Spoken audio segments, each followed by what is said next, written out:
Chapter 372. Louis was very angry at the moment. He didn't know where he got this bad luck from. Not long ago he was inexplicably beaten up and couldn't go to the Shuangyang gathering.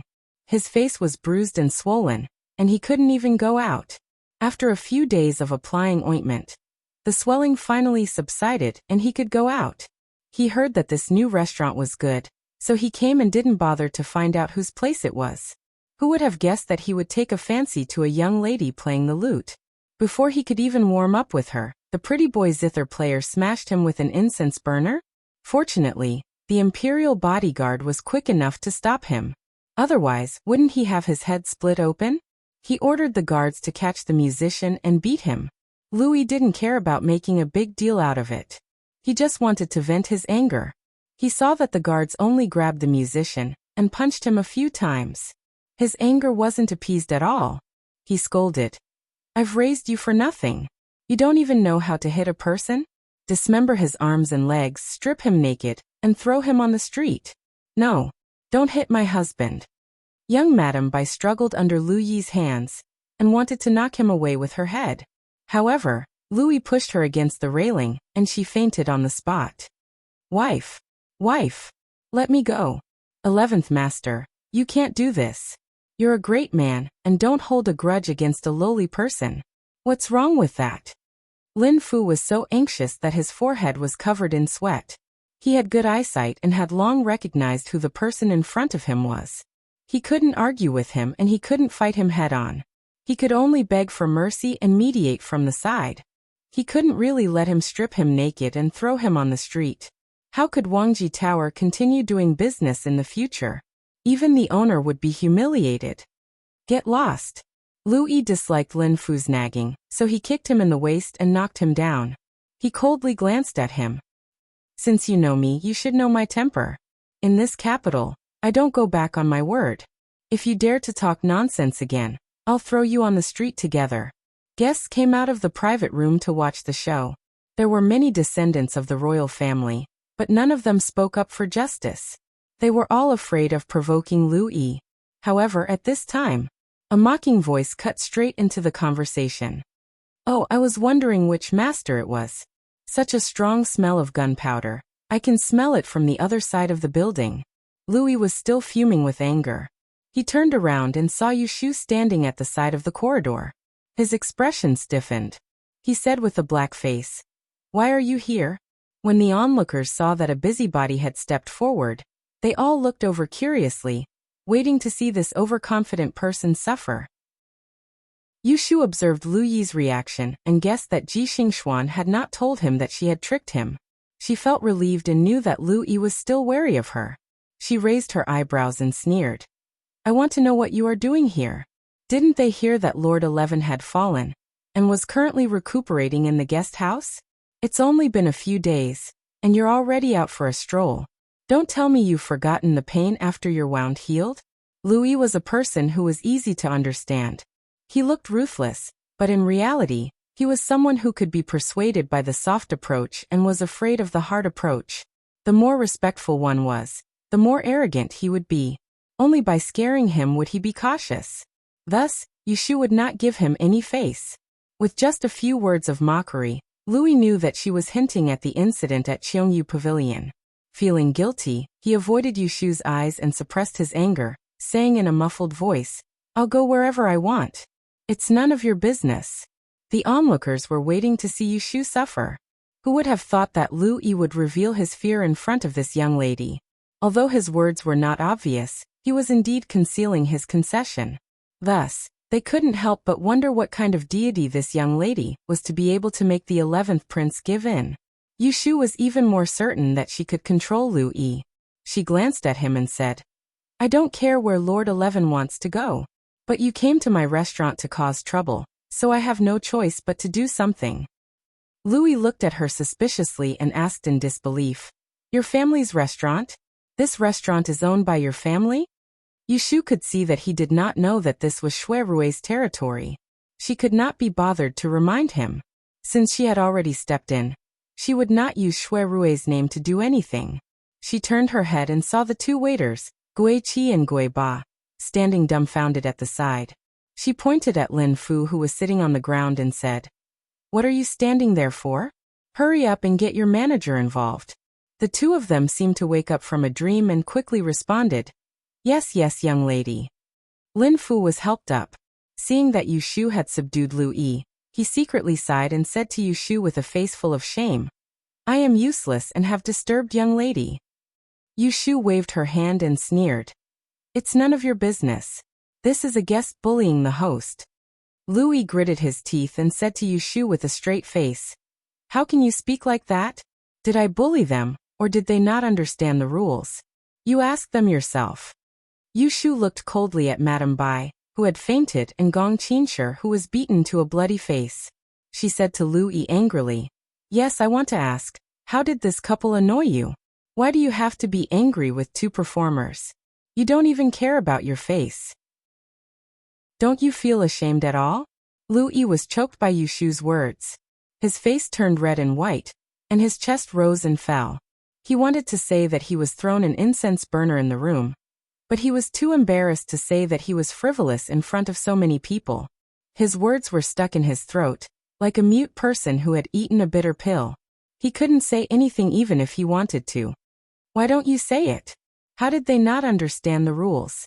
You can say it clearly. You don't need to teach them a lesson. As the manager, I will not let them go easily. But I will say the ugly words first. If you can't say anything and ruin the business of our Wangji building for nothing, I will not swallow my anger." Lu Yi looked at Yu Shu with a sullen face. He knew that with her here, he couldn't get any better. So he snorted heavily and said stubbornly, "I'm too lazy to argue with you." After that, he waved his hand to let the guards go. He was about to leave with his hands behind his back. He couldn't afford to offend him, but he could hide. A group of people looked at this scene in surprise. They couldn't believe it. Was this little tyrant going to escape? "Lord 11, please stay. This shop is a small shop, and we don't accept credit." Yu Shu was a greedy person. She glanced at the table in the room with wine and dishes. How could she let Lu Yi eat for free? Lu Yi's footsteps stopped. People with eyes could see that his forehead was about to emit smoke. "Give it to her." "Yes." The guard stayed to pay the bill. He took out a banknote and handed it to Yu Shu. He didn't even look at the denomination and hurriedly followed Lu Yi. Yu Shu looked at Lu Yi's back coldly. She thought in her heart, "Sooner or later we will fall out. Why should I be afraid of him?" When they left, Yu Shu asked the Gong Qinsher to take Madame Bai downstairs.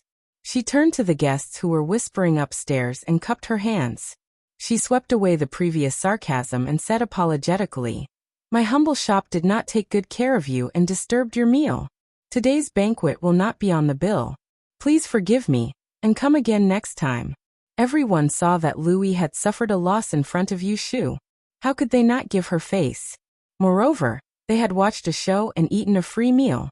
Who would not be happy? They all laughed and greeted her, then turned around and went into the private room. After dealing with these things, the surroundings became quiet. Yu Shu's expression relaxed. She turned to Lin Fu and asked, "Were you hurt just now?" Lin Fu hurriedly shook his head. He put his hand on his waist and said with a wry smile, "I'm fine. I'm just useless. If something happened, I still need you to take care of it. I really don't know how to explain it to young master when he finds out about it." Seeing that he was feeling guilty, Yu Shu smiled nonchalantly. She handed him the banknotes that Lu Yi had given her earlier, and told him that it was more than enough to pay for today's free bill. As she led him downstairs, she told him, "I already have a grudge with the 11th prince. At most, I will add another one. This has nothing to do with you, so you don't need to take it to heart." As for the zither master and his wife, they were frightened. Come with me to take a look and comfort them. Don't scare them until they get sick. It's not worth it. Lin Fu saw that Yu Shu had offended Lu Yi, but she was not afraid. She did not blame him for not handling things well. Instead, she arranged everything well. Suddenly, he became more respectful to this young lady manager. Yes. The two came to the zither master's room in the backyard. Young Madame Bai had already woken up. She was wiping the wound on the zither master's forehead with red eyes. When the husband and wife saw Yu Shu come in, they quickly stood up. One wiped her tears to thank her, and the other blushed. I thank you for saving my husband. It's my fault. I was impulsive and angered the noble. Please punish me. Yushu did not blame them at all for causing trouble. Think about it. If a man could tolerate others bullying his wife in front of him, or if he was afraid of the nobles and didn't dare to say anything, then he would have wasted his 3 legs. It would be shameful. It would be better to reincarnate and start anew. She heard that this zither master was the descendant of a famous zither master from the previous dynasty. He was a master of the zither, and he was very good at playing the 7-string zither. However, his ancestor was in trouble, so he was bought by Shui Rui from the master's courtyard for a lot of money. He was raised in this Wangji building. Usually, if it wasn't an honored guest, he wouldn't come out to play the zither. It doesn't matter. You two don't need to be afraid. Today's matter is over. Don't go out for the next few days. Just stay here and recuperate. When the limelight is over, you can play the zither for the guests. Yushu comforted them a few words. She was afraid that Lu Yi would send someone to keep an eye on them, so she deliberately told them to go away. After comforting the zither master and his wife, Yushu returned to the room where she rested. The food on the table was already cold, so Lin Fu hurriedly asked someone to prepare another table. Yushu stopped him. No need, it's getting late. Go and hire a sedan chair to send me back. Lin Fu nodded and went out to arrange it. Then he went back to the kitchen and took an insulated food box. He filled it with a few hot dishes and sent Yushu to the sedan chair. Lin Fu went back to the restaurant and did what he needed to do. A little later, someone asked about Yushu when they were paying the bill. Lin Fu didn't say a word. Chapter 373.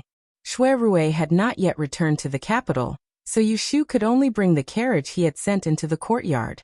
She had someone unload the carriage and put the adult horse and her little red in the same stable. As the saying went, the same repels the same, while the opposite attracts the opposite. The 2 horses, one male and one female, one red and one white, got along very well. When they saw each other, they would whisper to each other and mingle together, which was very worrisome. Lu Ten only gave Yushu 2 days off. On the 3rd day after the results of the last subject were released, he sent someone to bring her to the guest house, and gave the list of candidates to her and Helenchu. Just like last time, Yushu suggested to Lu Tan that she study the list at home. Because of the arrival of the 4 joyous events last time, Lu Tan trusted her very much and agreed immediately. Thus, Yushu did not follow Lu Tan to the Double Suns meeting that day. Instead, she took the sedan chair back home. With familiarity, Yushu used 2 days to use the laws of the time of calamity to sort out the list of nearly 100 people and pick out the 3 best candidates. At night, sitting in front of the study table, Yushu looked at the candidates in her hands. Her pen poked her forehead and she felt a little hesitant. Should he add her name to the list? It was not that she was boasting, but based on the way she answered the questions on the day of the exam, even if she could not enter the top 3, she would at least be in the top 10. If not, then there was something wrong with the head examiner's head. If she added her name, she could definitely add flowers to Lu Tan's brocade, and give her a chance to show her face at the Double Suns meeting. However, if she added her name, when the time came, she would truly become Lu Tan's subordinate and be labeled as the 9th prince. Wouldn't that be equivalent to officially participating in the competition between the princes? At that time, she would become a chess piece in the struggle for power, and would be used by others.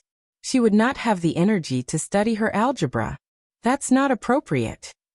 Yushu weighed the pros and cons. In the end, she still felt that it was better not to add her name. After packing up her brush and ink, Yushu, who had been busy for a whole day, went out to the yard to get some fresh air. At this time, Zhao Hui and her husband had already gone to bed, and Yu Xiaoxiu had also finished reviewing his homework. All the lights in the room had been extinguished. Only the lantern under the eaves of her house was still lit, illuminating the area below her feet. The stars were sparse and the moon was bright. This is not a good day for stargazing, but Yushu still painstakingly sees an image of unrivaled champion.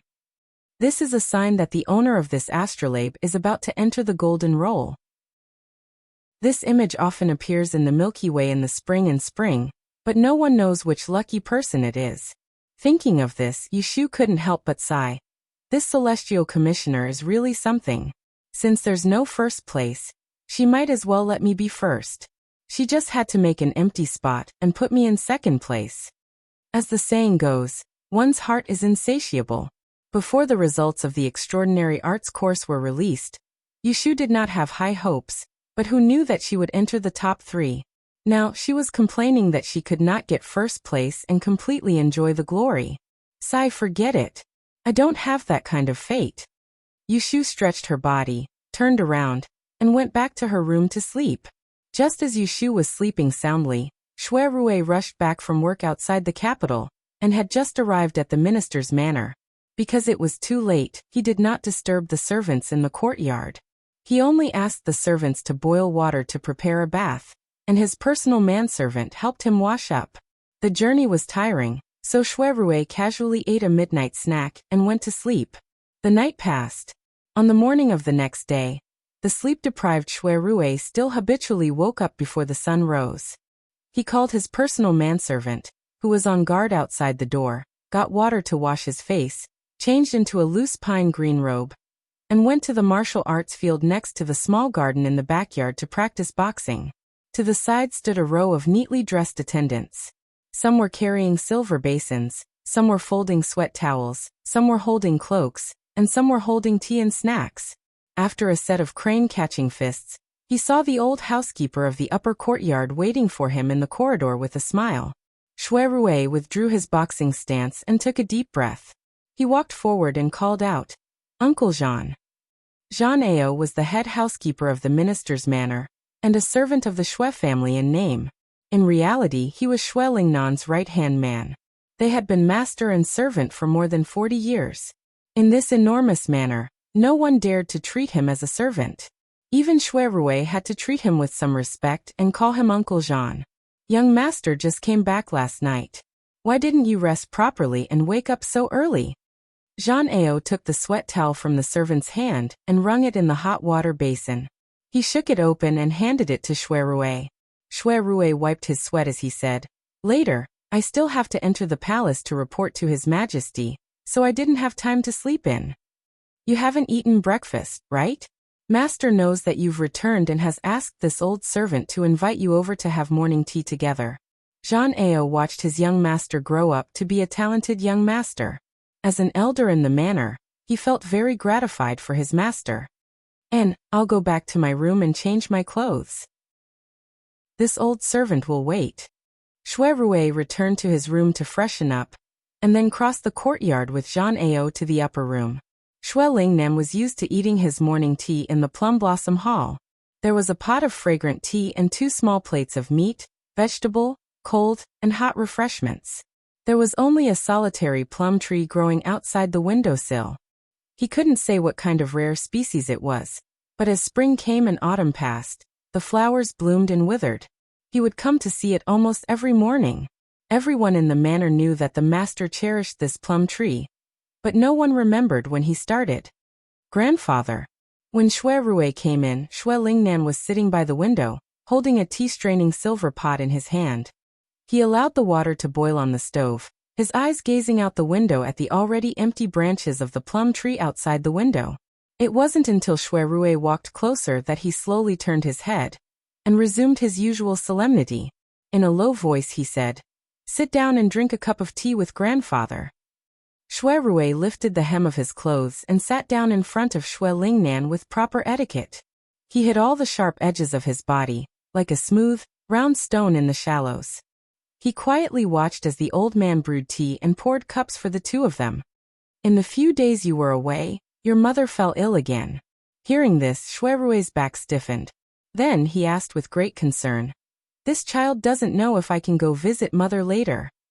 Shui Lingnan nodded lightly, giving his permission. Not allowing Shui Rui to secretly sigh in relief, he suddenly opened his mouth again. "After this spring you will be 20 years old. At this age, it would be improper not to discuss marriage. You have no father, and your mother's health is not good. She has been ill all year round. The family affairs have always been managed by your second aunt, but you are the eldest son of the first wife. Sooner or later, you will inherit the family business. You can't always let others take over your affairs. I have been thinking of finding a suitable marriage for you. Your marriage will be decided this year. Shui Rui's expression stagnated for a moment. His eyes flickered. He stood up from the chair and lowered his head. It has only been 3 years since the death of the 10th princess, and you are already in a hurry to arrange my marriage. If this reaches the ears of His Majesty, I'm afraid he will not be happy. Shui Lingnan raised his head and glanced sharply at Shui Rui. Suddenly his face turned cold. How many times do I have to tell you not to be stubborn? The 10th princess lost her footing and fell into the water. That was the fault of our Shui family. It was not your fault. Why do you need to mourn? Moreover, the imperial edict that appointed the marriage 3 years ago has not been issued. The world does not know about it. Therefore, she is not considered a daughter-in-law of our Shui family. You have delayed 3 years for her. You have already done your best. Now that things have come to this, even His Majesty will not blame you. What are you still thinking? Alright, don't talk too much. I don't want your bright future to be delayed by love. Shui Lingnan frowned and said, You must know that the lady I have chosen is the youngest daughter of Count Zhongyong's family, Rui Zizhu. Your second aunt has seen her. It is said that she is very beautiful. She is proficient in the 4 arts. She is a good match for you. Moreover, you are good friends with her brother Rui Lin. I think this marriage is not bad. When the excitement of the Double Sons Association is over, I will go to the palace and ask for an imperial edict to bestow this marriage for you. I will arrange a wife for you as soon as possible so that the Shui family can have more children. She will be in charge of the inner court for you. Hearing the old man's resolute decision, Shui Rui was silent for a moment. No one knew what he was thinking. Finally he sighed and said, Grandfather, please give me 3 more months. The task that His Majesty has assigned to me has not been completed. After this, I may be promoted and rewarded. At that time, you can ask for an imperial edict to bestow a marriage for me. Wouldn't it be a double blessing and more respect for the lady? Shui Lingnan hesitated. He observed Shui Rui's expression, but could not tell if he was deliberately delaying. His hand tapped on the table for a while before he finally agreed. All right, we will do as you say. After talking about this, the grandfather and grandson were no longer in the mood to drink tea. Shui Rui sat for a while before leaving on the excuse that he was on official business. Shui Rui went to the palace and came out before noon. Because it was convenient, he took a sedan to a shop under his name on Songrong Street. He was seen by the shopkeeper who was inspecting the goods at the main entrance, and respectfully asked to go to the back. Young master, please have some tea. The shopkeeper served him tea with 2 hands. No need, I will leave after a while. Shui Rui waved his hand and asked, How is the matter that I asked you to do? Reporting to young master, the carriage has been sent to the address. Shui Rui raised his eyebrows and smiled. There was a hint of joy in his expression. He subconsciously picked up the teacup next to him.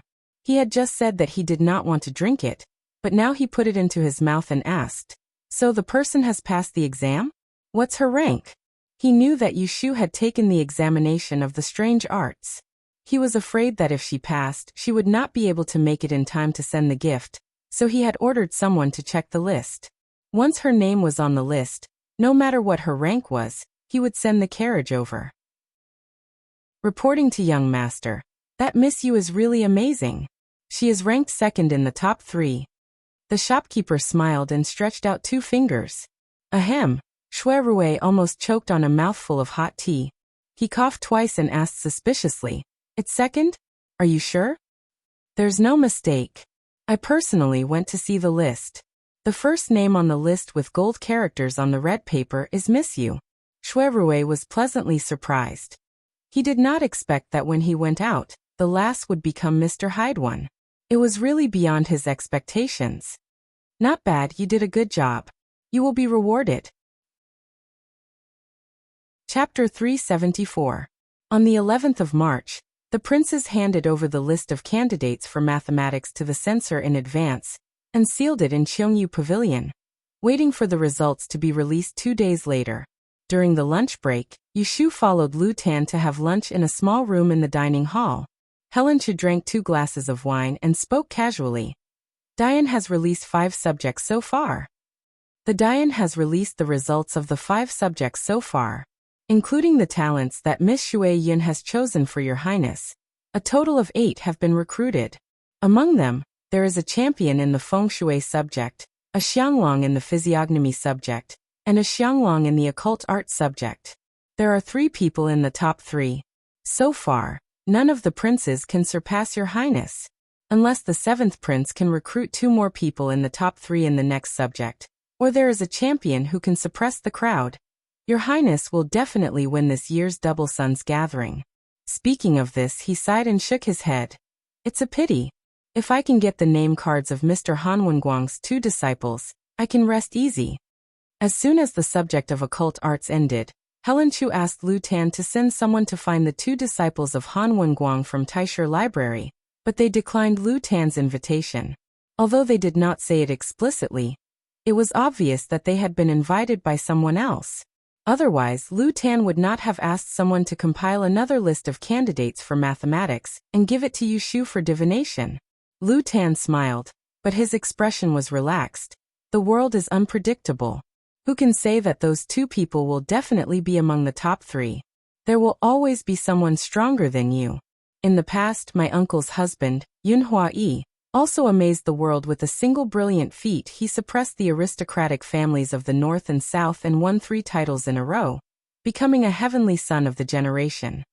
Seeing Helen Chu's approval, Lu Tan continued, "What's more, in this year's Shuangyang meeting, I did not expect to win against 7th brother. As the saying goes, if I win, I will be lucky.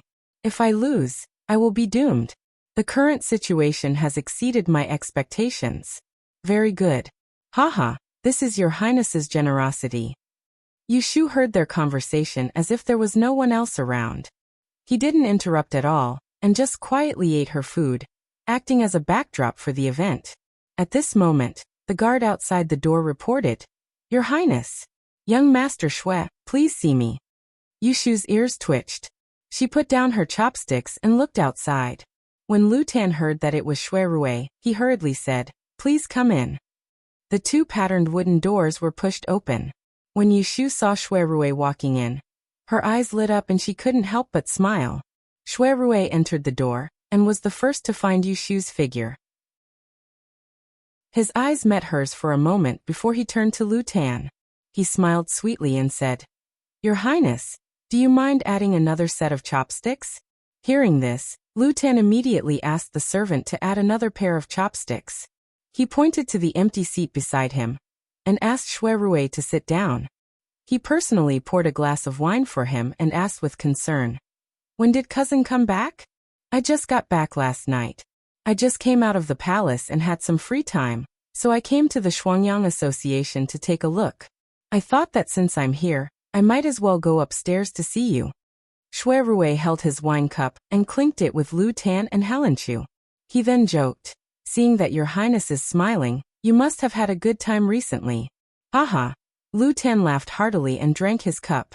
He turned to point at Yu Shu and said to Shui Rui, "This is all thanks to Miss Yu's help." Only then did Shui Rui look at Yu Shu with a faint smile and warm eyes. "I heard that you passed the Hyde 1 exam?"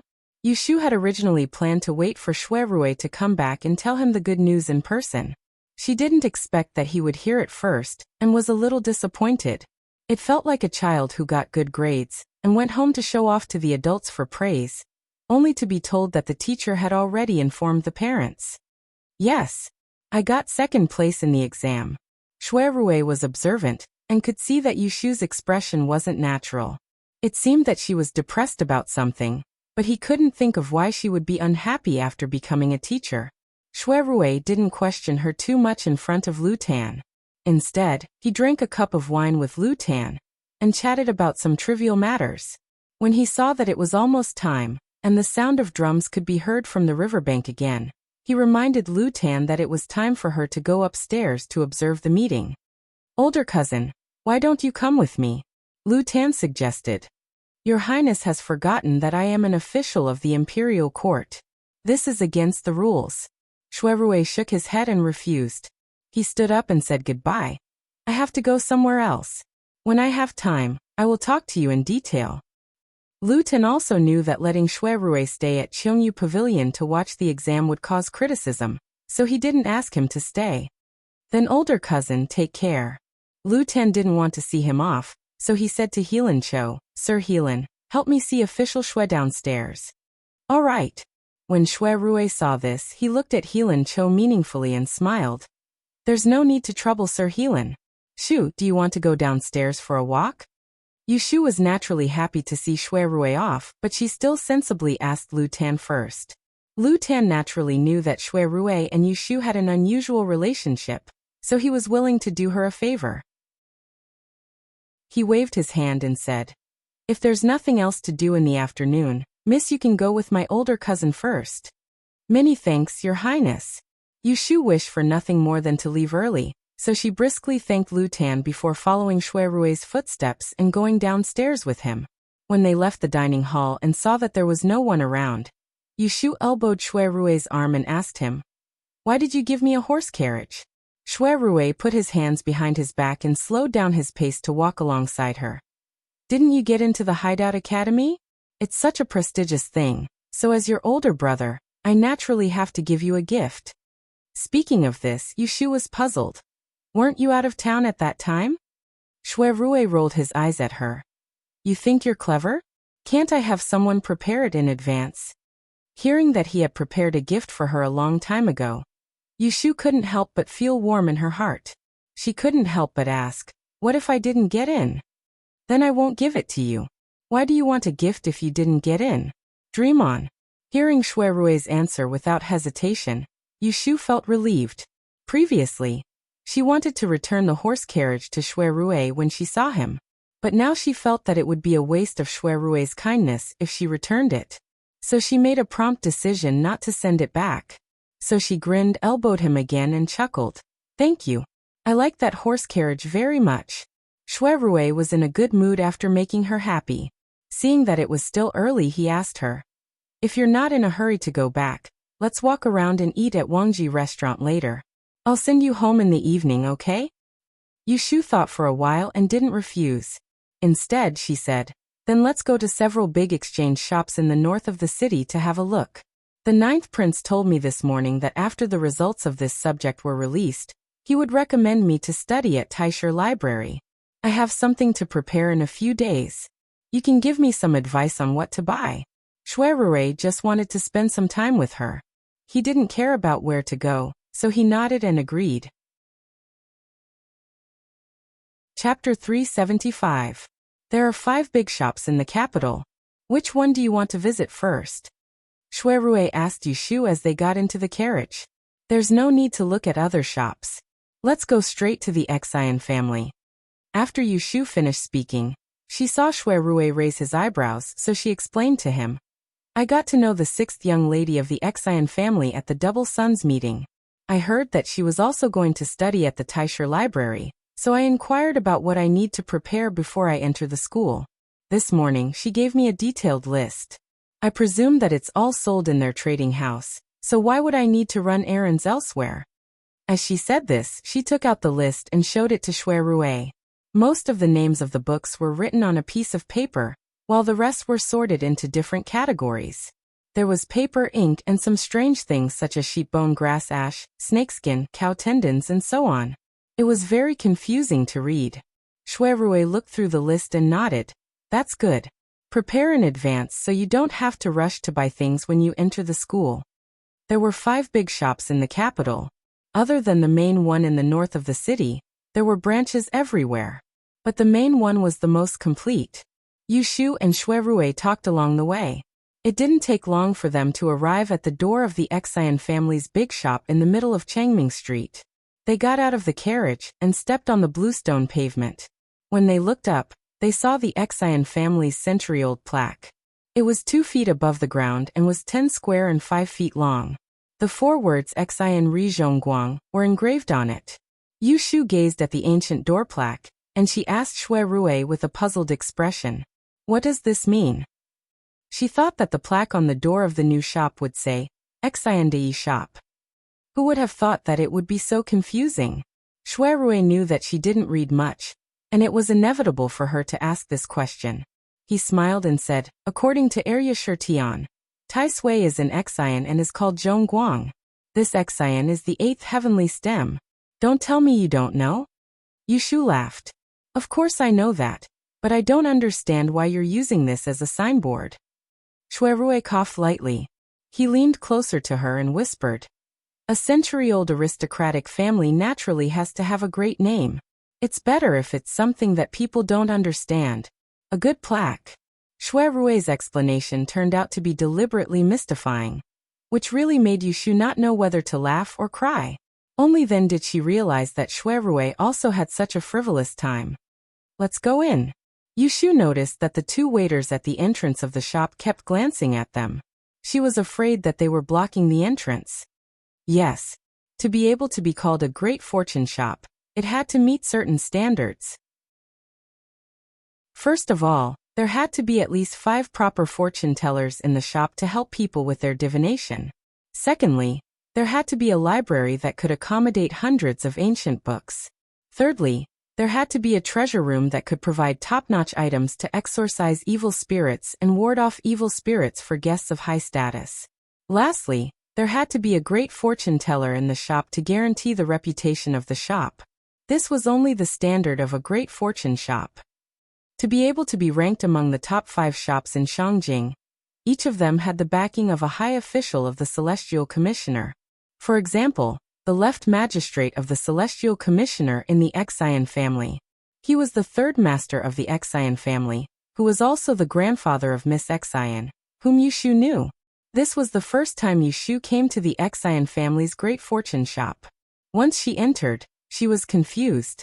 The hall on the 1st floor was crowded with people. There were 2 staircases leading to nowhere. Shuirui was familiar with the place. He beckoned a waiter over and asked, "Which steward is here today?" "It's Steward Zhou. Invite him over." When the waiter heard that he was looking for the steward, he became alert and did not dare to be negligent. "May I know who you are?" "Just say that my surname is Shui. Go ahead." "Please wait a moment, young master." When Yushu heard Shuirui instructing the waiter to find the steward, she turned her head and asked him suspiciously, "Why do you know the steward here?" Shuirui smiled without saying a word. He waited in place for a while. Then, Yushu saw the waiter leading a middle-aged man in a hurry. Before he got close, he put on a smile and bowed to Shuirui. "Greetings, young master. I am Zhou-kun." Shuirui nodded. He asked Yushu for the list and handed it to the steward. He ordered, "Prepare everything on the list." The steward took the list without saying a word. He turned to the waiter and said, "Take Mr. Shui and this lady to the tea room on the 3rd floor to have a rest. Ask guard 2 to pick some new things from the treasure house for Mr. Shui to have a look." The waiter was about to answer, but Shuirui interrupted. "No need. We will just walk around in the building. You go ahead." Zhou-kun hurriedly said yes. He left the waiter to follow him and walked quickly with the list. After he left, Yushu looked at Shuirui with a faint smile. The name of the eldest brother is really useful everywhere. After being teased by her, Shuirui finally told her the truth. "Not at all.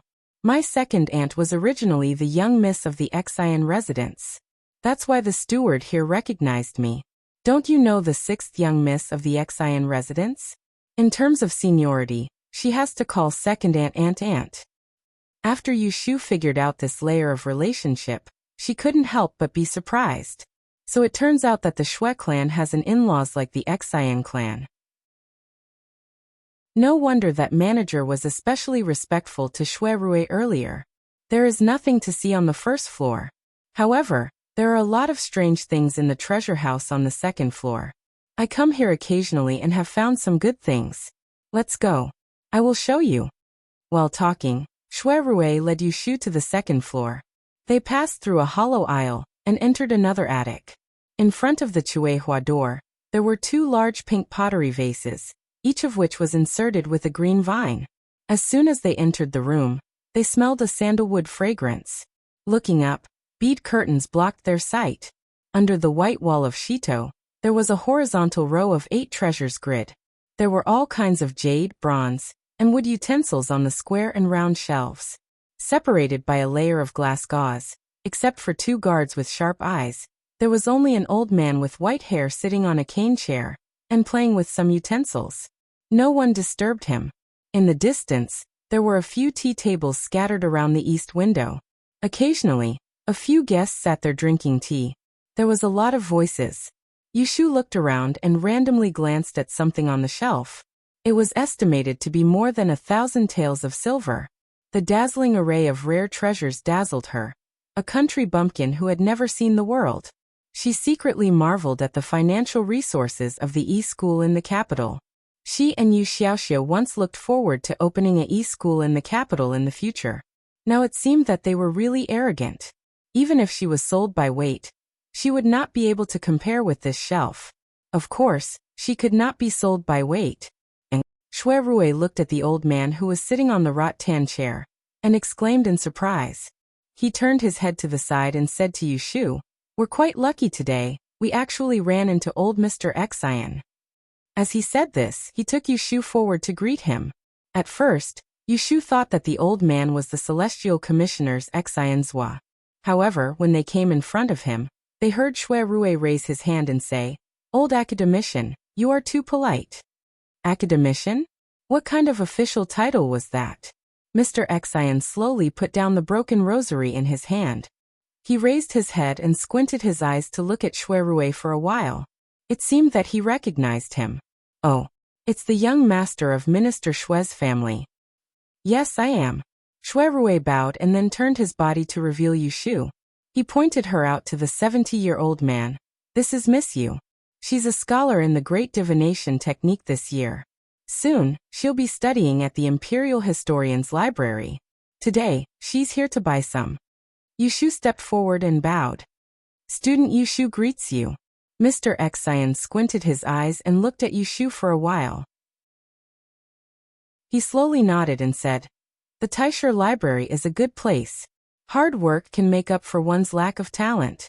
Young lady, learn well." Although Yushu felt that the old man's words were strange, she showed a serious face and said, "I will remember." Xue Rui had the intention to chat with Mr. Xian. He saw the rosary on his knee and asked with a smile, "I wonder where did you get this antique from? May I have the honor to listen to your story?" Haha. Mr. Xian suddenly became energetic when he mentioned his love. He gestured for Xue Rui and Yushu to sit on the round stool at the side. He straightened his back and twirled the string of prayer beads in his hand a few times with great care. He then said to them in a mysterious manner, "This is a string of Buddhist prayer beads. It's not very famous. It's at least 400 years old. Look at the 19 beads. The biggest one is called the main bead. The other 18 small beads are engraved with Sanskrit characters. It's a wonderful work of art. The strange thing is that this string of Buddhist prayer beads is heavier than ordinary wooden beads. I pondered for a few days and it turns out that there's something hidden in it. I was hesitating whether to cut it open to take a look, but I was afraid of destroying the treasure. The boy from the Xue family came at the right time. Jingjing often praises you for being smart. Give me some ideas." Mr. Xian gave Xue Rui a difficult problem. The value of a 400-year-old Buddhist prayer beads was imaginable, but he wanted Xue Rui to help him. If Xue Rui asked him to cut it open, wouldn't Xue Rui be responsible if it was destroyed? Or if Xue Rui stopped him from cutting it, it would make him seem like he had no idea and was stupid. Yushu saw the flash of stiffness on Xue Rui's face. She turned her head and snickered. She thought that Xue Rui had let him do something stupid. Xue Rui's sharp ears heard Yushu's snicker. He turned his head and pretended to glare at her. He cleared his throat and said to Mr. Xian seriously, "I can't make a conclusion so easily. How about you lend me this string of Buddhist prayer beads for a few days?" Hearing this, Mr. Xian immediately squeezed the string of beads in his hand. He looked at Xue Rui with a face full of reluctance and asked hesitantly, "How many days?" Xue Rui smiled and stretched out a finger. "Just 1 month. I'll give you a good idea in a month." Waiting for Xue Rui to stretch out his finger, Mr. Xian's beard twitched. He was reluctant to send the treasure to someone else. He shook his head firmly and said, forget it. I'll make the decision myself." Yushu couldn't help but pout when she saw Xue Rui successfully deceive the old man by advancing in a single move. and she said in her heart, he's cunning. Staring at the string of antique prayer beads in the old man's hand, Yushu was moved. She couldn't help but ask, "Old man, do you have any research on ancient weapons?" "I've seen an ancient sword. It looked like it was unearthed from the ground. I just don't know where it came from." Mr. Xian's white eyebrows trembled. He raised his chin and said, "I've lived for 80 years. I've been obsessed with antiques for 60 years. Not to mention weapons, as long as you've seen it, I'm afraid I can name it.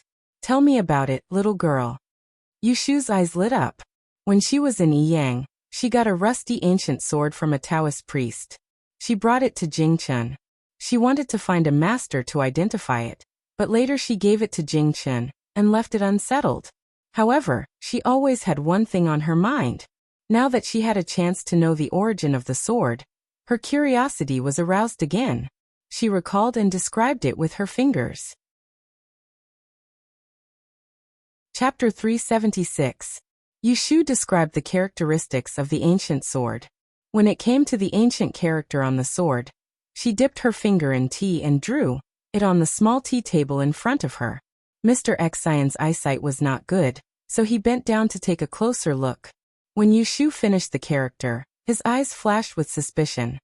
He stretched out a wrinkled finger and gestured in the air beside the character that Yushu had drawn and mumbled. Yushu saw that the old man was deep in thought and did not dare to disturb him. She was about to step aside when she heard a sharp intake of breath. Her wrist was grabbed tightly by old Mr. Xian. Clatter! The string of Buddhist beads that the old man was holding in his hand fell to the ground. "Tell me again, what does the sword look like?" Mr. Xian's eyes narrowed into slits, revealing an indescribable surprise. He looked at Yushu with eagerness and his voice trembled. Shuirue saw this and hurriedly said, "Old academician, you." "Don't interrupt." Mr. Xian impatiently waved his hand at Shuirue and grabbed Yushu's hand so hard that it seemed like he could twist her arm off. Yushu gritted her teeth in pain and did not dare to push the old man away. She could only carefully persuade him. "Please let go of me first, then I can demonstrate." Okay. Tell me." Mr. Xian quickly let go of her hand and looked at her eagerly. Yushu rubbed her wrist and described the appearance of the ancient sword again.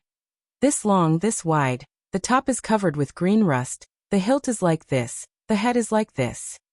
Mr. Xian's eyes lit up when he heard this. He decisively slapped the tea table and his shoulders shook. He almost jumped up from the rattan chair and cried out, it's it, tell me, where is this sword now?" Obviously, the old man recognized the ancient sword. Yushu was happy at first, and thought that the rusted sword was indeed a real treasure. Just as he was about to answer, he hesitated. Looking at old Mr. Xian's expression, he suddenly felt a little apprehensive. She licked her lips and swallowed the words she was about to say. "I'm not too sure about that. I just saw it a year ago, and it left a deep impression on me. I heard the owner of the sword bragging that it was a priceless ancient sword, so I remembered it." "Old sir, what kind of sword is that? Does it have a name?" Hearing this, old Mr. Xian slumped back into his rattan chair. His face was filled with disappointment. He did not doubt Yushu's words. He let out a long sigh and did not answer her.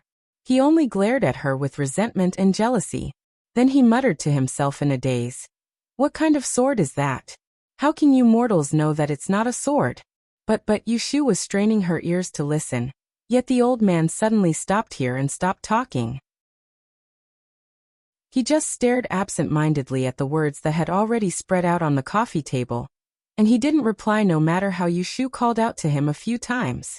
She was so anxious that she turned around and signaled Shuirue with her eyes, asking him to help her inquire about it. Shuirue understood and asked on her behalf, "Old academician, if that sword is not a sword, then what is it? I'm very curious. Please don't keep me guessing." Old Mr. Xian seemed to have woken up from a dream. He raised his head and glanced at them.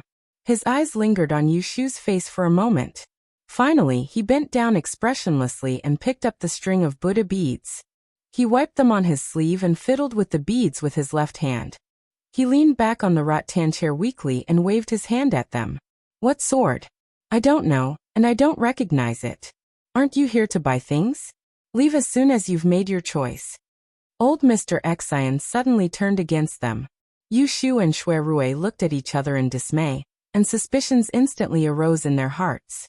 But if they continued to question him, the old man might as well close his eyes, cover half of his face with his sleeve, and ignore them completely. Yu Shu and Xue Rui could not pry his mouth. They could only say goodbye to him and walk out of the treasure house. When they were in the empty corridor, Xue Rui asked Yu Shu, "The sword you mentioned, is it with Daoist now?" Xue Rui did not know the story about the sword. He only saw Jing Chen holding it in the small courtyard on Huixing Street. Yu Shu nodded and said softly, "I'll tell you after we buy things and get in the car." When they went downstairs, the steward had just prepared all the items on the list. There was a big box with a lot of things. "Young master, everything is ready. I'll ask someone to carry it to the car for you." "Go ahead." When the manager surnamed Zhou saw Xue Rui and the others coming down, he didn't mention anything about paying the bill, and he enthusiastically sent them off.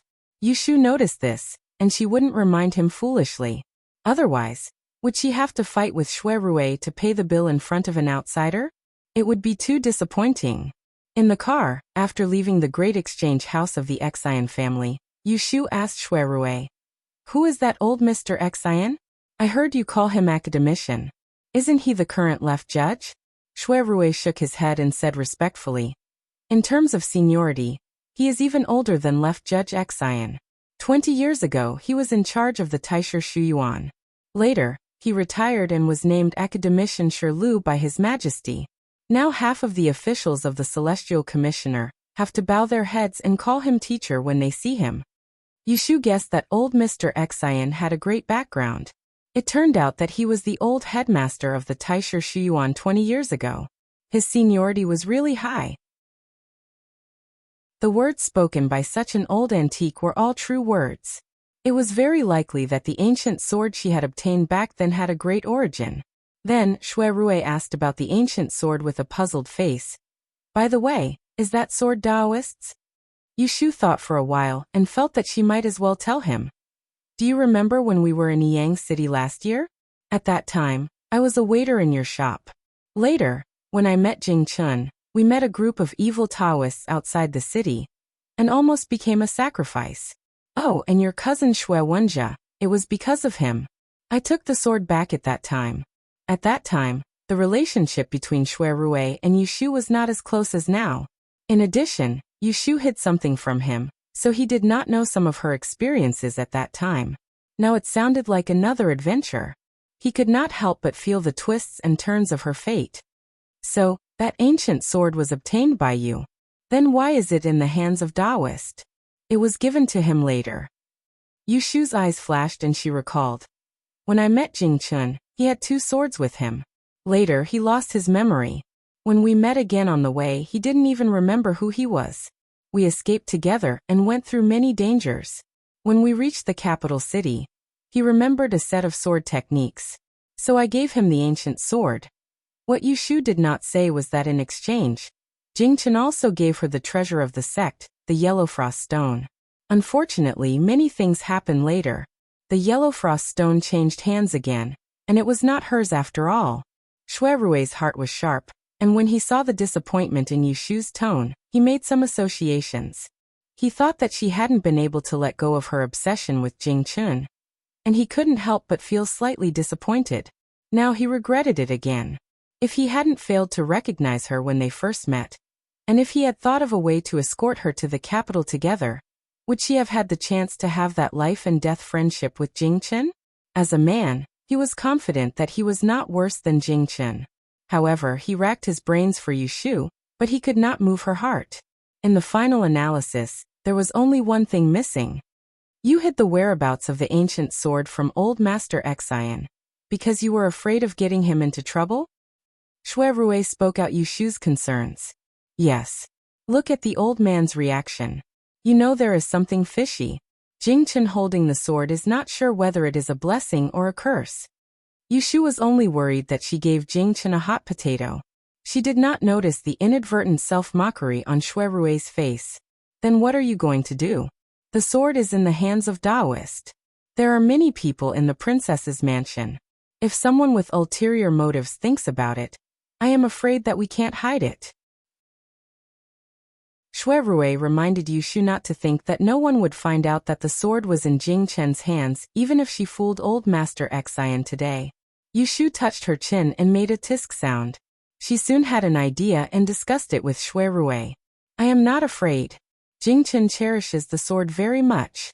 He specially made a scabbard for it. Except for him and me, I guess no one has carefully looked at the details of the sword. I am going to find Jing Chen now and ask him to keep the sword. There are many antique shops in the city that sell fake goods. We can find a similar rusted sword and ask him to replace it. In this way, no one will find out that it was a fake one.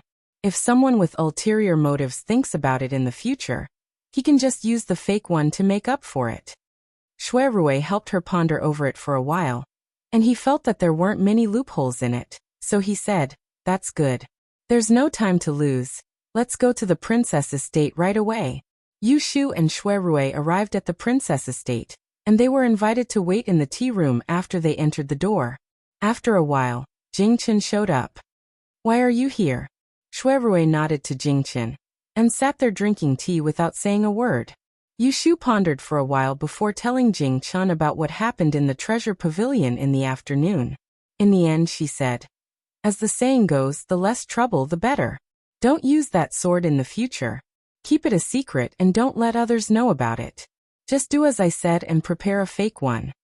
Jing Chen was not a person who liked to get to the bottom of things. He trusted Yushu very much, so he immediately agreed. However, he felt a little regretful because he was very comfortable with that ancient sword. Seeing that he agreed, Yushu was relieved.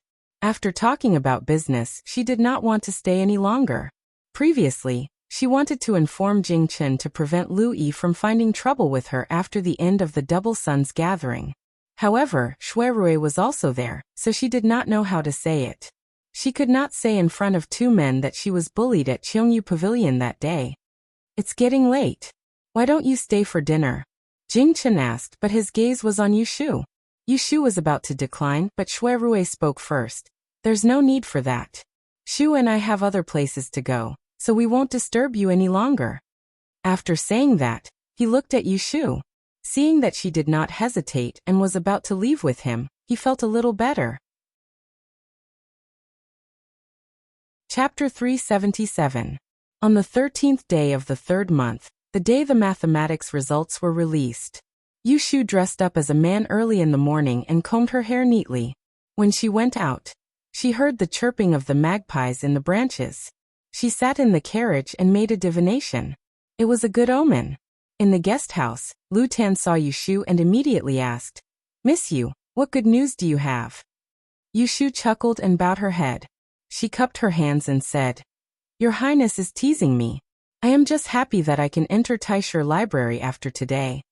This was only one aspect. After today, she could still be a great fortune teller and a hide-won title. Although it wasn't as high as the great fortune teller of 2 rankings, it was much better than being a merchant.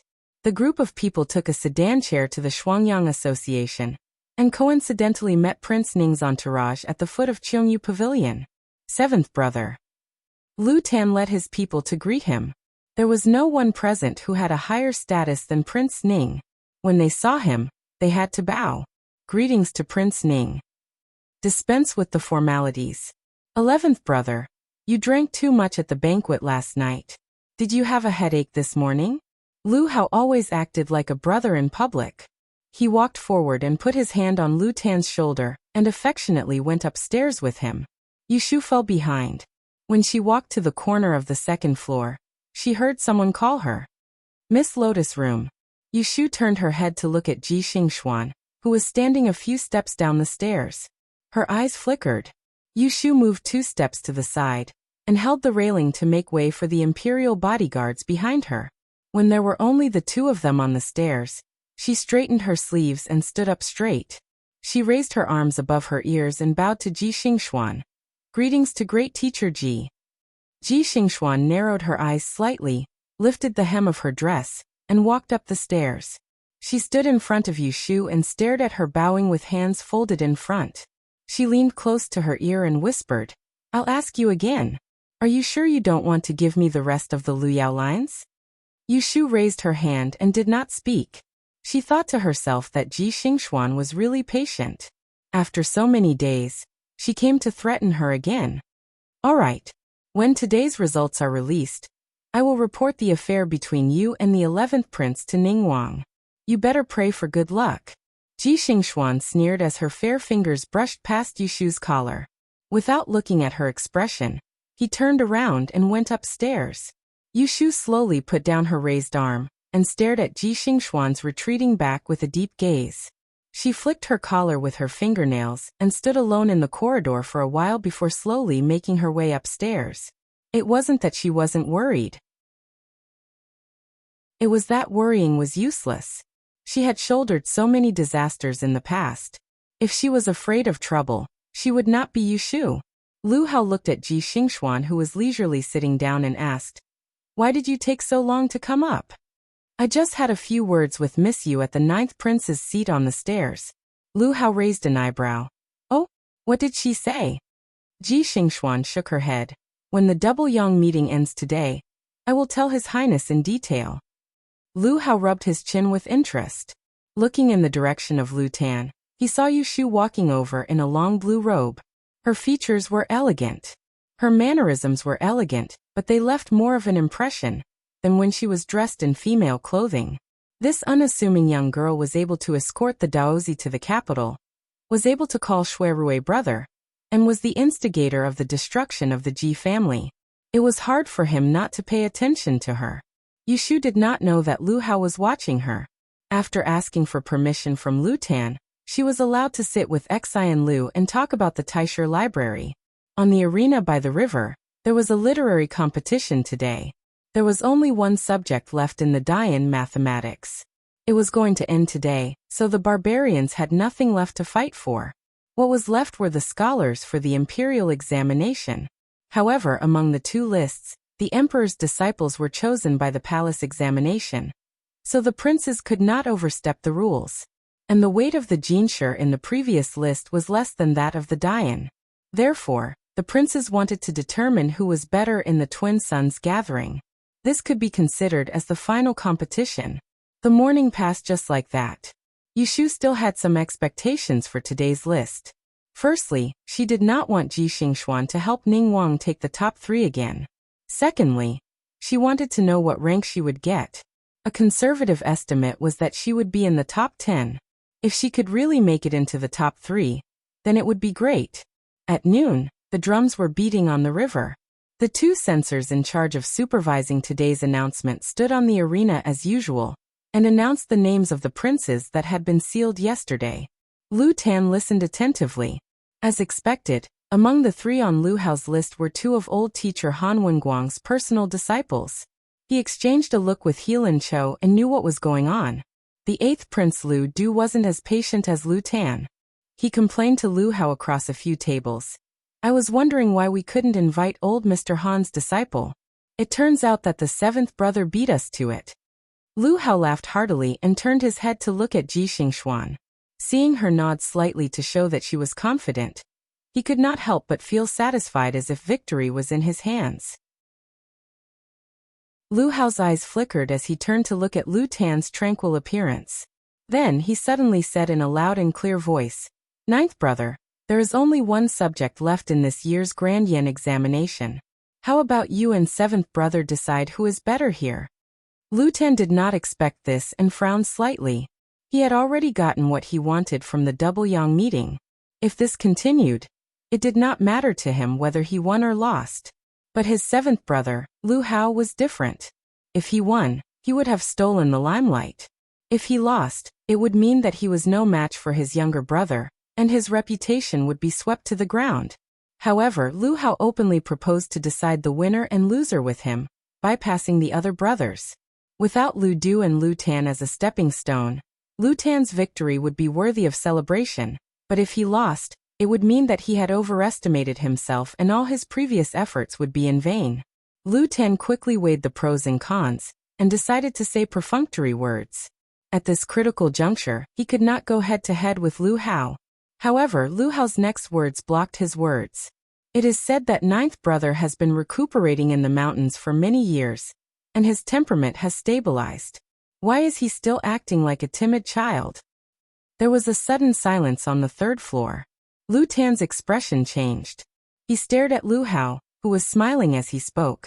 Lu Tan slowly curled his lips and stood up from his chair. He cupped his hands and said, "Seventh brother is joking again.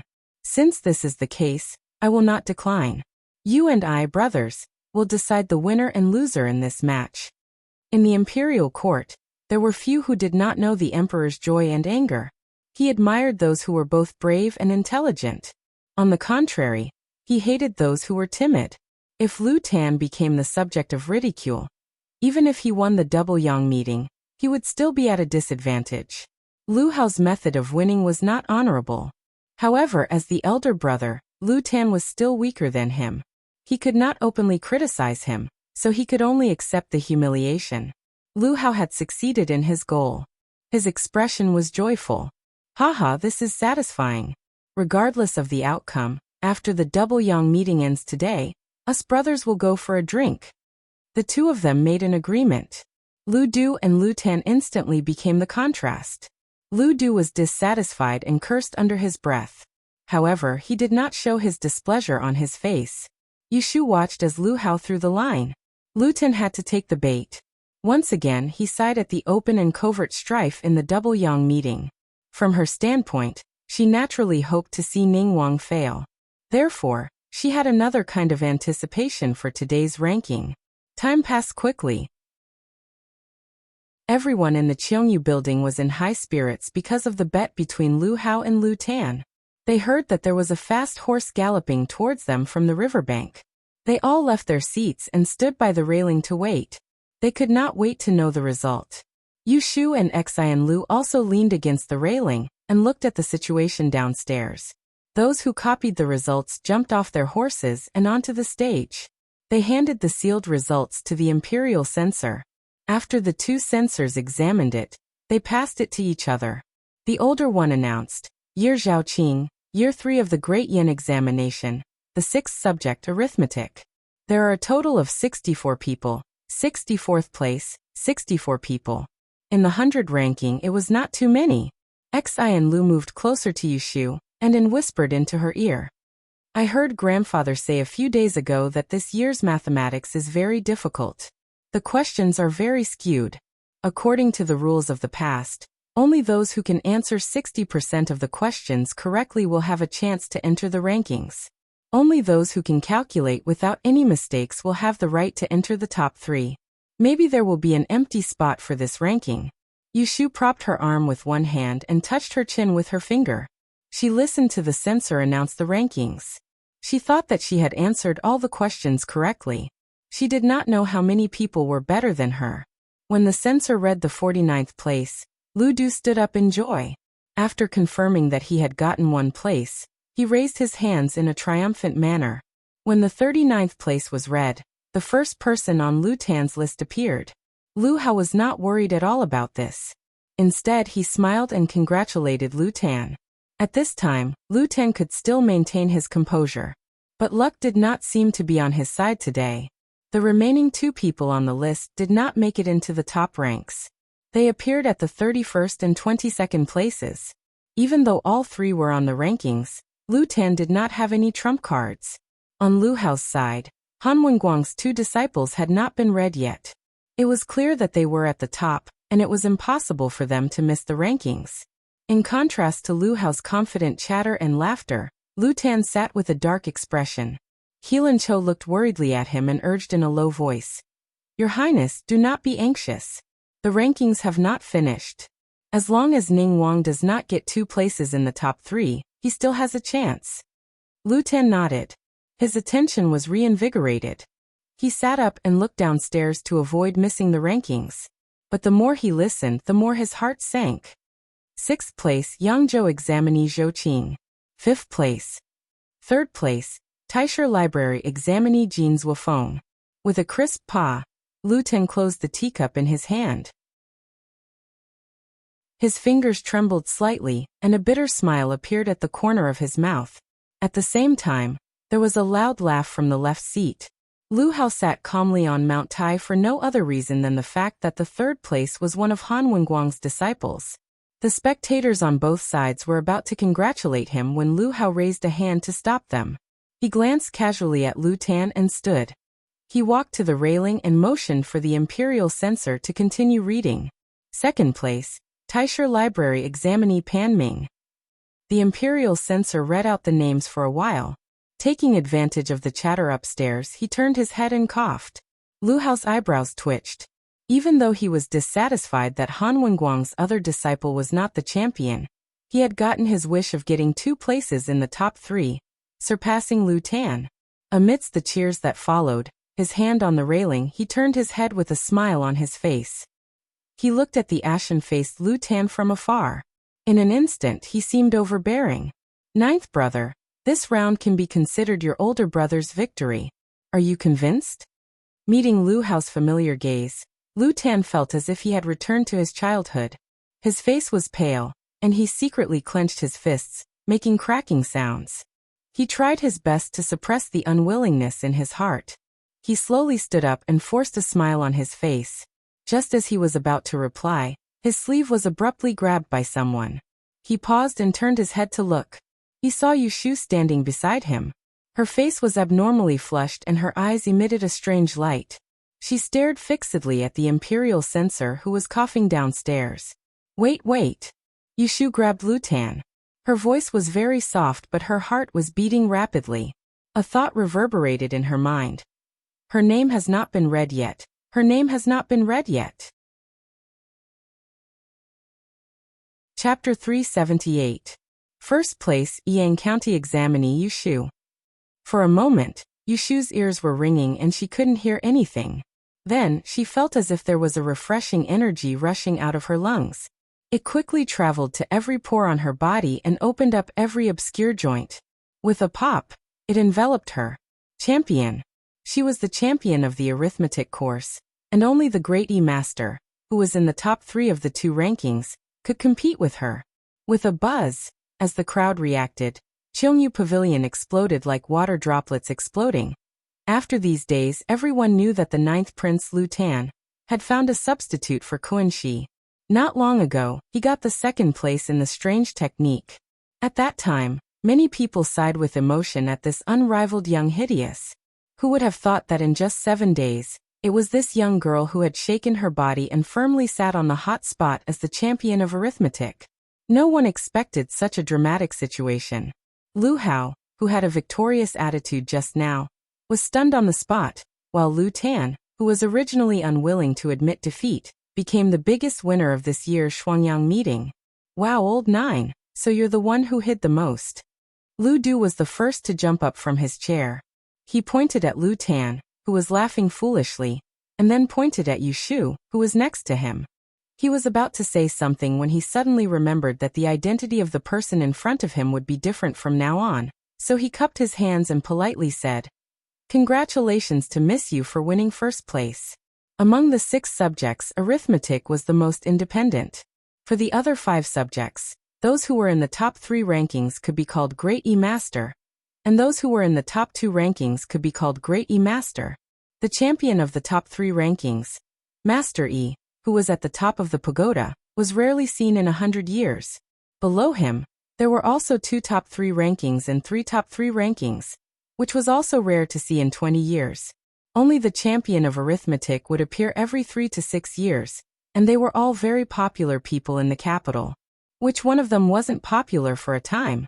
Moreover, Yu Shu's arithmetic was accompanied by a very valuable 3rd place in the strange technique. 2 top 3 rankings of arithmetic was very rare. If he thought about it carefully, this year, the 2nd and 3rd place were all disciples of Han Wenguang. With this comparison, Yu Shu's 1st place was even more precious. Congratulations, Miss Yu. You're so young, yet you're already so talented. Truly admirable. Most of the people upstairs immediately stood up to congratulate Yu Shu. They all wanted to make friends with this female fortune teller with a limitless future. Of course, there were also people who were jealous in secret. Let's not talk about it here. On one side, Yu Shu was surrounded by people who came forward to congratulate her. On the other side, the people around Lu Hao could feel his anger. Ji Xingxuan was the only one who did not dare to breathe heavily. She sat in her chair in a daze, mumbling to herself, "Impossible. This is impossible." Lu Hao was extremely angry. When he heard her muttering to herself, he turned his head and stared at her. He couldn't hide his anger and gritted his teeth in a low voice. "What's going on? Didn't you confidently tell me that with Han Wenguang's 2 disciples here, no one can beat you in this mathematics subject?" If it wasn't for Ji Xingxuan's guarantee, Lu Hao wouldn't have dared to stake everything on one throw and propose to determine the winner of this subject with Lu Tan. This time it was good. One miscalculation and he lost everything. Not only did he lose face, he even lost everything. Ji Xingxuan raised her head absent-mindedly. When she saw Lu Hao's angry face, she suddenly woke up with a start. She frowned fiercely and her cheeks were livid. Her heart was in turmoil. How could Yu Shu be the best in mathematics? Others might not know about Yu Shu's background, but she knew it clearly. A year ago, she was just an ignorant and incompetent girl under third uncle's concubine. It was said that she couldn't even read a few words. She didn't have the root of wisdom, and her fortune was extremely bad. Even if she had Taoist Qing Zheng as her master, based on her poor aptitude, no matter how hard she worked, it was impossible for her to be reborn in a short year and surpass others who had studied hard for 10 years. No, what's wrong? The more Ji Xingxuan thought about it, the more incredulous she felt. Her face became paler and paler. She scratched her knees with her fingers. Ignoring Lu Hao's cold questioning, she suddenly stood up and looked over several rows of seats at the high-spirited figure. She tried hard to recall what Yu Shu looked like a year ago in the Ji family in Yang City. However, her eyes turned red as if she was possessed. The memory that was evoked in her mind was the night when she was in the prison. In the dark and damp cell, she remembered the hideous smile that terrified her. Shivering, Ji Xingxuan's legs gave way and she sat back on the chair. "Seventh brother." Lu Tan managed to suppress his excitement and called out to Lu Hao. He cupped his hands and said loudly to Lu Hao with a red neck, "May I ask, seventh brother, did I win this year's Shuangyang meeting?" The upstairs soon quieted down. Many pairs of eyes turned to Lu Hao, waiting to see how Prince Ning would deal with it. Lu Hao was very embarrassed at this time. It was not good to lose his temper in front of everyone. He put his hands behind his back and cracked the purple jade ring on his thumb. He smiled at Lu Tan. "Ninth brother, I'm not as lucky as you." Lu Hao wanted to maintain his face even if he admitted defeat. So, he threw down this sentence as an explanation. Then he swung his sleeves, turned around, and walked away with big strides. He didn't have the slightest bit of patience to stay behind and put on a show with Lu Tan. He had to pretend to be magnanimous. Lu Tan tried hard to restrain himself from laughing out loud. He turned to look at Yu Shu. His eyes were so gentle that water could almost be squeezed out of them. He was not impulsive. He calmly picked up the teacup on the table and did what Lu Hao had done not long ago. He saluted Yu Shu with both hands and said loudly, "In this Shuangyang meeting, I can take the lead. You deserve the credit. Lotus Room is really my lucky star." The surroundings immediately quieted down. Everyone present could see that Lu Tan was going to promote the new female fortune teller. Yu Shu's eyes shone brightly, and the flush on her cheeks had yet to fade away. Her originally delicate and pretty face glowed faintly at that moment. When the prince offered tea to her, she did not look flattered at all. She bowed with her hands folded in front of her, and her voice was as clear as a spring. "I didn't disappoint your highness." After saying that, she took the cup of half-cold tea and drank it in one gulp. She lifted her sleeve to wipe the tea from the corner of her mouth. It was a rude action, but it forced her to act as carefree as a woman. In Yu Shu's heart, she deserved Lu Tan's cup of tea. It was lively upstairs and people were excited. Soon the news flew out. There was a rare female fortune teller in this year's Shuangyang meeting. When Xue Rui heard the news, he was writing a letter in Wangji Tower. The waiter of the restaurant, Guiqi, who was sent to Taichung office to check the list, ran in carelessly and even forgot to knock on the door. Young master. Xue Rui did not stop writing. He did not even raise his head. He said in a good temper, "Let's take a breath first." He knew Yu Shu's ability to calculate. He was very confident that she would not fail the list. He just did not know what her ranking would be. Gui Qi's face turned red. He was anxious to speak, but his words were stuck in his throat. He stamped his feet and beat the old phlegm on his chest. With a mouthful of saliva he blurted out, "Miss, if she gets first place, she will become a fortune teller." Shui Rui's hand trembled, and he accidentally drew a long line on the paper that he was about to finish writing. He stared at the thick ink mark for a long time before he came back to his senses when Gui Qi called out to him. Young master, didn't you hear clearly? Miss, you got first place in the imperial exam. I have read the red paper and golden words on the wall more than 10 times. I can't be wrong." Shui Rui's response was a sudden burst of inexplicable laughter. Ha ha ha ha. Bang. Shui Rui casually threw the brush on the table and shook his head. He crushed the paper and stood up in high spirits. Prepare the carriage. Lu Tan stayed at the Shuangyang meeting to deal with the flattery of the people. He sent someone to send Yu Shu home to rest and prepare to go to the Celestial Commissioner's office the next day to meet the headmaster. Before Yu Shu left, Xian Lu was still reluctant to let her go. He insisted that he must inform her before the celebration banquet, so that she could prepare a gift. Yu Shu agreed, and was escorted by Lu Tan's bodyguards. She sat in a soft sedan and went home. Along the way, Yu Shu's laughter could be heard from the sedan from time to time. When passers-by heard it, they would think that there was a fool sitting in the sedan. Yu Shu was really happy. It wasn't that she didn't fantasize about getting first place in the mathematics exam, but because she had always had a bad character, most good things didn't happen to her. From the beginning, she didn't have any hope. Who would have thought that her long-accumulated luck would explode today? In one leap, she went from a nobody to a high-class person. Although she was surprised by this result, it wasn't strange when she thought about it carefully. Her mathematical knowledge was much better than this era, and she was one of the best in the entire Duan dynasty. In addition, she had accumulated more than 10 years of knowledge in her previous life. Every bit of it was learned by her hard work. She could only say that she was lucky, but she couldn't be blamed for being opportunistic. Pai pai pa pa. When Yu Shu was about to reach the door of her house, she heard the sound of firecrackers and gongs. She lifted the curtain and looked out. From afar, she saw a white fog in front of her house. There were figures everywhere, densely surrounding her house, and it was noisy. Yu Shushin thought that it must be the official who came to announce the good news, which was why so many people came to watch. She hurriedly stopped the sedan, not wanting to be blocked by people. Stop the sedan. After sending away Lu Tan's guards, Yu Shu took advantage of the fact that no one recognized her and squeezed through the crowd. When she saw the door of her house, she saw He Fengji supporting the pregnant Zhao Hui.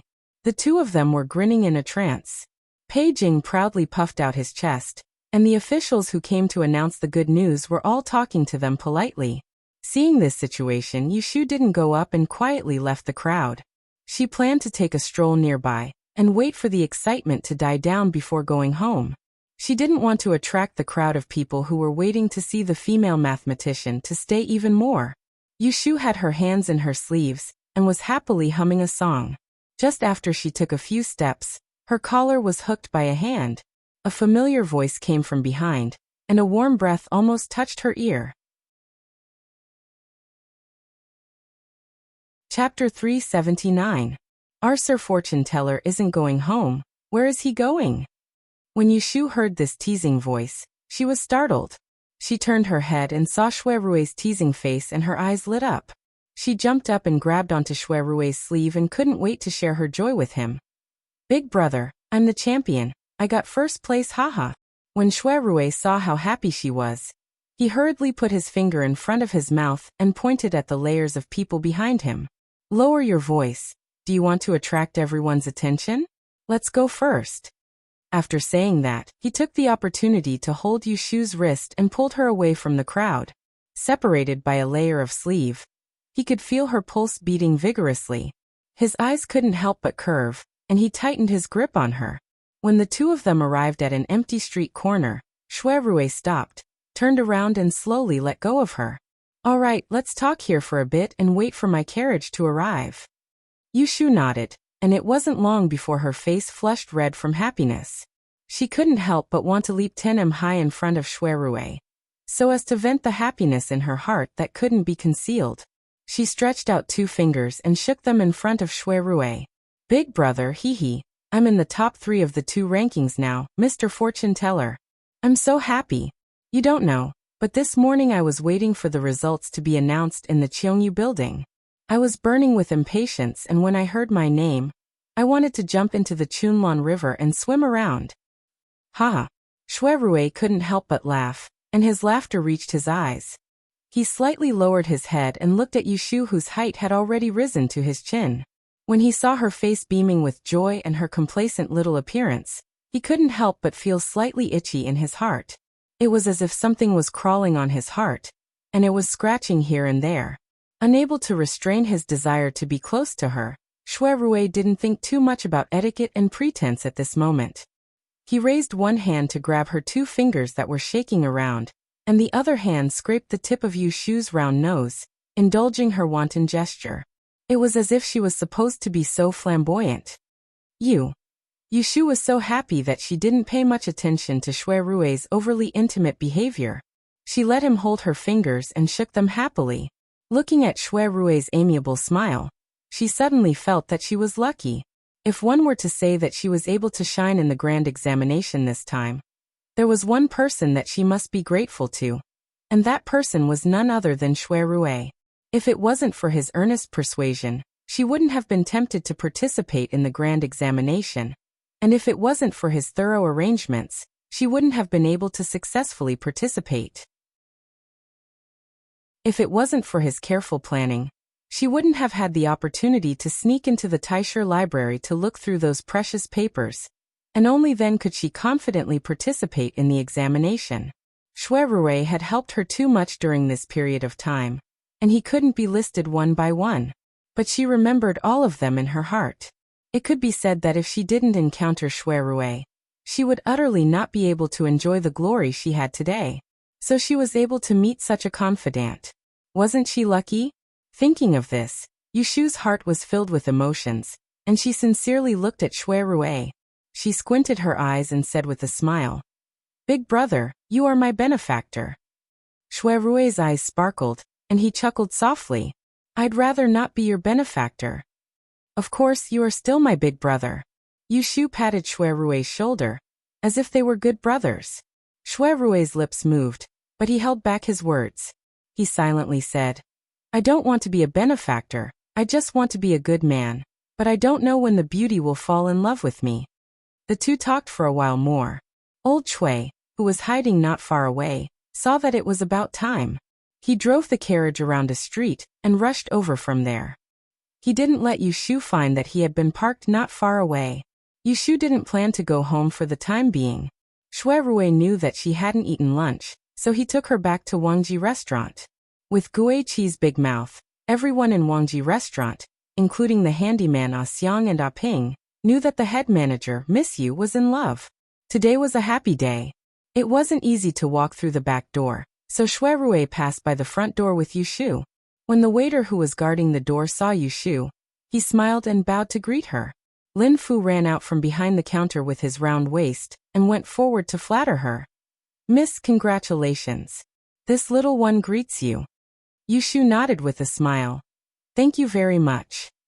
As soon as they stood at the entrance, they attracted the attention of some guests downstairs. At this moment, Shui Rui was in an extremely good mood, and he waved his hand to call Lin Fu over. After that, he instructed Lin Fu in a low voice, and then he brought Yushu through the flower door to enter the rear courtyard. After they left, Lin Fu cleared his throat and stood in the middle of the customers. He laughed loudly and said, "Today our Forgotten Machine Tower's head steward is having a joyous occasion. Our master is very happy. He has just informed us that all the money for the food and drinks here will be waived." Immediately, someone clapped his hands and shouted "good," and then there was a succession of happy voices. Who wouldn't be happy to eat a free meal? It was bustling downstairs now. Many people had seen Shui Rui and Yushu coming in just now. Some of them had even seen Yushu, the lady manager, on the opening day and had a deep impression of her. Thus, While they were happily eating without having to fork out money, they were also discussing spiritedly, guessing that the main family had encountered some great joyous event. Yushu had just walked up the stairs when she suddenly heard a noise in front of her. She suspiciously said to Shuirui, "Listen, what's going on?" Shuirui shook his head. Probably someone made a joke. Yushu didn't care anymore. There were many people in the restaurant. Once there were more customers, it would be lively, so it wasn't strange. She wasn't worried at the moment, but when she checked the accounts a few days later, she would see the expenses that flowed like water today. The money that she spent was all wasted, which made her teeth hurt for a long time. The two of them sat in the small hall of Yushu's room on the second floor. Xiaoqing and Xiaodai served them tea.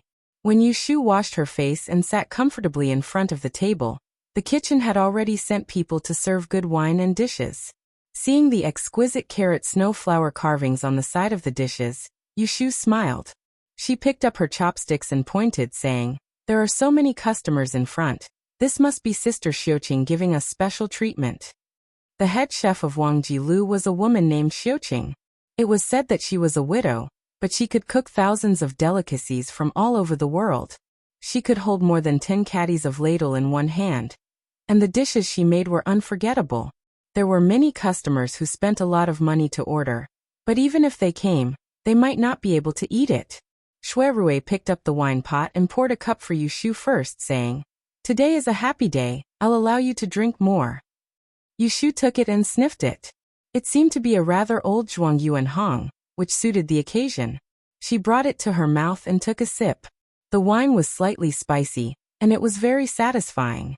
She immediately narrowed her eyes and said, "This wine is strong. If I get drunk, I'll have to trouble Big Brother to send me back." She was confident in Shuirui's character. Shuirui, however, shook his head and said, 3 cups is enough to liven things up. You still have to go to the Celestial Commissioner's office tomorrow, so it's not good to get drunk today.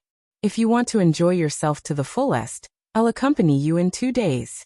We won't be bored in this building. Let's go to the Three-Li Stream in the eastern forest outside the city. It's next to a spring, and the spring breeze will blow, and the sun will be just right. At that time, we'll ice a few pots of good wine, some strong, and we'll drink to our heart's content. Just listening to him, Yushu felt that she was enjoying it. She raised the wine cup in front of him and nodded. We've agreed, we'll go in 2 days. Shuirui raised his cup and clinked it with hers. When did I go back on my word? The two of them drank and chatted. Yushu promised Shuirui that she wouldn't drink too much today. After drinking 3 cups of Zhuangyuan Hong, she asked someone to change it to fruit wine. Then she chatted with Shuirui about heaven and earth. Sometimes they talked about the Twin Yang group, and other times, they talked about the future. Shuirui already knew that Yushu, this little girl, was very knowledgeable. However, today was the first time he had a good time chatting with her, so he didn't feel that time flew by. In the blink of an eye, it was already evening. Big Brother, thank you for accompanying me. I should go back now. Otherwise, Godfather and Godmother will be worried. And Xiaoxiu will definitely be worried. Hehe. Yushu had been drinking sweet wine for the whole afternoon. She seemed to be drunk, but she wasn't. She just happened to be tipsy, so she leaned against the chair and chatted with Shuirui with a smile. Shuirui looked at the sky outside the window. It was time to send her back, so he said, "Drink some tea to sober up before you leave." After saying that, he called the maids in and told them to search for Yushu's coat and cloak, so that she wouldn't catch a cold when she went out at night. It was cold tonight. When they went out, a gust of north wind blew, causing Yushu to sneeze. She rubbed her nose and giggled. Shuirui quickly put on her hat and put one hand on her shoulder. He brought her to the side of the carriage and supported her elbow to firmly send her into the carriage. As soon as Yushu sat in the carriage, she yawned and looked left and right, trying to find a place to rest. Shuirui pulled the curtain and looked back at her sleepy face. He guessed that she had drunk a few cups, so he helplessly handed a soft pillow to her and said, "Use this as a cushion. Wash at home before you sleep." Yushu made a no sound, hugged the vertical pillow, put her chin on it, and yawned again. Her eyes were wet as she said, "Big Brother, I am really happy today. Are you happy?" Shui Rui raised his eyebrows slightly. What do you think? My sister has a promising future. As your big brother, how can I not be happy? Hehe.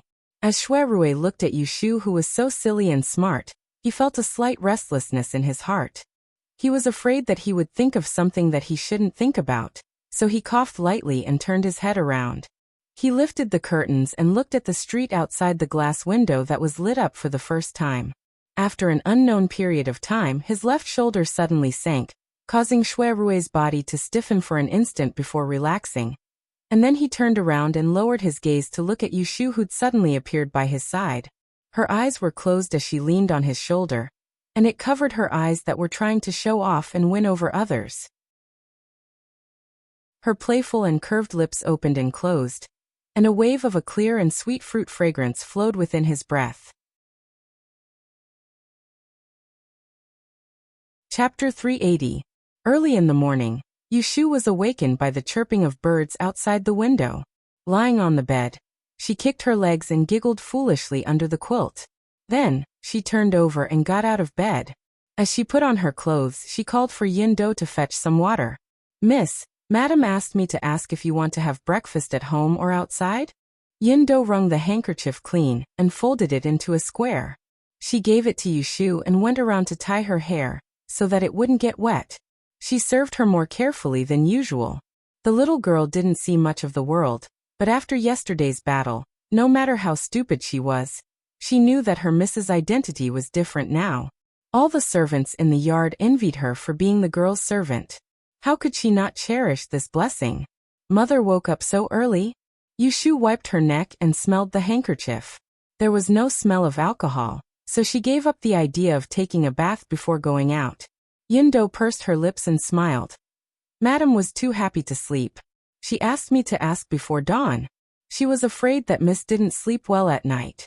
If she woke up late today, it would delay the important matter. Yushu still remembered that she was sent home by Shui Rui yesterday. She slept in the car and went home in a daze. Zhao Hui, He Fangji and Pei Jing were waiting for her. As soon as they saw her, they surrounded her and kept asking questions. It was Shui Rui who helped her out by saying that she drank wine. Then Zhao Hui quickly let her go back to her room to rest. By the way, when did Brother Shui go back yesterday? Yushu only remembered to find a bed to sleep last night. She didn't remember anything else. Yundo said, Mr. Shui talked with Master and Uncle for a while, and left after drinking tea. Yushu nodded, wiped her face and sat in front of the mirror to comb her hair. I will go out after having breakfast at home. There's no hurry. Oh, you can ask someone to hitch the carriage, the one sent a few days ago. Clean the outside. I remember Lu Zhong will drive the carriage. After combing your hair, you can ask him to talk to me. Lu Zhong was a servant that Yushu bought from the human training hall to guard the courtyard. He was in his 20s and had great strength. He was responsible for feeding the 2 horses in the stable. It was time for breakfast. As soon as Yushu entered the dining room and saw Pei Jing, she couldn't help but be surprised. Uncle didn't go back last night? Pei Jing looked at her with a smile, but before he could say anything, Zhao Hui exposed him. Your uncle didn't talk to Master Swanzi last night. This morning, he came knocking on the door, anxiously waiting for you to wake up. Yu Xiaoxiu burst into laughter. She quickly covered her mouth. Pei Jing blushed and pretended to glare at Zhao Hui. He coughed and pulled the stool beside him. Come and eat. Don't you have to go to the Celestial Commissioner's office? Don't be late and let others think that you are arrogant. Yushu obediently agreed and sat next to Pei Jing. She didn't even stretch out her chopsticks during the whole breakfast. Several elders at the table put a mouthful of food into her bowl. They couldn't wait to feed her. After breakfast, Yushu first led Yu Xiaoxiu back to their room and asked him if he wanted to go to the Celestial Commissioner's office with her. Yu Xiaoxiu quickly shook his head and said no. He then pulled Yushu's sleeve and asked her to go home early. As soon as the sun rose, Yushu arrived at the Celestial Commissioner's office in the fancy carriage given by Shui Rui. There was already an official waiting for her outside the magistrate's office. This time, she wasn't stopped by the imperial bodyguards. As soon as Yushu reported her name, the official cupped his hands and invited her in. He didn't even check her name card. After all, no one had the guts to pretend to be the head of the great calculation department. On the way, the official was obviously chatting with Yushu and had a friendly attitude. Yushu looked at the official's robes. It was obvious that he was more than a level higher than the official who gave her directions last time. Thus, she had a better understanding of her status as an operator. Officially, are we going to see the Great Commissioner directly? Yes, the time is just right. The Great Commissioner is already waiting for Miss Yu at Taishi Restaurant. When Yushu heard this, she thought that it was no wonder that the officials of the Celestial Commissioner's office were generally of high quality. It turned out that they followed the example of their superiors. They weren't like the officials she had met in her previous life who didn't care about time. They were often the last to arrive at the scene and let a group of people wait. They had never arrived early. Yushu already had a good impression of the Great Commissioner. This small detail added a few points to her impression. She thought that if she became an official in the Celestial Commissioner's office in the future, she would have a good life if she could work under such an official. As they spoke, they passed through a stone mountain, and the surroundings suddenly became cool. A pool of green water suddenly appeared in front of them, which made one feel relaxed and happy. In the middle of the lake stood a tower shaped like a pagoda. It had purple tiles and vermilion walls, and there was a Z-shaped bamboo bridge at the bottom. It was completely green, as if it was floating on the surface of the lake. There were a few solitary bamboos growing on the shore. They were less than 10 feet tall, but each of them had glossy leaves and a pleasant green color. We're here. Miss Yu, look, this is Taishi Tower. It's the place where the Imperial Secretary usually handles official business and rests. Yushu followed on the pontoon bridge and looked down at the clear lake water. Coincidentally, a school of red and white fish swam happily across the bridge. The fish scales faintly glowed with a golden light. They looked like carps but weren't carps. She couldn't even identify the species. She then looked at the stones at the bottom of the lake. They were colorful and bright, as if each stone had been carefully selected. A place with good feng shui. This phrase appeared in Yushu's mind. She felt that it was the most suitable word to describe this Taishi Tower. After crossing the bamboo bridge and arriving at the foot of Taishi Tower, Yushu saw that there was only a tall imperial guard guarding the door. She couldn't help but take a second look. The official who led the way for Yushu politely bowed to the imperial guard and said, "Bodyguard Xiao, please report to the imperial secretary that this official has brought the New Year's chief accountant." Okay, wait a moment. The unsmiling imperial guard looked at Yushu with a somewhat scrutinizing gaze before he turned and went inside. After a while he came out and said, "Miss Yu, please come in." Yushu thanked the official who led her here and walked into the tower. Inside the door, there was a row of painted screens that blocked the view. The floor was covered with jade slabs that were so bright that one could see their own face if they looked down. It gave the illusion that there was nowhere to hide. Yushu turned her head to see that the imperial guard didn't follow her in. She scratched her head and boldly walked around the screens. In the spacious hall, there were windows on the east and west sides. Yushu looked left and right, and suddenly turned her head. She saw a carved staircase on the north side. On the staircase was a jade chair, and on the chair was a figure wearing a purple robe and a jade crown. His sleeves reached the ground. He was looking at her with a slight smile. "I see you again, Mississippi." Yushu knew that she was being presumptuous, so she quickly bowed and said, "Student Yushu greets the Imperial Secretary." The officials of the Celestial Commissioner respectfully addressed the Imperial Secretary as the Imperial Secretary, which was a metaphor for extremely capable. But Yushu wasn't a subordinate of the Celestial Commissioner, so when she saw this famous hidden minister of the court, she still had to respectfully address him as an official. "There's no need to be so formal. Since you were able to win first place in the grand examination, you're a person of high status. Be at ease. Miss, please sit." Although he said to be at ease, Yushu didn't dare to be impolite.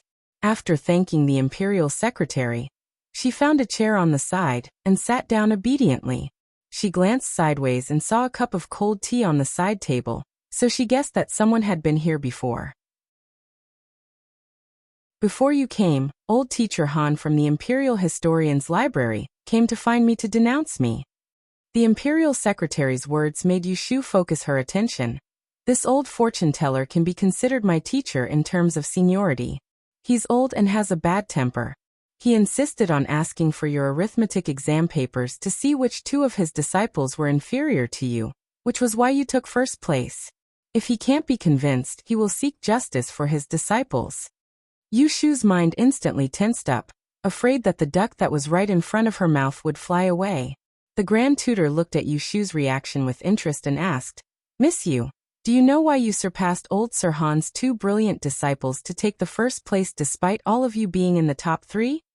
Yushu stood up straight. This was not the time to feign ignorance. She thought about it seriously for a moment before replying in a loud voice. This student is guessing that I might have given a variety of solutions to some of the questions. That's why I was able to beat them. Hearing this, the imperial secretary nodded his head in satisfaction and looked at Yushu with admiration. He slowly said, "That's right. Examiners of the grand examination, including me, although not everyone has the ability to change their own disciples.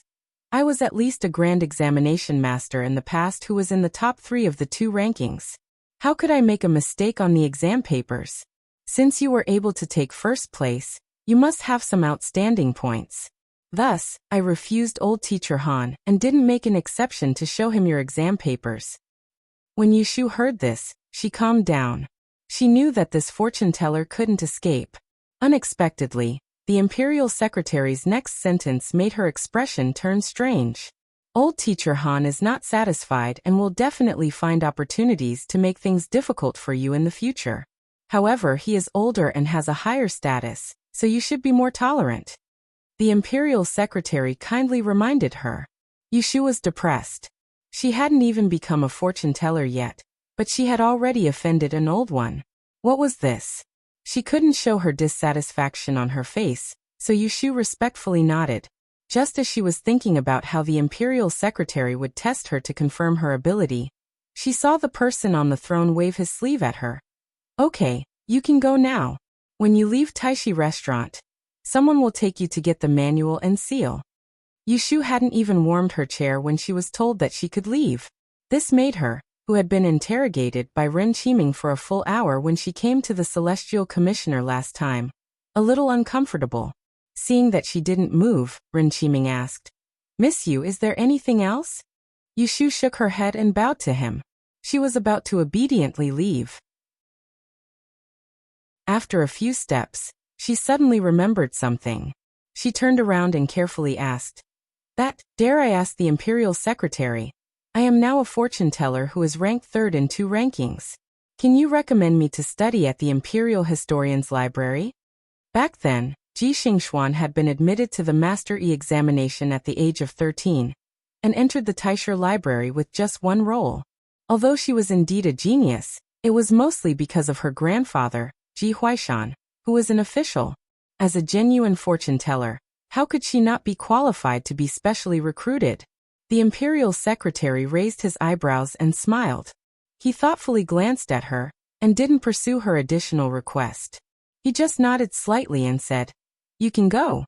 I will write a letter tomorrow. The day after tomorrow, you can directly take the name card to the Imperial Historian's Library to enter." Yushu took advantage of this and quickly thanked him for fear that he would regret it. She quickly left Taishi restaurant. Chapter 381. Among the 6 subjects of the Dian, mathematics was an independent subject. Only those who were ranked on the roll could be promoted to a Master of Mathematics. Although the Dian examination was held once every 3 years, it didn't mean that there would be a Master of Mathematics every time. In history, there had been a desolate situation where no new Master of Mathematics appeared for 10 years in a row.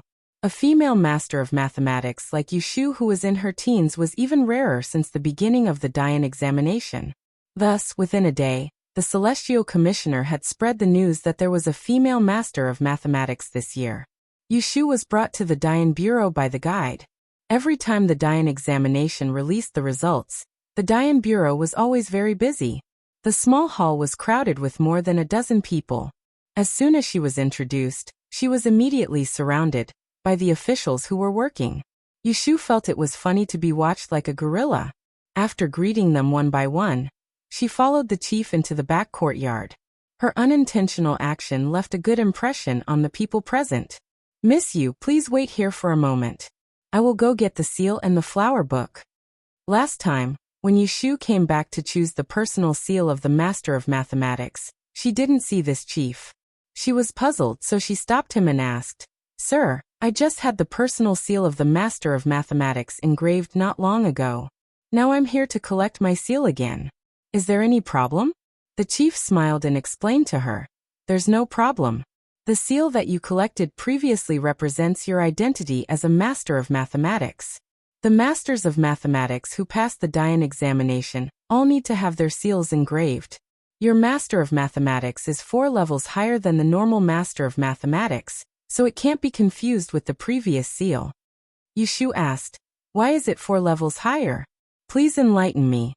The chief didn't think that she was a busybody and patiently explained to her, "When the Dian examination releases the results, the Celestial Commissioner will divide the examinees into 9 ranks and enter them. The 9th rank, which is also the lowest rank, is the Master of Mathematics on the 1st rank. After that, it's the top 3 of the 1st rank and the 1st rank. The 2nd rank is a dividing line. There aren't many above. The 6th rank is the Master of Mathematics on the 2nd rank. The 5th grade is the Great E Master with 2 rankings and 3 ranks, and the 4th grade is the Fortune Teller with 2 rankings and 3 ranks." Hearing that she was 1 level higher than Ji Xingxuan, who was ranked 3rd in the double ranking list, Yushu was delighted.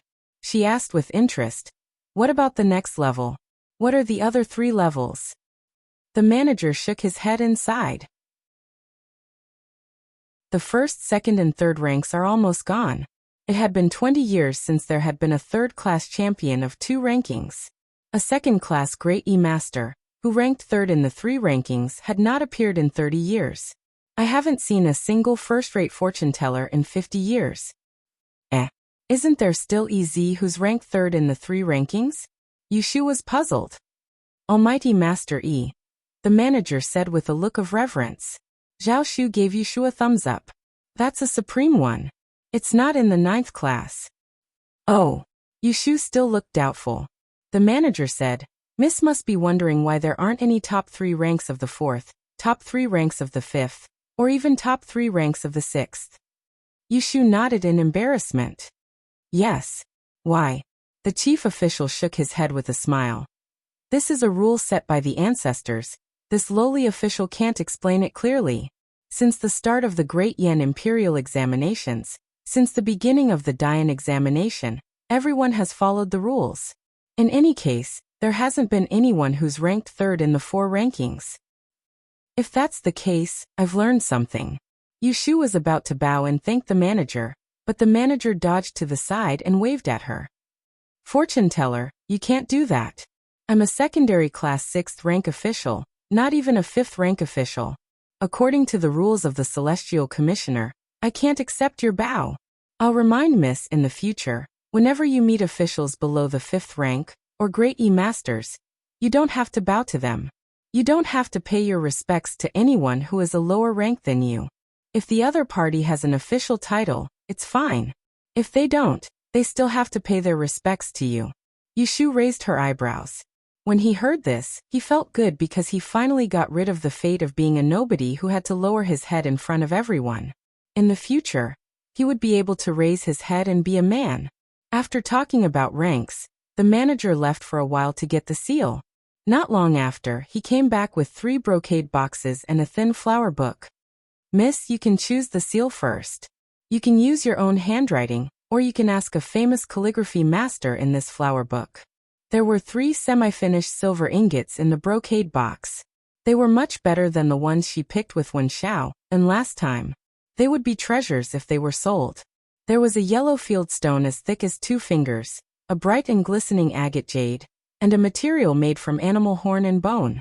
It was lustrous and white, but it felt warm to the touch. It was extremely rare. Seeing Yushu was fondling the last piece of scrap, he laughed and said, "Miss really has good eyesight. This piece is a precious elephant tusk from a foreign country. It is said that it was plucked from the mouth of an elephant king at the end of its lifespan. The local lamas worshipped it for 100 days, so it is a treasure in itself. His Majesty had people divided into several pieces. One of them was bestowed to the Grand Secretary. The Grand Secretary asked a great master to carve it into 2 seals. One was given away, the remaining one was kept in the seal bureau. Yushu was hesitant to take this elephant tusk because there was a saying in the Book of Changes. It was not easy to wear ivory, which was obtained from fierce beasts. Otherwise, it would attract blood. However, after listening to the manager's recommendation, she was reluctant to put it down. Finally, she decided to believe in fate. Then I'll take this. Yushu then looked through the list and asked the manager to give advice. She decided to ask an old calligrapher to write. When Yushu came out of the Celestial Commissioner's office, it was already noon. She went home for lunch and waited for the sun to set before going to Lu Tan's guest house. Yushu came at the right time. Lu Tan's sedan chair had just arrived in front of the door. Helen Chu was with him. Lu Tan was a little surprised to see Yushu so soon, and invited her inside to talk. After sitting down in the reception hall and having tea served, Yushu began to state her purpose of coming. She said, "To be honest, Your Highness, after the strange technique was released, I saw Wen Xianglong outside the guest house. From what he said, it seemed that he yearned for the Taisher Library, but could not get in. But Your Highness had already given me the place, so I did not humbly give it to him. Today, when I met with the great advisor, I was fortunate to get another place to enter. So may I ask Your Highness to give the previous place to Wen Xianglong?" Lu Tan won the double sons meeting this time and got the double chief and 3rd rank. Logically, even if Yushu did not want the place to enter, she would have to wait for another feng shui master first. It would not be Wen Xiaoan's turn. But the reason was not like this. First of all, this place was promised by Lu Tan to Yushu. Now she was giving it away. Since she spoke for Wen Xiaoan, Lu Tan had to consider it. Helen Chu looked at Lu Tan's expression and asked, "Since Swansea is so considerate of Wen Xianglong, it seems that you have a friendship before?" Yushu nodded and did not hide it from them. "When Brother Wen was still in Perrin Hall, I got to know him. Our friendship is not deep, but we helped each other." Yushu was a sentimental person. At that time, Wen Xiaoan solved the word worry of Prince Xiang for her, so that she could finally see the clues and judge right from wrong. So this time, she was so nosy. Since it had come to this, Lu Tan had no reason not to agree. "In this case, the Lotus Room is righteous. I will arrange for Wen Xianglong to enter the Taisher Library as soon as possible." Since yesterday, Lu Tan had naturally changed the way he addressed Yushu directly as Lotus Room. He regarded this as an elegant title, and became closer to her. Yushu stood up happily and bowed to Lu Tan. "Then I thank Your Highness on behalf of Wen Xianglong." Lu Tan was willing to do Yushu a favor, so he thought for a while and said, "Wen Xianglong is temporarily living in Thousand Cranes Tower in the north of the city. Lotus Room can go and tell him the good news, so that he will not run around in vain." Yushu once again secretly exclaimed that Lu Tan knew how to conduct himself. So she nodded and left. Yushu did not like to procrastinate, so she left the guest house. Although it was late, she still rushed to Thousand Cranes Tower. Moreover, with a carriage, it was convenient to go anywhere. She did not have to worry about returning late at night. Yushu inquired about Wen Xiaoan's room at the counter in front of Thousand Cranes Tower. She entered the backyard and knocked on the door on the 2nd floor. "Brother Wen, is Brother Wen in?" Yushu saw the light in the window and shouted several times before someone answered the door. "Who is it?" Wen Xiaoan frowned. When he opened the door and saw Yushu, he was stunned. He must have heard the news that she won the first prize. His expression was a little strange. He left the door open and turned to enter the room, but he did not refuse her. Yushu smelled a trace of alcohol, and guessed that he was worried about not being able to enter Taisher Shiyuan.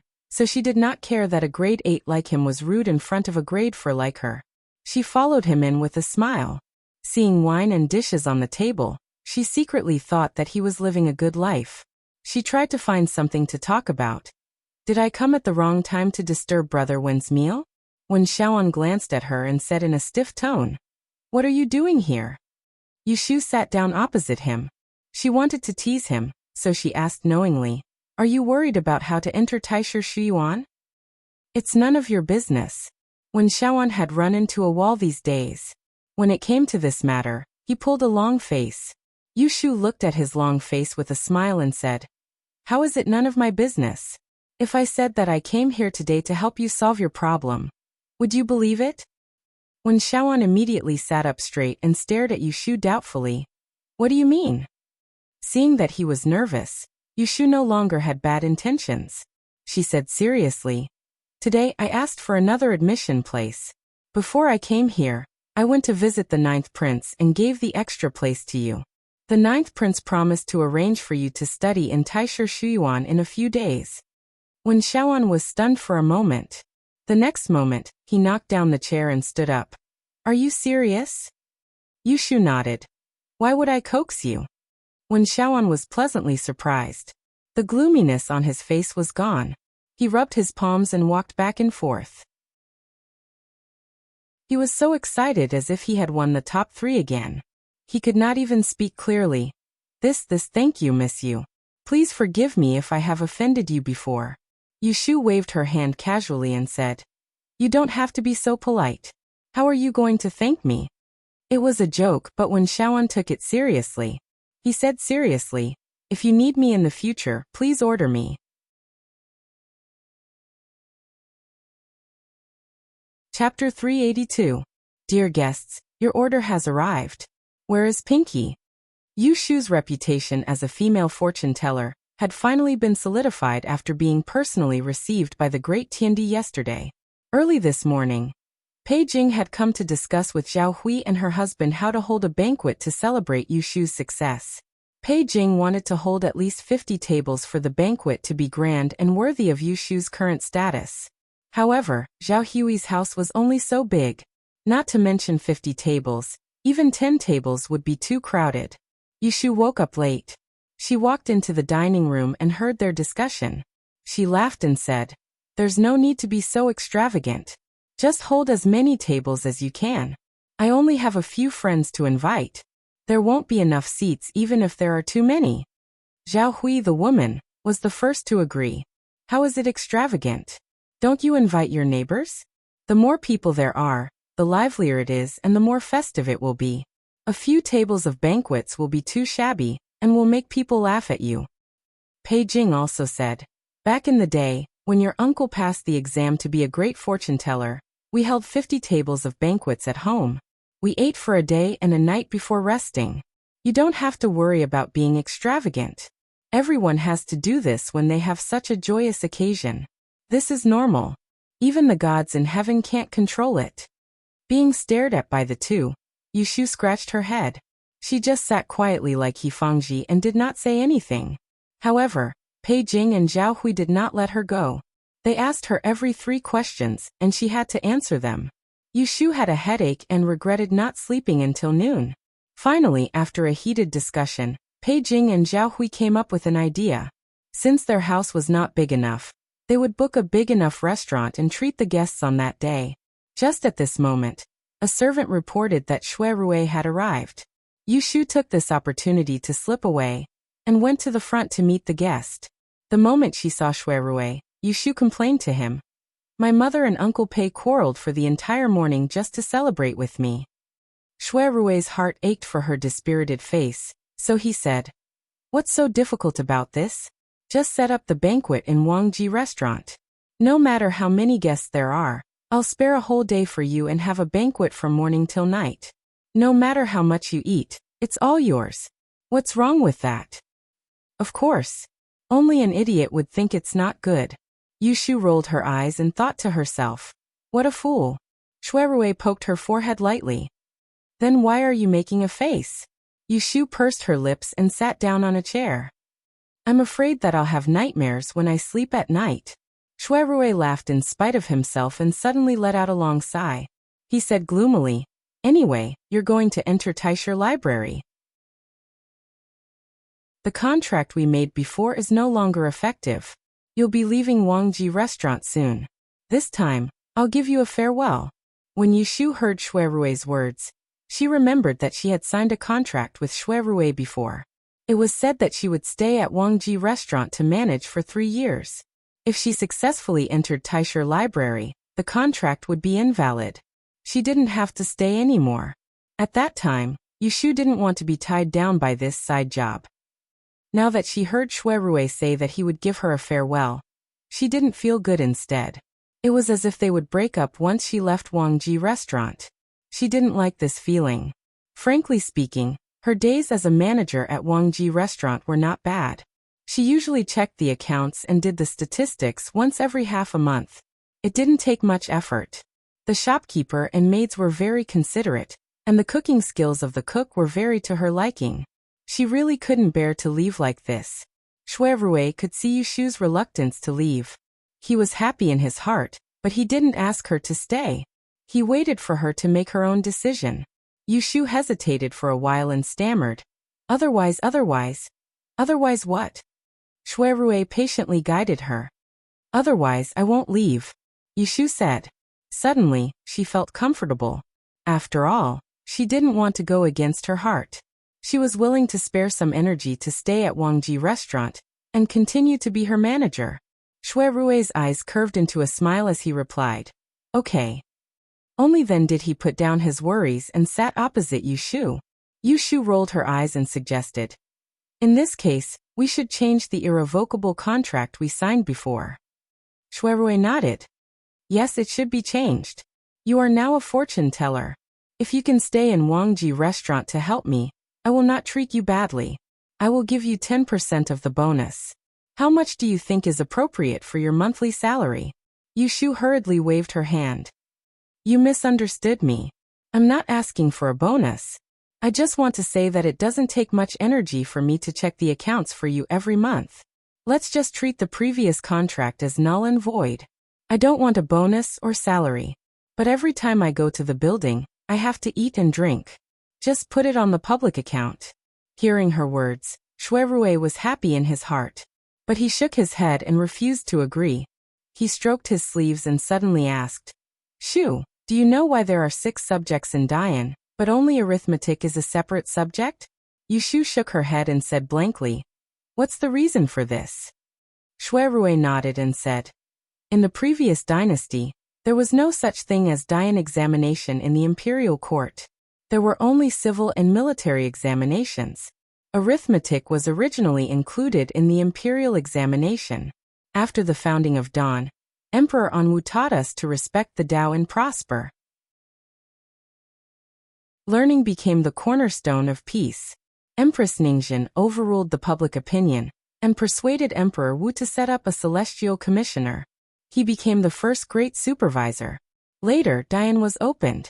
One of the purposes was to select officials for the celestial commissioner. In the beginning, there were only 5 subjects and arithmetic was not included. Yushu was attracted by this piece of history. She leaned forward and listened with a curious expression. 50 years after that, Emperor Shizong ascended the throne. It was said that one day he had a dream. The 9 heavens Xiannu goddess appeared in his dream and said that arithmetic was part of the Xiantian Dai. She wanted him to include it in Dian. So when Emperor Shizong woke up, he ordered the celestial commissioner to reform the system. He added arithmetic and made it 6 subjects in Dian. When Shui Rui spoke up to hear, he glanced at Yushu before continuing. However, the geniuses that are elected in the 6th department are usually not only useful to the imperial astronomer. Within the 6 departments, the departments under the Ministry of Works, Ministry of Revenue, and Ministry of War all have vital areas that require the use of fortune tellers. Moreover, because the imperial astronomer was short of manpower at the beginning, they held on to the original intention that the Grandian examination was to select geniuses, and were unwilling to let them go many times. So 100 years ago, there was endless debate in the imperial court. In the end, it was decided that both sides took a step back and allowed arithmetic to be independent from Dian. However, it was not included in Teacher E. This was so that if there was a need elsewhere, they could still use scholars from arithmetic. Oh, so that's how it is. After listening, Yushu had some thoughts in her heart. At this time, Shui Rui returned to the main topic. Although 100 years later, The Celestial Commissioner's position has changed and the talents from the Dayan examination have mostly gone to other places. Only a few are able to stand out and enter the Imperial Court. But scholars from arithmetic are still allowed to hold positions outside of the Celestial Commissioner. This is closer to an official career. You have a bright future and have no background. How many aristocratic families and chambers of commerce in the capital would be tempted when they hear about you? Yushu thought that she had become a hot commodity. She was in the mood to joke with Shuirui. Big brother, aren't you afraid that I will regret staying in Wangji restaurant by telling me the truth? Shuirui was calm and unhurried. He looked at her with a gentle expression. If you go to another place, you won't necessarily get more benefits than what I've given you. Places with more benefits might not be as free as what I've given you. Places with more freedom might not be as good to you as I am. These words came from the bottom of his heart. When Yushu heard it, she felt as if she was soaking in a hot spring. She felt comfortable from head to toe. She could vaguely feel a gust of hot air rising. Her ears were red and her eyes were burning. Big brother. Yushu sniffled and called out softly. There was a trace of emotion in her voice that even she herself did not notice. Shuirui looked at Yushu's rare female behavior and was very satisfied. He did not make a sound. The two sat quietly until Yushu calmed down. She rubbed her nose in embarrassment and said, I am happy to help you. I'm happy to help you. If you continue to calculate money for me, then you're looking down on me. If that happens, then I'm going to get angry. Shuirui pondered for a moment, and then he said, All right, I won't calculate money with you, so don't bother about it with me as well. Your celebratory banquet will be held in the Forgotten Opportunity Pavilion, and it won't be changed. Yushu did not pester him and smiled heartily. Okay, it's settled. The two got what they wanted and were happy. Shuirui chatted with Yushu for a while before leaving. He still had a banquet to attend at noon, so he could not stay for lunch. After Shuirui left, Yushu told Pei Jing and Zhao Hui about the decision to hold a banquet in Wangji restaurant. She was afraid that the elders would worry too much, so she did not say that Shuirui would pay the bill. She only told them that she had been doing the accounts in this restaurant before. Even though Pei Jing knew that the dishes in this newly opened restaurant of Wangji restaurant were expensive, his family was rich. After he entered the capital city, he had made a windfall, so he was not afraid that he would not be able to support Yushu. Little did he know that Shuirui had already taken care of the matter of treating them, so he did not need to consider the issue of expenses at all. So the banquet was finalized. All that was left was for Yushu to choose a good day and prepare the invitation. In the morning, Shuirui came. In the afternoon, Lu Tan sent a steward to Yushu's house. When the steward saw her, he said, In order to thank you Swansea for his help in the Double Suns meeting, His Highness asked me to pick a few small courtyards in the capital. Please choose one that you like. Then he took out a red list and handed it to Yushu. The location and size of each house were written on it. At first, Yushu was a little flattered. In the past 2 times Lu Ten gave her gifts, and each time he gave her a big gift. This time he was even more generous. He even wanted to give her a house. But then she thought about the help she had given to Lu Tan, so it was not a big deal to accept a house. So she took the red list and looked at it. Who knew that when she looked at it, her hands softened. This was not a small courtyard, it was clearly a big house. The smallest house had 3 entrances and 3 exits, which was equivalent to 2 of the courtyards where her family lived now. Moreover, these big houses were located in the northern part of the city. The location was very good, and the value increased several times. Still not accepting it? Yushu hesitated.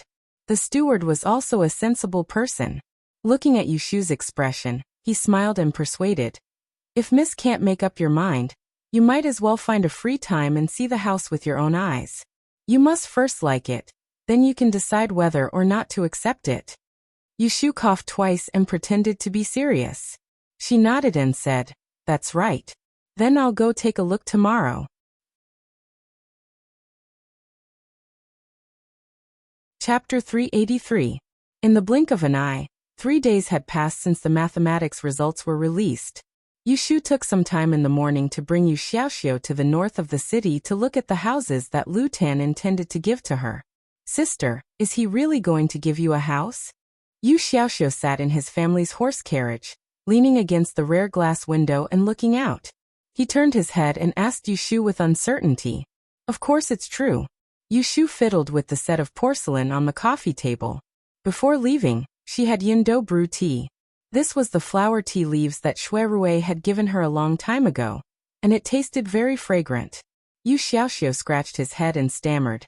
Then when we move to a new house, can we bring mother to live with us? Yu Shu frowned slightly. Thinking of Aunt Chui's craftiness, she was annoyed. Thus, she tried to reason with Yu Xiaoxiu. Mother ran away from the Ji family after all. Why can't she avoid the limelight for 2 or 3 years? Sister is now a fortune teller.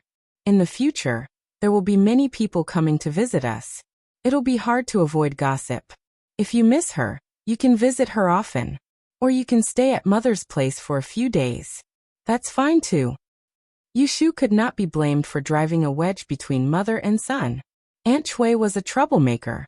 If they really lived under the same roof, she might cause chaos in the family. Yu Xiaoxiu was at an age where he was determined.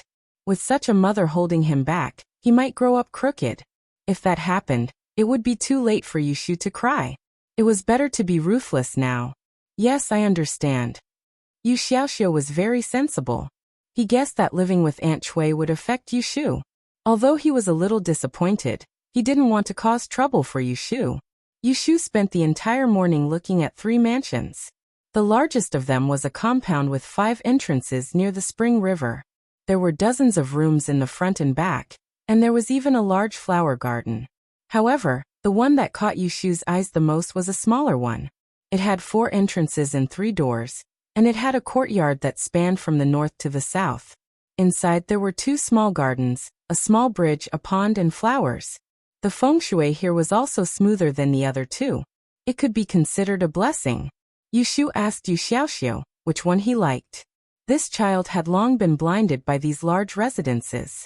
How could he tell if they were good or bad? In the end, it was the housekeeper sent by Lu Tan who said something that allowed Yu Shu to make the final decision. Don't think I'm talkative. The house by the river is big, but most of the neighbors are idle and lack people. This 4-sectioned residence was different. Its eastern neighbor was the residence of Scholar Song of the Graceful Literature Pavilion. The first house at the end of the street is occupied by Assistant Minister Li of the Ministry of Justice. If the neighbors visit each other, it will be more or less a social network. Alright, let's do it here. Lu Tan's people were efficient. They passed the title deed to Yu Shu. Both parties signed a contract and stamped Lu Tan's personal seal. Soon, a large house was added to Yu Shu's name. However, the courtyard was mostly empty. There wasn't much ready-made furniture. If she wanted to move in, she would need to tidy it up. Yu Shu came back from looking at the house. She went to the princess's residence on the way. She hadn't seen Jing Chen visit her in the days since she became an accountant. She didn't care about it before, but when she thought about it carefully last night, she felt unhappy. Such a happy event happened to her, and all her relatives and friends expressed their support. Even Xia Mingming, who couldn't go out, asked someone to send a thick letter to Wangji Tower. Jing Chen, her life and death friend, didn't do anything, as if he didn't care about her at all. She came in to take a look. What was Jing Chen busy with? If he was just taking care of his junior sister, he shouldn't have the time to send someone to her house to congratulate her. Yu Shu and Yu Xiaoxiu got off the carriage in front of the princess's residence. One of the guards at the gate knew Yu Shu. When he saw her, he came up to greet her. Miss Yu, is your young master at the residence? Young master just went out not long ago. Do you know where he went? I'm not sure. Yu Shu missed. She angrily pulled Yu Xiaoxiu back to the carriage and told Lu Zhong to go home. Yu Xiaoxiu saw that Yu Shu didn't look good and couldn't help thinking. In the past, they lived with brother Jing and ate and drank together like a family. But since brother Jing regained his memory and became a relative of the emperor, he rarely contacted them. In the past month, he didn't even go to their house. Yu Xiaoxiu didn't know what happened, but he felt sorry for his sister. After all, Yu Shu never left Jingchen, and Yu Xiaoxiu had seen it all. Although he was young and didn't understand love, he thought that people should be grateful. So he was a little dissatisfied with Jing Chun, and even thought that he was ungrateful. Sister. Yu Xiaoxiu leaned towards Yushu and pulled her sleeve to comfort her. Brother Jing is different from before. We are common people, and he is a member of the royal family. We can't get close to him. It's fine if he doesn't come to you, but we don't have to curry favor with him. Hearing this, Yushu didn't know whether to laugh or cry. She reached out and flicked Yu Xiaoxiu's forehead and scolded. Nonsense. Who is trying to curry favor with whom? Your brother Jing is a noble, but your sister is not a useless person. Why do I need to curry favor with others? Didn't you have a good relationship with Jing Chen before? Why did you become estranged after not seeing him for a few days? Yu Xiaoxiu murmured. It's not just a few days. It's been a month. Yushu said stiffly, so what? We see each other every day. It's good if we don't see each other every day. Didn't the headmaster of the academy teach you that a gentleman's friendship is as indifferent as water? Yu Xiaoxiu was not convinced and said, then Brother Shui often comes to our house. It doesn't mean that you don't have a good relationship, does it? Yushu was speechless by Yu Xiaoxiu. She wanted to say a few words of justice for Jing Chen, but she got herself involved in it. She felt embarrassed, so she pulled a long face and said to Yu Xiaoxiu angrily, You kid, I say the bald and you say the blind. I say the eggplant and you say the cucumber. Who taught you to talk back to your sister? Yu Xiaoxiu didn't expect that Yushu would be angry at him because of a few words. He opened his mouth and wanted to explain, but he was afraid of making Yushu angry. So he turned his head and said no more. The sister and brother were in a deadlock all the way home. As soon as the carriage stopped, Yu Xiaoxiu pushed the door and jumped out. Yushu got out with a straight face. She turned her head and saw the carriage parked across the road. She was stunned. Yu Xiaoxiu also saw the carriage. He bit his lips and ran into the yard with his head down. When he passed by the door of the living room, he let someone call him. He pretended not to hear, and didn't even turn his head. Yushu walked to the door of the living room with mixed feelings. She saw Jing Chen sitting on a chair and drinking tea. She greeted him dryly. When did you come over? Jing Chen smiled slightly. He raised the cup in his hand. I just drank 2 cups of tea. Yushu sat down beside him and turned her head to look at his emotionless face. She suddenly didn't know what to say. When she went to the princess residence to look for him, she prepared to say what she wanted to say. But when she saw him, she couldn't remember a word. Jing Chen spoke first. I heard from Chongyan that you won first place in the Dayan examination. Now it's already a foregone conclusion. Congratulations. Yushu's smile was a little forced. It's been a few days and you just found out. She thought that it was a joyous occasion, but in Jing Chen's eyes, it was just a false reputation. There was nothing to be happy about. Jing Chen had a trace of guilt on his face. I was researching prescriptions in the Imperial Hospital a few days ago and just left the palace yesterday. Researching prescriptions? Yushu didn't need to ask. She also knew that it was for Shui Yun. Seeing the man who once made her dig out her heart and lungs was now doing his best for another woman, but not caring about her. Although Yushu had already let go of this relationship that ended without a cause, she still felt a trace of sadness. Yushu didn't want to pretend to care about Shui Yun's injury, so she skipped this topic and asked, By the way, did you put away that sword? Jing Chen nodded. That's good. After a while, I will find a fake one to send over to you. There's no hurry. I don't have time to practice the sword these days. No one will find out. Jing Chen put the teacup in his hand aside and looked helplessly at Yushu. I was too busy and couldn't explain the chaotic sky divination record to you.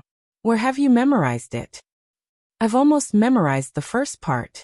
Those 2 handwritten copies, Yushu would flip through them every night. She had a good memory and had memorized almost a third of it.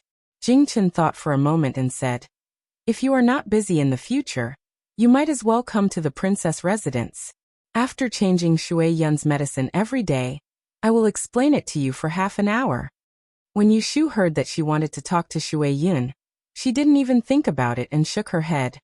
No, the 9th prince didn't tell you. I will go to the Imperial Historian's library to study. How can I run to the princess residence every day? I will wait a little longer. Taoist Master Hui Xian's chaotic sky divination record was not very difficult to understand. Every time Yushu studied it by herself, she would more or less gain some insight. Even the astrolabe was explained in the book. Just as Shui Yin had told her that day in the tea house, she could comprehend it on her own, but the progress would be much slower. Yushu had no intention of learning, so Jingchen didn't force her. He reached into his sleeve and took out a palm-sized sachet and handed it to her. Yushu took it suspiciously. As soon as she touched the round bulge in her hand, she guessed what it was. Yellow frost stone? And you can keep it. It should be yours. Yushu held the yellow frost stone, but she didn't feel much joy. Instead, she felt it was ironic. Because she knew that she would be killed, she asked Jingchen to borrow this precious stone to save her life. However, he told her that Shui Yin had taken it and couldn't give it to her. Now that everything was calm and she no longer needed it, he said that the yellow frost stone should be hers. It wasn't that Yushu hadn't been sad and angry about the various changes that had occurred to Jingchen after he had recovered his memories. However, she had always endured it and didn't want to flare up. Today, when she saw Huang Shuangshi, she recalled how Shui Yin had schemed against her and how she had disregarded her life and death. The fire in her heart burned. However, Jingchen was kept in the dark. At this time he said a few words which was tantamount to adding fuel to the fire. Shui Yin knew that I gave the yellow frost stone to you long ago. Last time, I had no choice but to borrow it, so I felt very guilty. She asked me to apologize to you and must return it to you. Ha. Yushu sneered and suddenly turned hostile. I don't dare to accept something that your junior sister has used before. Otherwise, if I lose my life one day, I won't even know how I died. You should take this treasure back. After saying this, she threw the sachet into Jingchen's arms, got up and walked out, shouting in a deep voice, "See the guest out." Jingchen was stunned by Yushu's cold words. He blankly caught the sachet hanging from his chest and hurriedly called Yushu. "Xiaoyu, why are you doing this? I don't understand." Yushu walked to the door, turned her head and sneered. "If you don't understand, go back to your junior sister and ask her what she has done."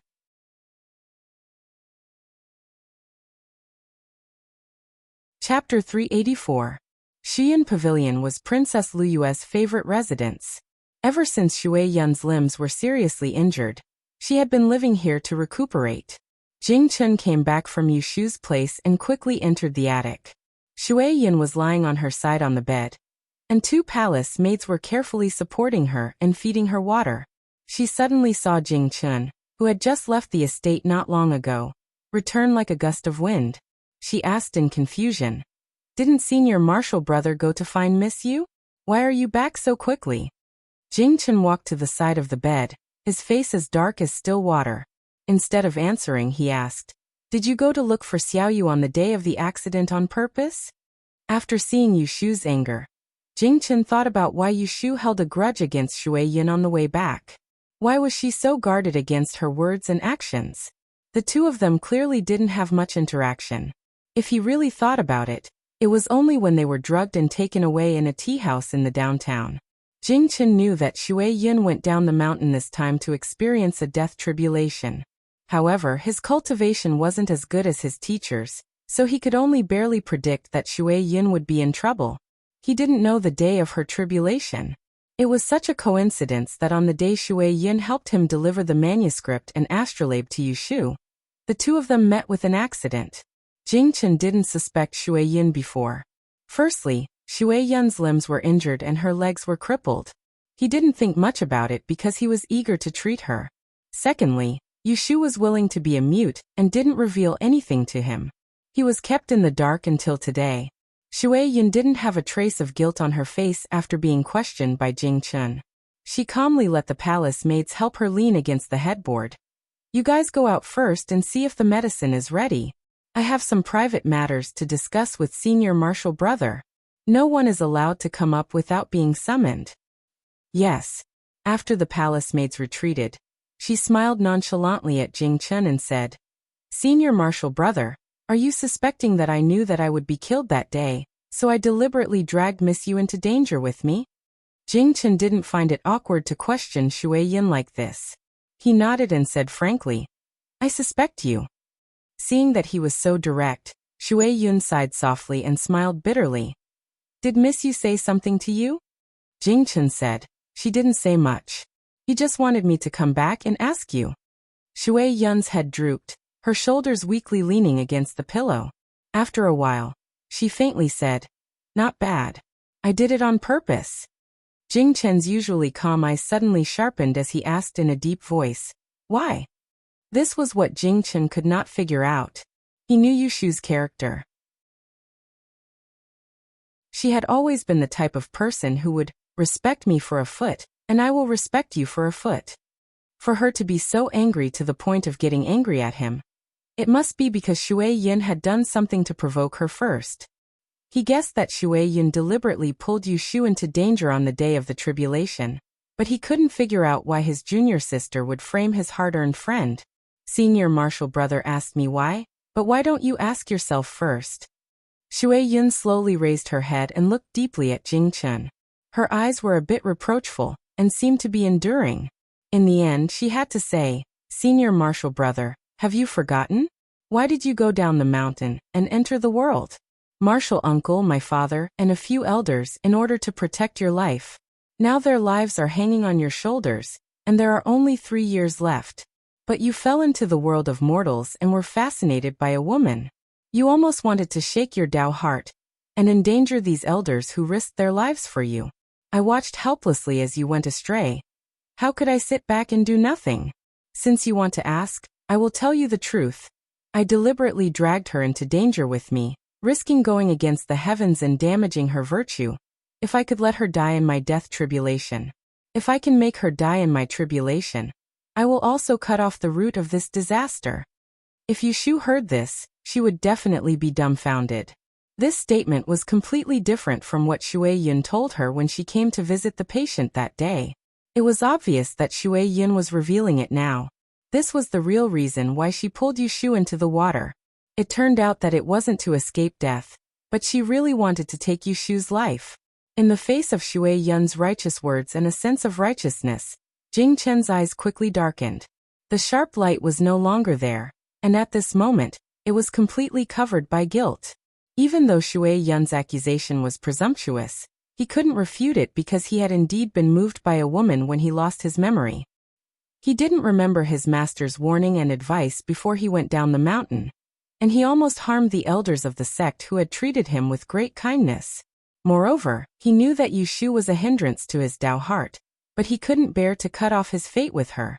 He thought that as long as his Tao heart didn't waver, he wouldn't be harmful. Who knew that he would still bring disaster to her? He felt guilty to his master and to her. Heh! Shui Yin laughed bitterly and looked at the silent Jing Chen. She laughed at herself and said, Miss Yu hasn't been hurt yet. She can run and jump, and live very freely. She can even coax you to come to me to punish me for her. Senior Marshal brother, we grew up together, and our relationship of more than 10 years can't compare to you knowing a woman for a short year? Fine, even if I can't compare, what about my martial uncles and my father? They have loved you since you were young, and have done their best for you. Don't you care about them? Jing Chen's heart was pure, and without any distracting thoughts. Whether he was happy or angry, he was as calm as water. He would rarely be swayed by emotions. But at this time, he couldn't tell whether he should stick to his heart and protect Yushu, or feel guilty and forgive Shui Yun. Jing Chen's expression was blank. The elders of the sect had saved his life and raised him up. His junior sister and he were brothers and sisters. But Yushu had saved his life. They were friends of life and death.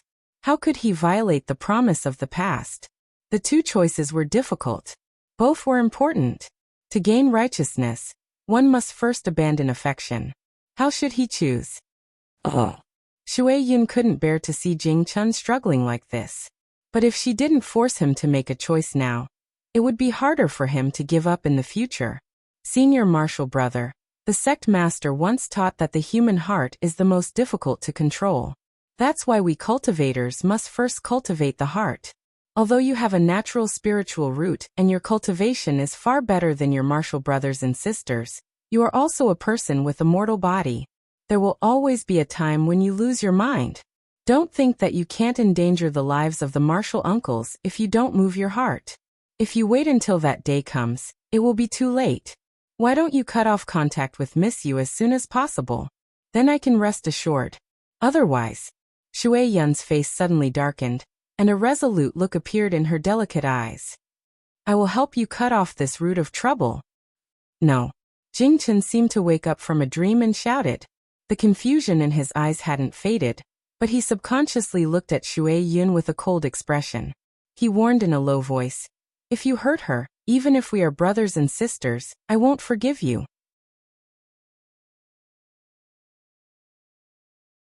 Chapter 385.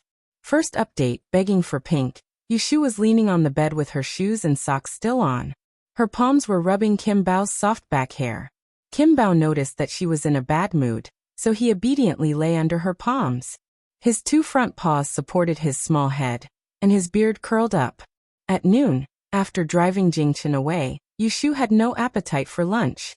Thinking about Jingchen and Shui Yun, she just lay there for the whole afternoon. There was a knock on the door. At first Yushu ignored it. When she heard Yu Xiaoxiu's muffled groan outside the door, Yushu suddenly came back to her senses. She withdrew her thoughts and said, "Oh, it's Xiaoxiu. Come in." After entering the door, Yu Xiaoxiu first glanced at Yushu cautiously. Then he put his hands behind his back, leaned against the door, and put his feet together. He lowered his head and said, "Sister, it was my fault this morning. I shouldn't have said bad things about Brother Jing. I shouldn't have talked back to you. If you are angry, you can scold me and beat me. Don't sulk and refuse to eat, okay?" At the last sentence, Yu Xiaoxiu raised his head slightly and looked at Yushu. His small eyes were begging, which immediately made Yushu's heart soften. She was not angry with him. So how could she bear to let him blame himself? So she raised her hand and waved at him. "Come here." With such a wave of her hand, Yu Xiaoxiu walked over obediently without any awkwardness. He was pulled by Yushu to sit on the bed and drove Kim Bao aside. She pinched Yu Xiaoxiu's wrist, which was thinner than hers, and said softly, "It's my fault. I shouldn't have lost my temper with you. Xiaoxiu is so sensible. I don't have enough time to care about you. How could I scold and beat you?" As soon as her tone softened, Yu Xiaoxiu knew that the rain had passed and the sky was clear. Suddenly, his grievance resurfaced. He took Yushu's hand and shook it. "I don't really want to talk back to you. I just can't stand the fact that you're so nice to Brother Jing. You're even nicer to him than to me. But now he's staying away from us. You're even bothering me because of him." Yushu burst into laughter. She thought to herself that this child could still be jealous. She pinched his cheeks and said, "Let's go. Jing Chen is Jing Chen. He's my life friend. As long as he doesn't betray us first, I can't turn my back on him. But you are you. You are the only blood brother I have in this life. In this world, there's no one more intimate than us siblings. Even if I scold you, in the end, you're still the one who loves me the most. Remember this." Hearing this promise, Yu Xiaoxiu's eyes immediately turned red. He nodded vigorously and repeated Yushu's words today. They were blood-related siblings. No one could kiss them more than they did. This child Yu Xiaoxiu was actually very pitiful. Disregarding concubine Chui's lack of maternal love, he was just someone who had no one to care for him. In addition, the original older sister was lazy and useless, so he was forced to mature early. During the days when he lived under the roof of the Ji family, he was humiliated and fooled by a group of young masters and ladies. It was common for them to beat and scold him. His mother didn't even care, and turned a blind eye to it. Later, he was kicked out of the Ji family with Yushu. After moving to the capital, he finally had a few good days. He lived in a big house, slept in a big bed, ate well, went to school, and had a fortune-teller sister that everyone envied. He always felt uneasy. He was afraid that this was just a dream. When he woke up one day, he would still be in the big courtyard of the Ji family as a poor person. And Yushu was the only one he could rely on in this world. He firmly believed that as long as his sister was alive, he would not be a little boy who could be bullied by others. Yushu didn't know that her sincere words had inadvertently dispelled the last layer of inferiority in Yu Xiaoxiu. The poor person who lived in the bottom of his heart disappeared without a trace. What was left was a real 13-year-old young man who looked forward to the future. The brother and sister quarreled with each other. In less than a day, they were reconciled. Yushu didn't think about those troubles. Her mood quickly improved. Seeing that the sky was still dark outside, she asked Yundo to tell Zhao Hui that they wouldn't stay at home for dinner. She led Yu Xiaoxiu out. Sister, where are we going now? There is a big restaurant in the north of the city. I help your brother Xue take care of the accounts there. I will take you there to see your brother Xue. See if he is free recently. When the weather is good, he will take us to the suburbs to ride horses, okay? Yu Xiaoxiu's eyes brightened. He almost raised his hands and feet to say yes. This was not a whim of Yushu. She had long wanted to try the feeling of riding on the back of a horse. Riding the wind, she didn't know what kind of pleasure it was. After Xue Rui finished reviewing the official documents for the past few days in the Supreme Court, when he left the house, he saw the red glow of the setting sun in the west of the city. He was suddenly in the mood to drink, so he asked Lao Chui to drive the carriage to the Wangji Tavern. Lin Fu knew that Xue Rui was coming, so he hurriedly asked the waiter to do the chores in the front, and went to the back to accompany him. Xue Rui didn't need him to serve him. He just asked the kitchen to cook a few simple dishes to go with the wine. He changed into a loose white cotton gown, and took it to the balcony on the third floor. He put a recliner and looked at the setting sun, enjoying the scenery of the city. While he was enjoying himself, someone disturbed him. Xue Rui heard the sound of the white jade bead curtain behind him. Guiqi, who was guarding outside the balcony, stopped her. Miss, please wait. This is not the place to receive guests. Please go downstairs. I am Princess Xiwan. Get out of the way. I know your young master is here. I want to see him. Princess, please calm down. I have eyes but failed to see. Xue Rui's mood was ruined. He put down his bent left leg and stepped on his shoes. While Guiqi was stopping people outside, he adjusted his clothes and said with half a glass of wine in his hand, It's Xiwan. Come in. Xue Rui felt strange. His cousin had always been dignified and sensible in front of others. Why did she put on airs in front of him? He could hear that she was angry. He didn't know what happened. Just when he was guessing, the bead curtain outside the balcony was pulled open. In the blink of an eye, Xiwan came to him. She was still wearing a cumbersome wide-sleeved robe, and her makeup was exquisite. It was obvious that she had just come out from the tea party of the noble ladies. Xue Rui looked at Xiwan, who was angry, and her eyes were red. He frowned and followed his duty as an elder brother. He sat up straight and said with concern, Princess, have you been wronged? Xiwan clenched her fist and bit her lips. She lowered her voice and asked, Are you going to be engaged to Rui Zizhu? Xue Rui really frowned this time. He waved his hand to let Guiqi guard outside and asked, Where did you hear it? His grandfather had mentioned to him that the marriage with Count Zhongyong's mansion was not bad, but there was no matchmaker, no betrothal, and nothing was set in stone. His marriage had a lot of implications. Before he agreed, the Xue family would not let any news out. However, Xiwan was only an aunt's cousin, so where did she get the news? Xiwan guessed that it was true when she saw Xue Rui's expression. Her heart sank. When she was about to lose her temper, she found that Xue Rui's face turned cold before her. She changed her mind and quickly restrained her attitude. She pursed her lips and said in a pitiful voice, Princess Jiejie has only passed away for 3 years. Her body is not cold yet. You are in a hurry to get married and forget your old friend. You are too heartless. I feel injustice for my sister. She died unjustly for the short-lived Xue family. If you break your promise and marry another woman, I won't recognize you as my cousin anymore. Xue Rui stared coldly at her and waited for her to finish speaking. He didn't say a word as he tightened his grip on the cup in his hand. The porcelain cup couldn't bear the heavy burden, and without any warning, it cracked open and shattered in his palm. Ah! Xiwan was shocked. She covered her mouth and looked up along with the blood overflowing from his hand. She saw Xue Rui's face was frosty. He was not gentle like before. He seemed to be a completely different person. He was a person who did not like to be angry. If he really lost his temper, few people could bear it. Remember, Shuirui held the broken pieces in his hand and said word by word in Shiwen's ears.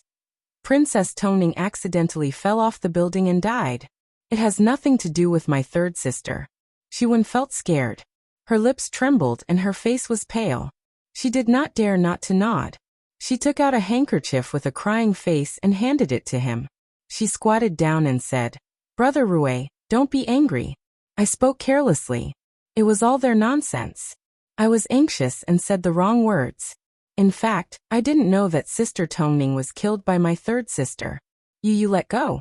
Don't hold these." Shuirui's face was taut. He raised his arm to separate Shiwen and threw away the broken pieces in his hand.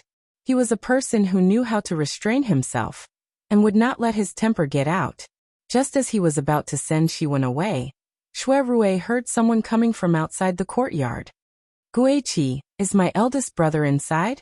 Miss, you are here. This young master is meeting guests. Why don't you wait down there?" When Shuirui heard Yushu's voice, he turned around to have a look. As he was distracted, Shiwen wrapped his palm with a handkerchief and held his bleeding palm. The white jade bead curtain outside the patio was not airtight, so Yushu could easily see the figures inside. It seemed to be Shuirui and a woman. She raised her eyebrows and thought to herself, "What's there to be ashamed of?" Even though she agreed verbally, she turned her head and pretended to leave, but her hand suddenly pointed outside the building and she said in surprise, "Look at the big bird." This was one of the top few tricks on the list, but it was useful.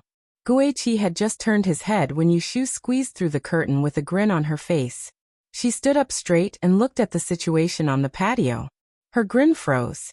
Shuirui's hand was still being held by Shiwen, so he did not react in time.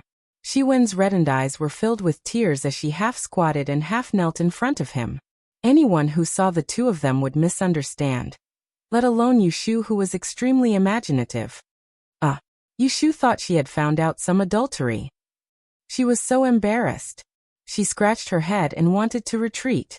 However, she felt that it was too direct and not natural enough. She stuttered and said, "You are so close as cousins." Shiwen. Shuirui and Shiwen both had blue veins bulging on their foreheads. No matter how stiff the atmosphere was a moment ago, they both hated Yushu at this moment. Yushu wanted to slip away after saying that. However, it was not easy to leave. "Wait." Shuirui stopped her because he knew that if she really ran away today, she would make things difficult for him if he didn't explain the misunderstanding. Chapter 386. Updated.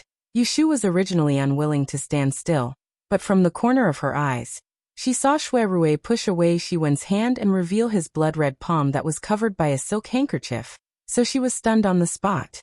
In the next moment, she reacted to it and had already leaped over to push away a certain person who was slightly in the way. She grabbed Shuirui's wrist and lifted the thin handkerchief. When she saw the badly mutilated appearance of his palm, her brows couldn't help but form a dead knot. Before Shuirui said he was fine, she called Guiqi outside with a dark face. "Go find a doctor and bring medicine for external injuries." Shuirui felt less pain when he was pulled by her small hand. Seeing her nervous look, his face turned from gloomy to bright and he said, "It's okay. It's just a superficial wound. I have medicine in my room, so there's no need to find a doctor." Yushu threw the germ-free handkerchief on the ground with a long face. She avoided his injured left hand and dragged Shuirui's arm. "Then why don't you leave quickly? Why are you in a daze?" Shuirui didn't get angry when he heard this. Instead, he smiled good-naturedly and stood up with her help. He turned to look at Shiwen, whose face was green and red, and said calmly, "Your Highness, please go back. I'm injured, so I won't see you out." Yushu chose to be blind. She didn't even say goodbye to Shiwen because she didn't want to attract bad luck. It was important to find a place to disinfect and bandage Shuirui's wound as soon as possible. However, when Shiwen saw that Shuirui and Yushu were about to leave after making up with each other, and the latter did not even look her in the eye, she felt embarrassed. She didn't forget that Yushu made her lose her composure at the Lantern Festival. How could she allow her to be so presumptuous in front of her?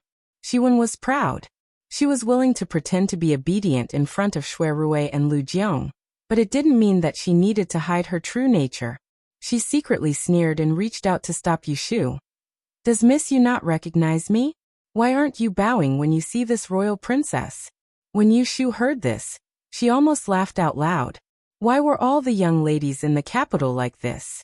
If she couldn't win a fight, she would use her status to pressure you and force you to bow. It was as if she really thought that she could slap them in the face by doing so. Ji Xingxuan was like that. Royal Princess Xiwen was the same. Wasn't it just bowing and greeting? She treated it as a form of worship to the god of plague. If this was in the past, Yushu might have just bowed to Xiwen and let it go.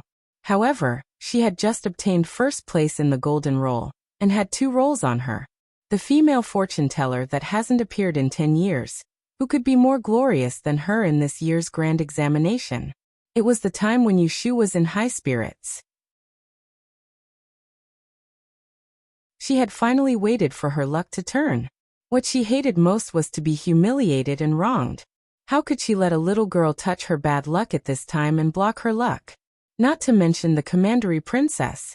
Not even a princess. Seeing that Xiwen was pestering him, Shui Rui was displeased and was about to speak. However, Yushu pinched his arm and gently pushed him. She said in a low voice, "Eldest brother, go back to your room to apply the medicine. I want to talk to the royal princess." When Shui Rui saw her secretly winking at him, he wasn't worried that Yushu would be at a disadvantage. It was a pity that she couldn't help him back to his room. He nodded, turned around, and walked out through the curtain that Guiqi had opened. Only then did Yushu turn around and chat with Xiwen. "Your Royal Highness must be joking. Of course I recognize you. I just thought that noble people like you have a short memory and don't remember me, so I didn't greet you," Xiwen coldly said. "How can I not recognize you? It's hard to forget someone as arrogant and rude as Miss Yu after seeing you once." Yushu chuckled. "Your Royal Highness recognizes me. That's good. I'll make up for my lack of manners earlier." After that, she lazily put her palms together and casually cupped her hands at Xiwen. She didn't even lower her head, let alone bow. This kind of perfunctory manner didn't have the slightest bit of respect. It was clearly humiliating. Xiwen immediately blushed. However, she had come in a hurry and didn't bring any bodyguards. There was only a maidservant waiting downstairs. She didn't even have anyone to order her around. She could only angrily say, "How dare you look down on the dignity of the imperial family? Slap yourself." Yushu raised her hand and touched her face. Of course, she wouldn't be stupid enough to slap herself. Instead, she asked an unimportant question. "May I ask, Your Royal Highness, what rank are you?" Xiwen frowned and coldly said, I'm a 6th rank official princess." "That's right." Yushu bared her white teeth at Xiwen. She pointed at herself and leaned closer to her with a mischievous smile. "Since Your Royal Highness knows who I am, haven't you heard that I'm the 3rd-ranked fortune teller in this year's Dian rankings? I'm ranked 4th among the 9 ranks of the Dian rankings. I don't need to bow to officials below the 5th rank. You're a 6th-rank official princess without a title. You're not a prince or a princess. Do I need to bow to you? Even if you don't know how to count, you should be able to distinguish between 5 and 6, right?" Xiwen looked at Yushu's shameless appearance and felt a lump in her throat. She almost couldn't breathe. However, she was born into a noble family and talked about romance all day long. Her tongue was clean and she didn't even know how to curse. Yushu, on the other hand, was smiling. She loved to see these arrogant little sisters lose their composure when she angered them to the point of losing their composure. It was said that those who were arrogant were afraid of those who were stupid. Those who were stupid were afraid of those who didn't care about their lives. And those who didn't care about their lives were afraid of those who didn't care about their lives. "Princess, take care. I'm going to see how my eldest brother is doing." Yushu knew when to stop. She didn't intend to force Xiwen to pounce on her and bite her. That wouldn't be fun. If Yushu wanted to leave, Xiwen couldn't hold her back. After all, she was a noble. No matter how angry she was, she still had the necessary etiquette. She wouldn't do those rude things like scratching her face and pulling her hair. However, she still had to say some harsh words. "For the sake of Brother Rui, I won't argue with a vulgar person like you. If you dare to offend me again, I'll definitely teach you a lesson. Yushu listened to Shi Wen's superficial threat behind her. She curled her lips and thought to herself that she didn't know who was giving face to whom. As soon as Yushu left the patio terrace, Shi Wen left with a belly full of anger. It was not that she didn't want to care about Shui Rui's injury, but she was more afraid that Shui Rui would lose his temper when he saw her again, and embarrass her in front of Yushu. Therefore, she left decisively. When Yushu returned to Shui Rui's room, the wound on his hand had been treated. He was lying on the soft couch, and Guiqi was doing the final dressing. Yu Xiaoxiu was sitting on a chair at the side. On the coffee table beside him were all kinds of delicious pastries that Shui Rui had just asked someone to bring from the kitchen. Yushu walked over and took over Guiqi's work. She sent him out of the door. Tell me, how did you do it? Yushu sat beside him naturally. She held the back of his washed hand and circled around it. Shui Rui couldn't say that he crushed the cup in anger, so he said, "It's a new tea set that I asked someone to make. I didn't expect it to be so fragile. I crushed it with a little force." Yushu wouldn't believe him, but she wasn't in a hurry to expose him. She wrapped his hand and gently put it down. She turned to Yu Xiaoxiu and sighed. "Your brother Shui's hand is injured. He can't go on a horseback outing with us." Yu Xiaoxiu looked disappointed, but he nodded sensibly. Seeing this, Shui Rui guessed that the sister and brother came together today to ask him out for a trip. He was happy and worried at the same time. It was rare for Yushu to take the initiative to look for him, but it was ruined because of an accident. It would be nice to go on an outing. He could choose a sunny day to ride the horse and enjoy the scenery. Perhaps he could even take the opportunity to hold her hand or support her waist. He didn't want to ride the horse together for the time being, but it would be nice to let this lass who didn't have good eyesight see his heroic appearance while riding the horse. The more Shui Rui thought about it, the more he felt he was at a disadvantage. His eyes sparkled, but he was unwilling to give up. He coughed and said, "It's not that I can't go. It's just that one hand is not convenient for me to ride the horse all day. It's a small matter to hold the reins with one hand. But I need someone to protect you. How about this? You are familiar with Zhao Miao. He is good at teaching people how to ride a horse. Pick a good day and let's go to the Sanli stream in the east of the city. What do you think?" Hearing that there was still hope, Yu Xiaoxiu immediately turned to look at Yushu. Shui Rui was also waiting for Yushu's decision. Both of them obviously knew who was in charge. Yushu was worried about Shui Rui's hand injury. She didn't want him to force it. But when she saw Yu Xiaoxiu looking forward to it, she couldn't bear to say no. She nodded and agreed after thinking about it. But she added, "Since we are going to call someone, it's better to bring Sister Jinxuan along." Shui Rui hesitated for a moment and said, "Jinxuan is not in good health. She needs to go in a carriage. It may be inconvenient to go with us. If you are not afraid of her trouble, you can't have fun." "What trouble?" Yushu gave him a contemptuous look and interrupted him directly. "Have you forgotten that I don't even know how to ride a horse? It's me and Xiaoxiu who are troublesome. It's not her turn." Yushu liked the weak third miss of the Shui family, so when she saw that Shui Rui's words seemed to dislike Shui Jin for looking for a burden, she was a little unhappy. Hearing Yushu's inadvertent words of protection, Shui Rui smiled knowingly. He knew that she misunderstood him, but he didn't explain. "Then it's settled. When I report to Taisher Shiyu on the day after tomorrow, we will go out to relax." Yushu made a decision. Both Yu Xiaoxiu and Shui Rui were happy. After a while, Yu Xiaoxiu was coaxed away by Shui Rui with a 3-foot-long fish. He followed Guiqi to the warehouse to look at the novelty. Only Yushu and Shui Rui were left in the room. "Xiaoyu." Yushu was looking at a set of gold tea set on Shui Rui's table. She was trying to figure out how much it was worth. When she heard Shui Rui calling her, she didn't look back. "Shi Wen and I are just ordinary siblings. Don't misunderstand." Shui Rui consciously explained what Yushu saw before. "Oh, I know," Yu Shushin said. "It's not like I'm blind." Based on Shui Rui's lukewarm attitude toward Shi Wen just now, it's really impossible for something to happen between the two of them. Seeing that she didn't think much, Shui Rui should have been relieved. But because of her indifferent attitude, he felt depressed. Of course, he didn't expect Yushu, a girl with a one-track mind, to be jealous for him. But she didn't respond at all, which hurt his self-esteem. Just when Shui Rui didn't know whether he should be happy or sad, Yushu's next sentence made him want to cry. Ordinary siblings just like us. Don't worry, I know. You know? You know nothing.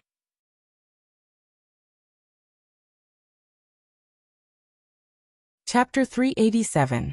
The 19th of the third month was a good time to go out. Yesterday, there was a heavy spring rain. Yushu calculated a few days ago that it would be sunny today, so she set today as the day to enter the school. Zhao Hui hired someone to make her spring clothes. The weather was warm and Yushu finally changed into new clothes. The tailor's skills were not new, but the stitches were well proportioned and the material was good. The cloth that was given by the palace last time. Zhao Hui bought 2 sets for Yushu. Yushu changed into a yellow skirt that reached her ankles. Her shoulders were straight, and her waist was slender. It was just that she was not used to the soft-soled embroidered shoes, so she changed them into the short boots that she wore when she wore Hu clothes. It was too cumbersome. Her hair was also messed up and tied into a high bun. She wore a circle of magnolia flower buckles. Her temples were oiled and tied into a long ponytail. Looking in the mirror, Yushu was very satisfied with the fresh hairstyle. It was just that her eyebrows were a little tender and warm. She raised her eyebrows and grabbed the eyebrow pencil to thicken her eyebrows in front of the mirror. With such a small change, her whole face glowed with a rare heroic spirit. She did not look like a completely different person, but she was brighter than before. After putting away the private seal and the money bag that the Celestial Commissioner sent yesterday, Yushu did not even bring a maid. She went out alone and let Lu Zhong drive to Taisher Shuyuan. Yushu got out of the car near the yellow wooden door of Taisher Library that did not look like the main entrance but was actually the main entrance. She turned her head to look for Xi and Lu. Both of them were new students in the library this year, and had already made an appointment to be together when they entered the school. Lotus Room, I'm here. Yushu saw the petite Xi and Lu waving at her under an old tree not far away. She told Lu Zhong to wait at the street corner, and walked towards her with a smile. I'm not familiar with the road. I'm late and made you wait. Yushu apologized first. Xi and Lu waved his hand and didn't care. I just arrived too, let's go in quickly. I'm afraid I won't be able to get a room next door if we're late. As Yushu walked with her, she asked curiously. What do you mean? Are there a lot of newcomers this year? They were stopped by the guards at the gate. The two showed their official seals and were allowed to pass. Xi and Lu Chao curled his lips at Yushu and said without concealing his voice, it's not that there are a lot of newcomers, it's that there are a lot of new girls. There are 7 or 8 of them. Yushu was amused and glad at the same time. She was amused that Xi and Lu did not hide the fact that she got in through the back door. She was glad that she was outstanding enough to squeeze out a position, and her future was not blocked by real power. Xi and Lu saw Yushu's expression and thought she was worried, so he rolled his eyes. He patted her shoulder and said, You're not the same. You were selected with real ability. It's inevitable that there are a few girls from the aristocratic families in the capital who like to make trouble. But it doesn't matter. We'll be together, and they won't dare to make trouble. This was because Xi and Lu didn't know Yushu for a long time, so he didn't know her character. Yushu was not easy to deal with. She didn't put those young girls in her eyes at all. It was not the first time that Yushu came to the Taisher Library, but she only knew the location of the Dao-carrying tower, one of the 4 great collections. This was also Shui Rui who asked Feng Xiaomiao to secretly bring her in. Xi and Lu was different. Her grandfather was a high-ranking official of the Celestial Commissioner, and her family was also a rich and powerful family. It was not easy to sneak in. Xi and Lu led her through a feng shui array. At the end of the road, there was a turn, and the scenery in front of her suddenly changed. She saw an open road, a hall with 8 doors open, red walls and vermilion doors. People came and went from time to time, but it was not busy. Xi and Lu told Yushu as they walked. The Taisher Library is not like other schools. There is only a chance to enter every 3 years, and there are only a dozen new students. At most, there are only 200 students staying here. There are also 18 academicians teaching 6 subjects, a few registrars and clerks, and servants who make tea and clean. There are no more than 50 people. There were a few wind chimes hanging under the eaves. When Yushu walked through the door, she heard a sweet crisp sound. She looked up to find the sound. Just as she found the silver wind chimes hanging high, she heard Xi and Lu arguing with someone in front of her. "Hey, let me see who it is. Xi and Feifei, didn't you disdain to be with us? Why did you follow us to the Taisher library?" Yushu saw 2 15-year-old girls blocking Xi and Lu at the door. The one who was talking was wearing a red dress. The conspicuous thing was a bright gold necklace hanging on her neck. The 5-grain longevity bells were very exquisite. At first glance, it was obvious that she was a young lady from the Yi Shui family. This girl's words were sharp, but Xi and Lu was even more rude than her. "Chao Yuling, are you blind? Did I follow you here? Is the Taisher library owned by your Chao family? I come as I like, I come as I like. You don't have anything to do with me. Go away, don't block my way." As she said this, she pulled Yushu back with one hand and asked the 2 people in front of them to make way. Chao Yuling refused to let them pass, and Xi and Lu insisted on going through this door. Thus, the 2 of them began to quarrel with each other. Yushu watched helplessly as the 2 girls quarreled. Soon, the people who were working in the hall came out to watch the show. She suspected that it was a wrong decision for her to enter the school with Xi and Lu in order to save trouble. It was a coincidence that the people in charge of the admission today were ordinary officials. None of the 18 academicians who were in charge were present. Who dared to control these little ancestors of the aristocratic families? Yushu didn't want to waste time. Seeing that they quarreled endlessly, it seemed that they would not stop until they scolded each other until they knelt down. She took the opportunity when the girl opposite was still talking to pull Xi and Lu from behind and whispered in her ear, "With so many people watching, it's more important for us to do the admission book first. Don't embarrass yourself with her." This half coaxing and half persuasion worked. Xi and Lu pouted and was about to agree, but Chao Yuling saw them whispering and was unhappy. She pointed at Yushu and said angrily, "What are you whispering about? If you have something to say it loudly. Don't act like a villain." Yushu glanced at her, and was too lazy to pay attention to her. She was about to pull Xi and Lu around them to go in, but Xi and Lu didn't let her. She slapped Chao Yuling's finger and glared at her. "How rude. What are you pointing at? Do you think everyone can make you shout? You're the villain. Open your eyes and look. This is the new fortune teller, Miss Yu." After Xi and Lu pointed out her identity, all the gazes in the hall shifted to Yushu. Who wouldn't be curious about the female fortune teller who hadn't appeared in 10 years? Yushu held her forehead and really wanted to cover her face. She didn't want to become famous in this situation. Chao Yuling revealed a surprised expression. She looked at Yushu, who wasn't much older than her, and doubtfully asked, "You're the new fortune teller?" Yushu nodded. How could she not admit it? Chao Yuling's expression suddenly became subtle. Yesterday at home, she had heard from the elders that there was a female fortune teller who was in the top 3 of the 2 rankings this year. They told her to find a chance to get close to her and invite her home as a guest. Who would have thought that she would meet the person in person so soon, and that the other party was with her archenemy? Xi and Lu saw that Chao Yuling didn't say anything, so how could he not guess what she was thinking? He smirked and deliberately held Yushu's hand and said angrily, "Lotus Master has a good temper. You're a 9th-ranked Master Xiaoyi. She won't argue with you if you don't greet her. If you continue to block the way, I won't be polite. Why don't you move aside?" Xi and Lu was actually very smart. He deliberately put aside his family background and only used Master Xiaoyi's rank to talk, which made Chao Yuling gnash her teeth in anger. However, she didn't argue with him anymore. She glanced at Yushu again, raised her hand, and gloomily bowed to her and walked to the side. "Excuse me. Miss Yu, please pass." This behavior surprised Yushu.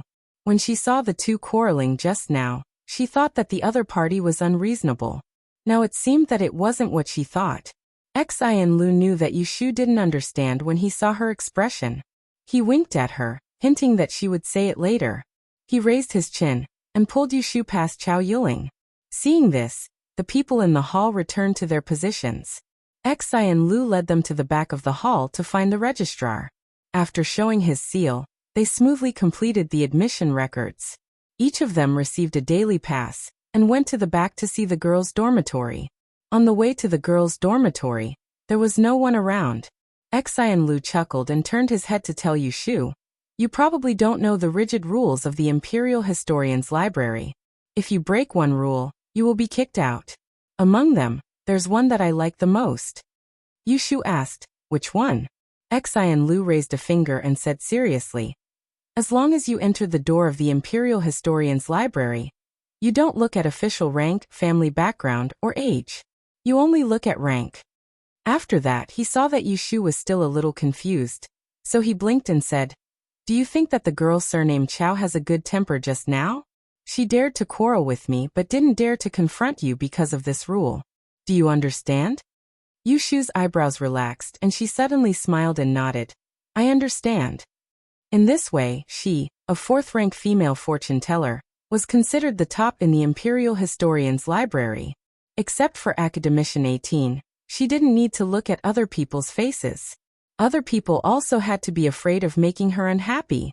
Interesting. It was really interesting. Xi and Lu said, "I don't like those lowly people who curry favor with the rich and powerful. When others don't get what they want, they hit them when they are down. When they become successful, they come to flatter them. So what if they are from a large family? What's the point of using their ancestors?"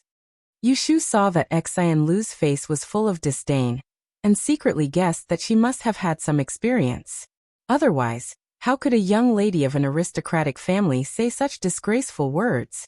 As they were talking, the two of them had reached the vicinity of the female dormitory. On the way, they met 2 or 3 female students. Xi and Lu and Yushu didn't know each other, so they just nodded at each other and passed by. In front of them was a low wall covered with green vines. There were 2 full moon doors, and there was a bagua mirror embedded on the top of the door. "This is the place where we usually rest. Sometimes we study the stars at night and stay here at night. No matter how close our house is, we still have to occupy a room to stay." There are a total of 49 rooms in the front and back courtyards. If it's full, there won't be any room left. I don't know how many female fortune tellers have left this year. Let's look for an empty room. If we are lucky, the sister in front left something behind, we can still get a bargain.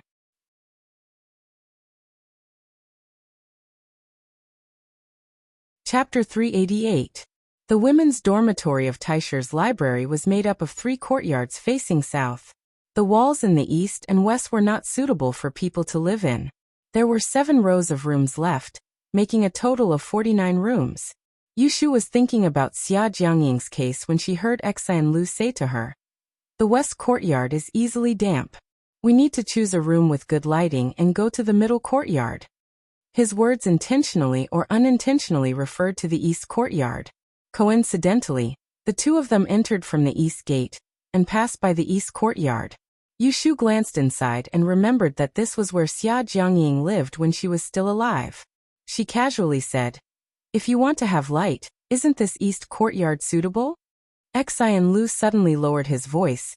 "The east courtyard is not good. Someone died a few months ago." Yushu knew what she was talking about. She nodded and withdrew her gaze.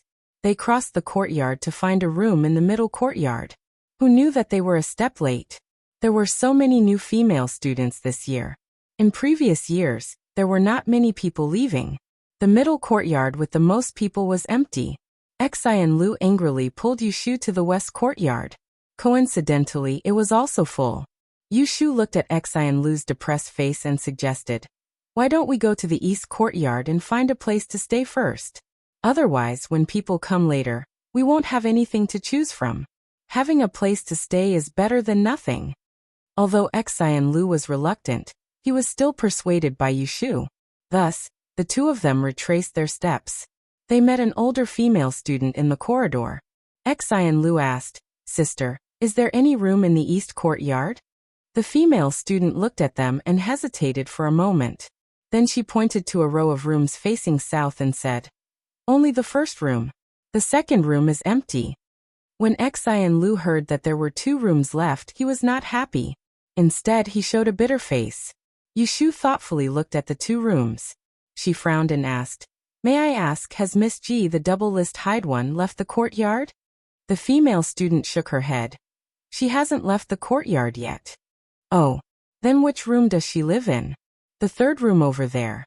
If you stay there, you'll be next door." Yushu thanked the female student. After she left, Xian Lu worriedly said, "What to do?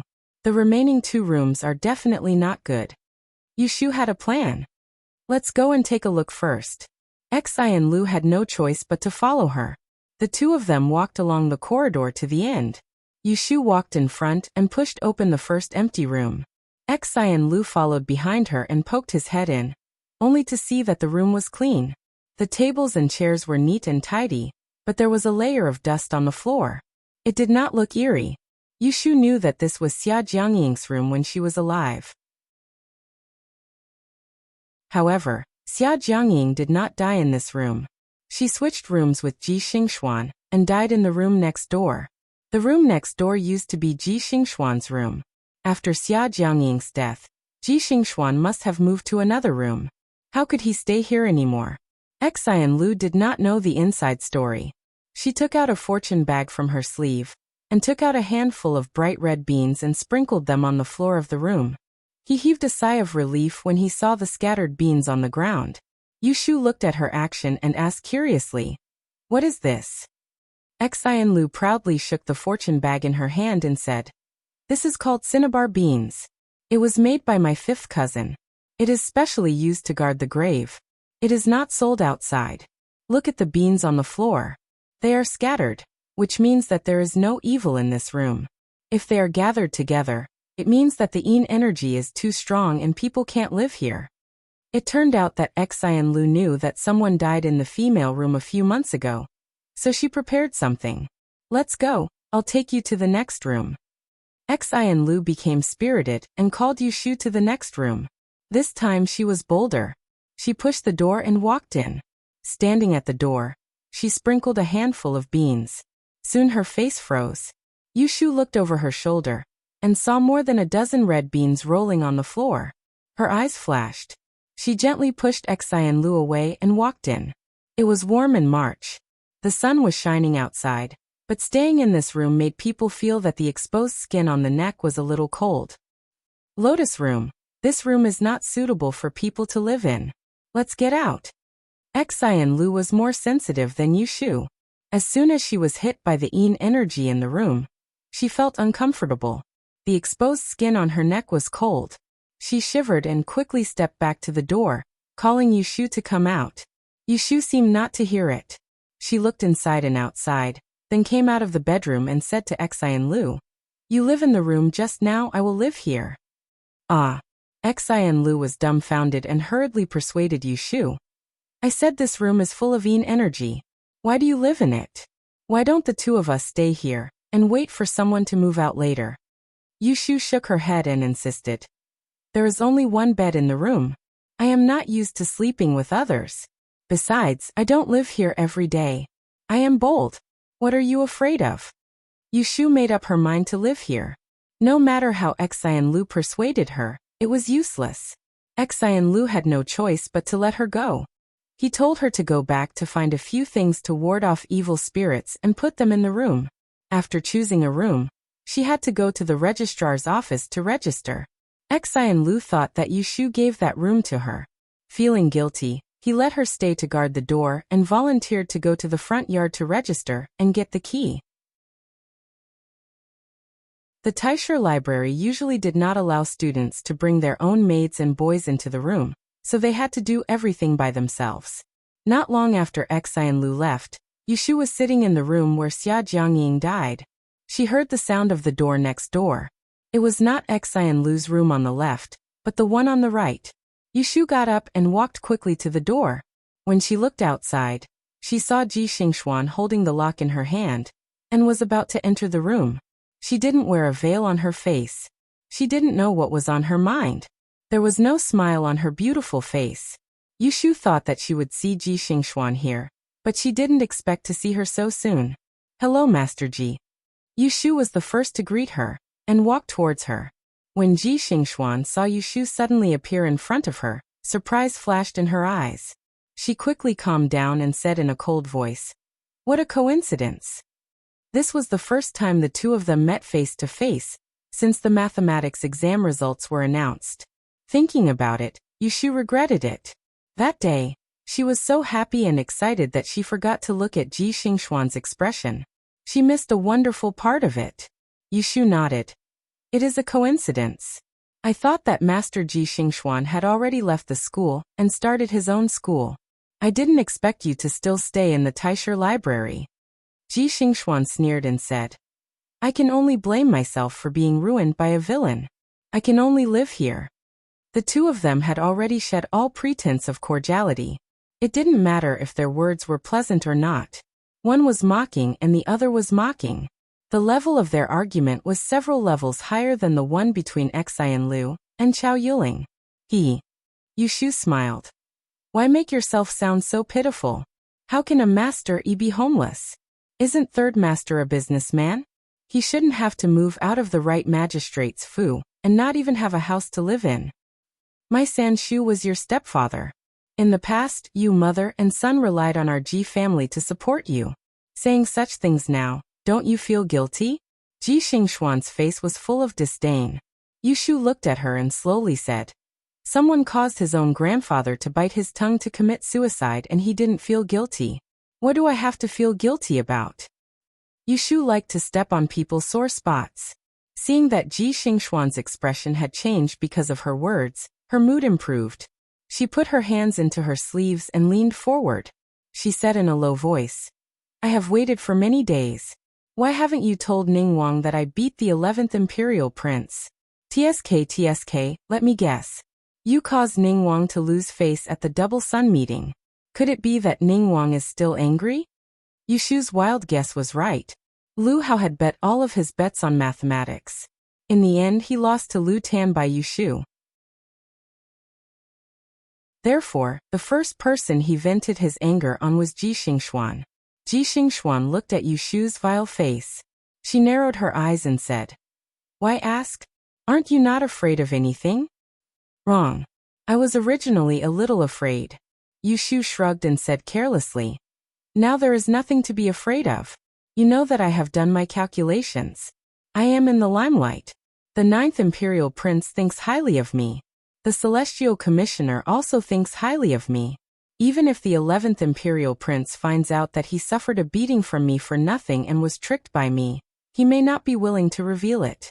But if you tell this matter to Ningguang now, I fear that his resentment towards you will not dissipate.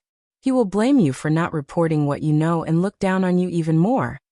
If I were you, I would not try this luck." Ji Xingxuan did not know that she had missed the best time to manipulate Yushu. Intelligent people always had their own thoughts. Yushu's analysis was not far from her own. Therefore, she had endured until now and did not reveal the matter of Yushu tricking Lu Yi. Ji Xingxuan had suffered greatly at the hands of Yushu. She had learned a painful lesson. She was very wary of Yushu. Therefore, she would not do anything that she was not completely sure of. Then be careful. Don't let me have anything that can be used against you again. Ji Xingxuan stared coldly at Yushu's approaching face. Next time, you might not be so lucky. Ever since Yushu came to this dynasty, this was the first time she had heard someone say that she was lucky. She couldn't help but smile. Her face was radiant, a stark contrast to the frosty Ji Xingxuan. Ji Xingxuan turned to enter the room. Yushu watched as the door closed in front of her eyes. She rubbed her chin and remembered that Ji Xingxuan, a 5th grade DE master, had not even bowed to her, a 4th grade fortune teller. Never mind, there would be opportunities. Yushu stared at Ji Xingxuan's room door for a while. A strange smile hung on her lips. She clasped her hands behind her back and returned to her new room. The future was long. She was not the only one who needed to be careful. After running back and forth twice, Yushu and Xian Lu had finally completed the enrollment procedures. From today onwards, they were officially registered as students of the Taisher Library. However, there was not even an entrance ceremony. On the first day, they did not see a single academician. Yushu was not used to it. She told Xi and Lu about it, but was mocked by her. Don't you know that the Taisher Library has a break during the Shuangyang Society? There will only be a main class in April. You can only meet them one by one then. Go back and wait. There are still more than 10 days. Yushu coughed awkwardly. She asked, now that we can freely enter and leave the outer court, can we go to the library to take a look? In the entire Taisher Library, the thing that she was most concerned about was the 4 libraries with heaven and earth inside.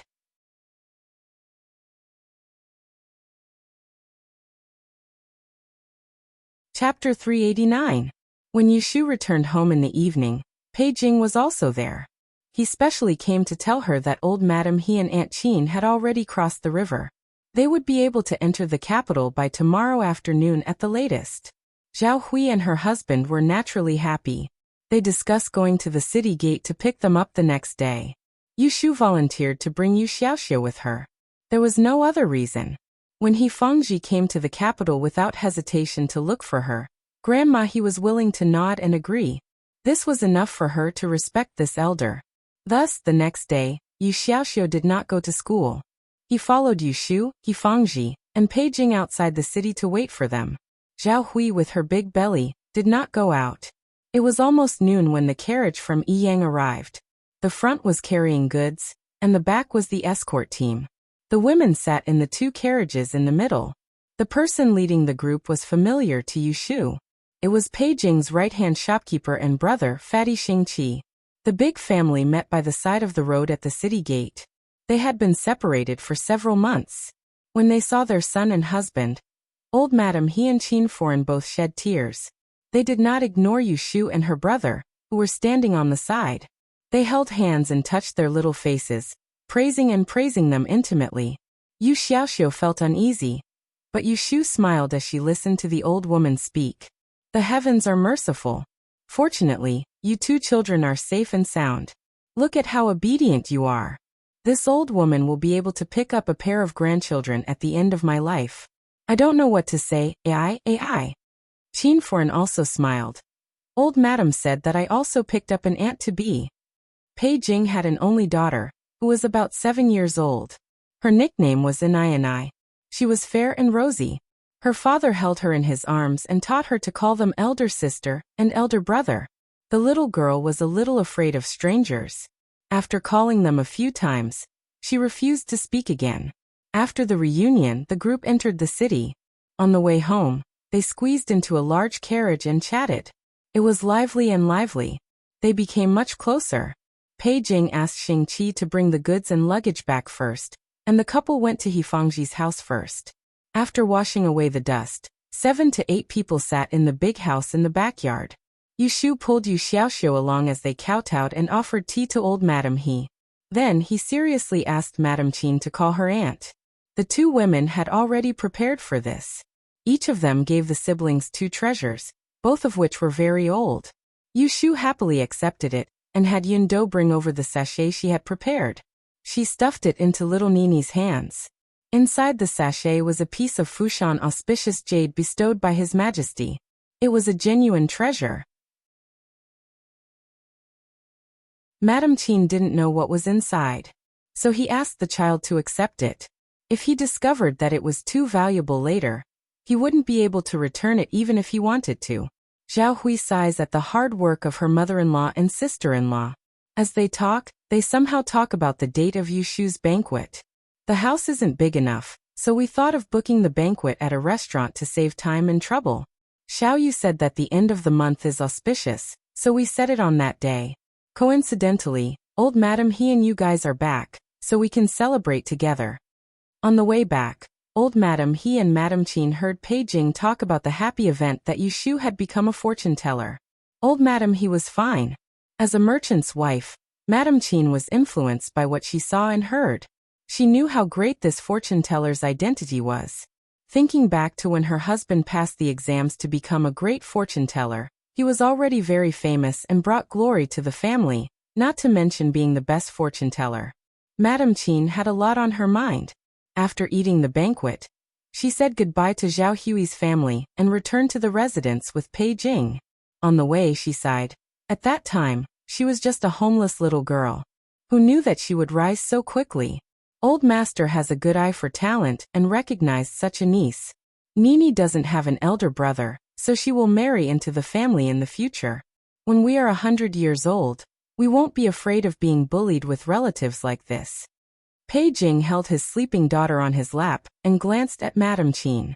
He smiled and said, "Madam, it's not too early to think about these things. You and I have good health, so can't we live to 180 years old? Don't worry. When we grow old together, we will see a house full of children and grandchildren." Madame Qin's eyes reddened. She gently nodded and leaned on Pei Jing's shoulder. "I'll listen to you." The next day, Pei Jing had people send a batch of printed invitations to Yushu. She only needed to fill in the names of the invited guests before sending them out. The shops under the Taiheng Chamber of Commerce had all kinds of department stores. The invitations were made with great care. There were 2 layers of red namu paper, and the 4 corners were painted with gold powder. In addition, the invitations for the honored guests had an ink painting of a carp leaping over the dragon's gate. It had an elegant fragrance and was pleasing to the eye when held in the hand. The banquet venue was printed on the invitations. The invitations that were sent to the honored guests were left half empty.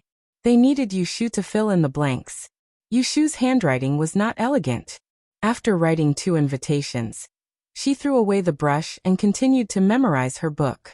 In the afternoon, when Yu Xiaoxiu returned home from school, she called his reading partner Bai Ran.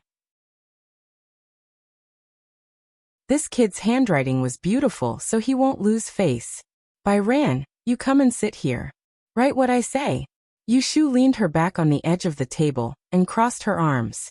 The first person she thought of was Shui Rui, then Lu Tan, Helen Chu, Feng Xiaomiao, Xian Lu, and the one that was sent to Xiaojiang Mansion.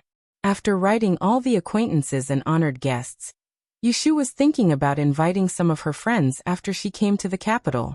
For example, shopkeeper Sun, whom she met at the Qiugui Fong, Zhao Da, and boss Zhou from the Fuan escort agency. In addition, Pei Jing had already said that there were a few big families that he wanted to invite. He Fengji also had some old friends. "Big sister, there's still big brother Jing. Did you forget about him?" Yu Xiaoxiu was lying on the table, watching Bai Ran write. Yushu snorted. How could she forget about Jing Chen? But a few days ago, she had a falling out with him. She said a few unpleasant words and drove him away. She was deliberately dragged into a storm by Shui Yun and almost lost her life. She didn't want Jing Chen to be in a dilemma. Originally, she wanted to swallow her anger, but she couldn't stand Shui Yun's repeated provocations. So in a rage, she was ready to fight with Jing Chen. She wanted to beat Shui Yun back to her original state, so that she wouldn't show off in front of Jing Chen and sow discord between them in the future. Yushu didn't expect Jing Chen to get the truth out of Shui Yun's mouth. She was waiting for him to hit a wall and then ask her. Who knew that after that idiot left, there was no news from him? Until now, he still hasn't replied to her. Probably, he was tripped up by his younger martial sister again. After 2 days, Yushu's anger subsided. She muttered that she couldn't delay this matter. If Jing Chen didn't come to find her, she couldn't put down her face.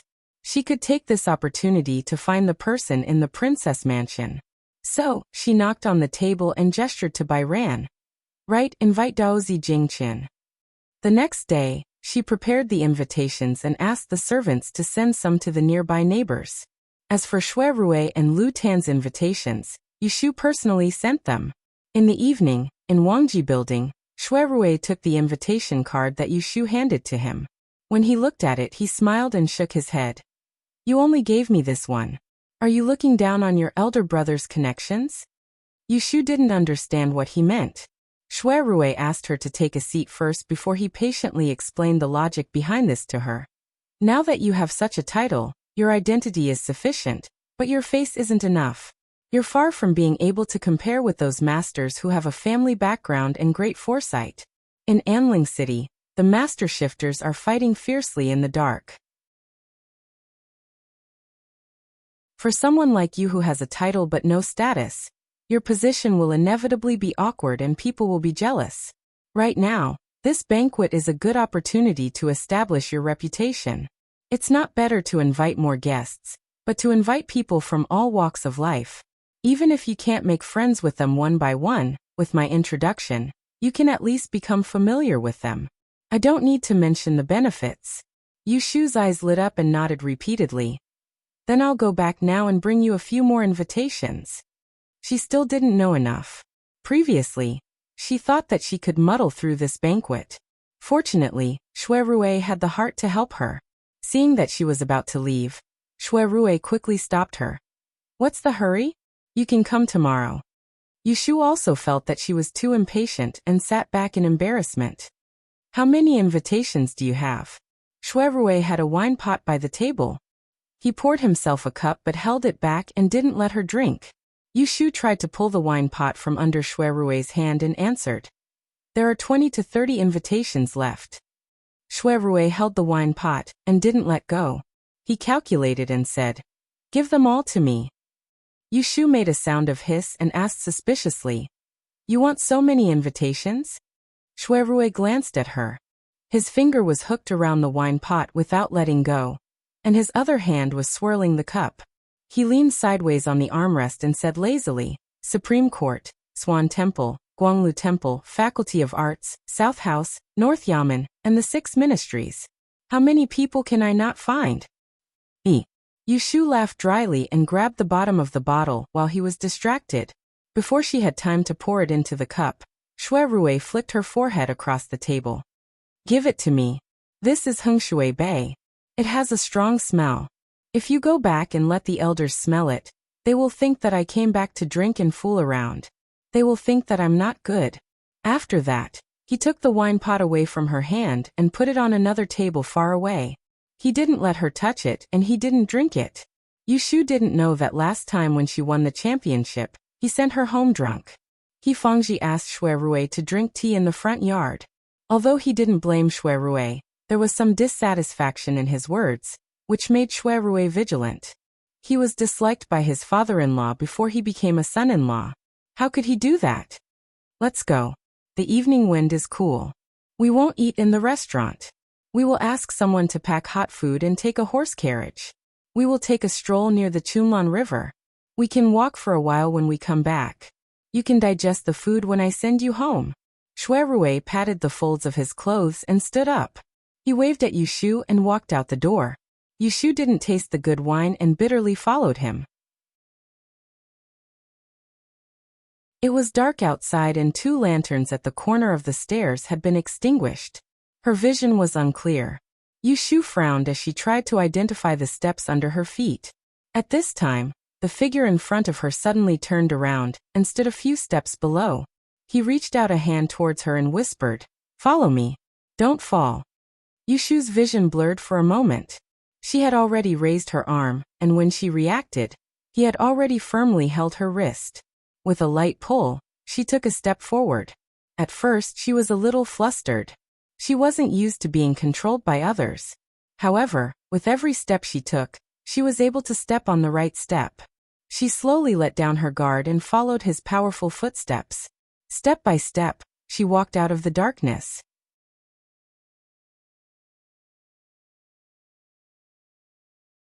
Chapter 390.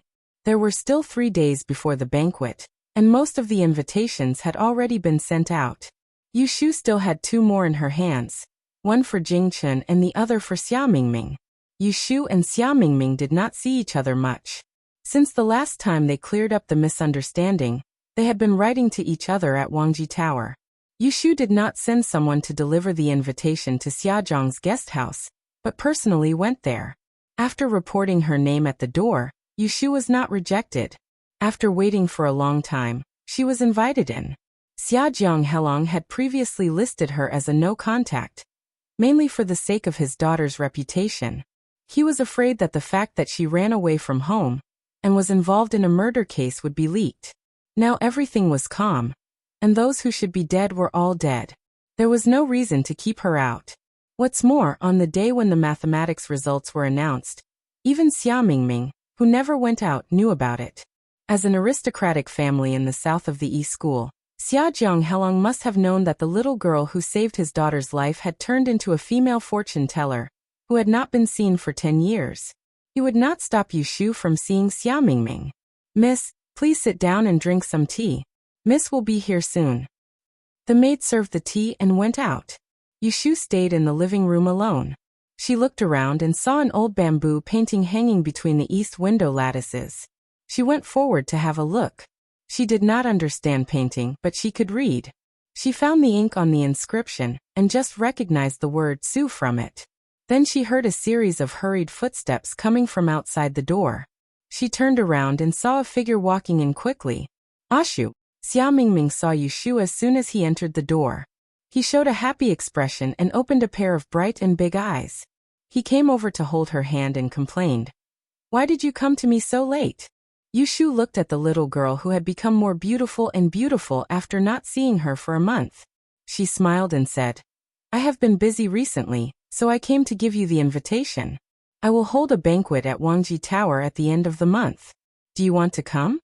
The smile on Xia Mingming's face shrank, and he said hesitantly, "I do want to go. I'm just afraid that my father won't allow it. Besides, wouldn't it be stupid for me to go to the banquet alone?" Yushu said, "Then you can ask Uncle's opinion first. I will keep the invitation. If you come, let me introduce a new friend to you. You two girls can accompany each other and drink alone in a room. It won't be a problem. My father is very strict with me. These days, I only go out with him to visit friends. I've never been out on the streets." Xia Mingming pulled her to the tea table and sat down. He sighed and said, "If I can't go, don't blame me." Yushu nodded and looked outside the door. She leaned forward and said in a low voice, "I reckon that after the twin sun gathering, the marriage between you and the 9th prince will be decided. Didn't I teach you the 6 trigram lines of marriage? Have you ever done a divination for yourself to predict your future?" Xia Mingming blushed slightly. She lowered her head and said shyly, "Forget it. I just don't know if it's accurate or not. The divination says that we are fated to be husband and wife, and there will be auspicious signs from the heavens. In 10 or 20 days, my husband will be honored." Yushu saw that her eyes were open. It was obvious that she had no resistance to this marriage. She felt slightly relieved. After spending some time with Lu Tan, she found that this 9th prince was introverted and meticulous. He was quite scheming. If Xia Mingming had a grudge and could not make Lu Tan like her, she would be the one at a disadvantage when the two of them got together. "Don't just talk about me. Tell me about you too." Xia Mingming shook Yushu's arm. She blinked at her and asked, "How are you and Jingchen doing?" Yushu raised her eyebrows and looked at her. "I'm doing very well. Why do you care about Jingchen? If I remember correctly, didn't you always find him an eyesore?" Xia Mingming patted her and said angrily, "What old history are you talking about? You know what I'm asking. Don't play dumb with me." Yushu had an innocent look on her face. "How am I playing dumb with you? Didn't you want to ask about Jing Chen's current situation? Didn't I tell you in the letters that he's now a Taoist, the emperor's nephew? He's living a good life, so you don't have to worry about him." Xia Mingming rolled her eyes. "Who's worried about him? I'm asking about you and him. He is now living in the princess residence. We don't see each other often. Why are you asking me about him and me?" Xia Mingming looked at Yushu's fake smile. She vaguely guessed that something happened between her and Jingchen. She rolled her eyes and cleverly didn't ask again. In the past, they fled to the capital and lived under the same roof. Yushu took good care of Jingchen, which made her jealous. At that time, she had already noticed some signs. When she heard that Jingchen recovered his memory and revealed his identity, she was happy for Yushu. She didn't expect that as time passed, their relationship didn't go any further. Instead, they became estranged. Yushu didn't want to continue this topic. She pointed to the painting on the wall and said, "Which master's painting is that?" Xia Mingming looked at the white wall. "Oh, that is the real work of Su Zizhan from the previous dynasty. My father said that this stone bamboo has spiritual aura. It is better to hang it in the living room to welcome guests than the pine painting." When Yushu heard the name Su Zizhan, she was a little surprised. In her previous life, she loved to eat dongpa pork. Of course, she knew that this was the name of Su Zizhan. If it was the real work, then this painting would be quite valuable. Hearing the familiar name of the ancient people, Yushu couldn't help but think of the origin of the Dan dynasty. She remembered that when she first came here, she heard an old shopkeeper in a bookstore in Yang City talk about history. He said that after the fall of the Song dynasty, the Jin invaded the Central Plains. A tyranny made the people have no way to live. The Emperor Anwu came out of the chaos and rose up. He called the army and led a group of capable people to expel the Tartars. He pacified the mountains and rivers. Finally, he was supported to establish a country and became the emperor. Therefore, the Da, and in Yushu's memory did not exist. It should have replaced the Yuan and Ming dynasties to exist in the world. Yushu didn't know why history was different. But she was glad that she came to this dynasty where Yishui was popular. It allowed her to show her ambition and not be buried by the idea of men being superior to women. Yushu left Xiajiang guest house and got on the carriage. She asked Lu Zhong to go to the princess mansion. As soon as they reached the street in front of the princess mansion, she asked him to stop the carriage and tie it to a tree. Yushu took out the last invitation card from her bosom and said, "Take the invitation card and ask to see Daozi. When you see him, tell him that he will definitely come on that day. Don't tell him that I'm coming." After saying that, she put down the curtain. The next moment, she lifted it and stopped him. She added, "If you don't see him, leave the invitation card." Lu Zhong was tall, but he was not stupid. He nodded and walked towards the gate of the princess mansion. After about the time it took to drink a cup of tea, he came back. Yushu saw the curtain was lifted. She raised her eyelids and asked, "Did you see him?" Replying to Miss Daozi is not in the mansion. I gave the invitation card to the steward, and also passed on Mrs. words. Yushu rubbed her brows and waved her hand weakly. "Turn around and go home." What Yushu didn't know was that not long after she left in the carriage, the steward of the princess mansion handed the invitation card to Jing Chun, who was mixing medicine in Shushua Pavilion. Jing Chun looked at the invitation card, folded it, and put it in his sleeve. He continued to mix the medicinal herbs on the table, and handed them to the servants to boil before he turned around and went upstairs. It was almost noon. Shui Yun was lying on the chaise lounge under the window to bask in the sun. When she heard the approaching footsteps, she closed her eyes and said, "Did Miss Yu come by?" Jing Chun walked to the side of the couch and stood still. His cold eyes looked out the window at the small lake in the side building. He was silent. After a while, Shui Yun sighed softly and turned her head to look at his handsome and bright face under the sunlight. For a whole 7 days, Jing Chun didn't say a word to her. She was nervous, but she couldn't let him sway. "Senior brother, have you made a decision after thinking about it for a few days? Do you want to cut off this fate, or do you want to continue to ignore the lives of martial uncles and the others?" Her voice was soft, but there was an uncompromising warning in her words. Jing Chun didn't look at her. He stared at the mouthful of lake water. His eyes flickered, and his lips moved. Finally, he said, "A year ago, I met Xiaoyu outside Yang City. She was the first friend I made after I left the mountain, and also the person I caused the most trouble. Before I left Yang, I told her the truth about my fate in Jidu. She also tried to persuade me to stay. Later, I was chased by people and lost my memory. I couldn't speak. I was saved by her on the river. She knew that I was a disaster, but she didn't abandon me. She took care of me along the way and brought me, a mute and crippled person, to the capital. After several dangers, she helped me recover my martial arts and recover my memory. She let me live a peaceful life. I can't repay this kindness. Even Master's Heaven Earth Wonder technique, in my eyes, is not enough to make up for the disappointment I have given her." Shui Yun clearly saw the guilt in Jing Chen's eyes. Ever since she was a child, this was the first time she had heard him speak his mind. However, he was reluctant to part with a period of time that she didn't know. Once again, it reminded her that Jing Chen's Dao heart had been moved. It made her sad, and the corners of her mouth curled into a wry smile. "If you don't let her down, you will harm our celestial master Taoist sect. Senior brother, do you still not know which is more important, or is your life more important?" Jing Chen's eyes suddenly turned and fell on her half-pleading face. His expression turned cold. Since you know that your life is important, why did you plot to harm her life? Master and martial uncles are lives. Isn't she also a life? The path of immortality is precious. You have cultivated for 10 years, but you don't even have this little understanding. Even if you are lucky enough to escape death, it will be difficult to correct the results. If I am not important, I don't have to be in a dilemma because of your mistake, and I don't have the face to see her. If I am not important, I don't have to be in a dilemma because of your threat. You want me to sever the ties of love. Shouldn't I first sever the ties of brother and sister?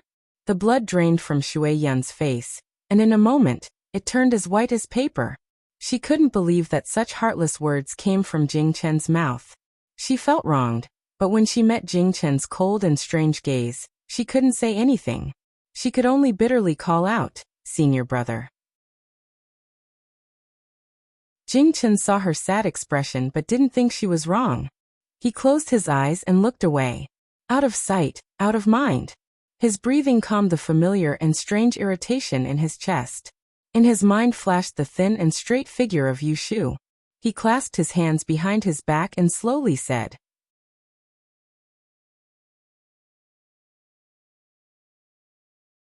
Chapter 391. In the blink of an eye.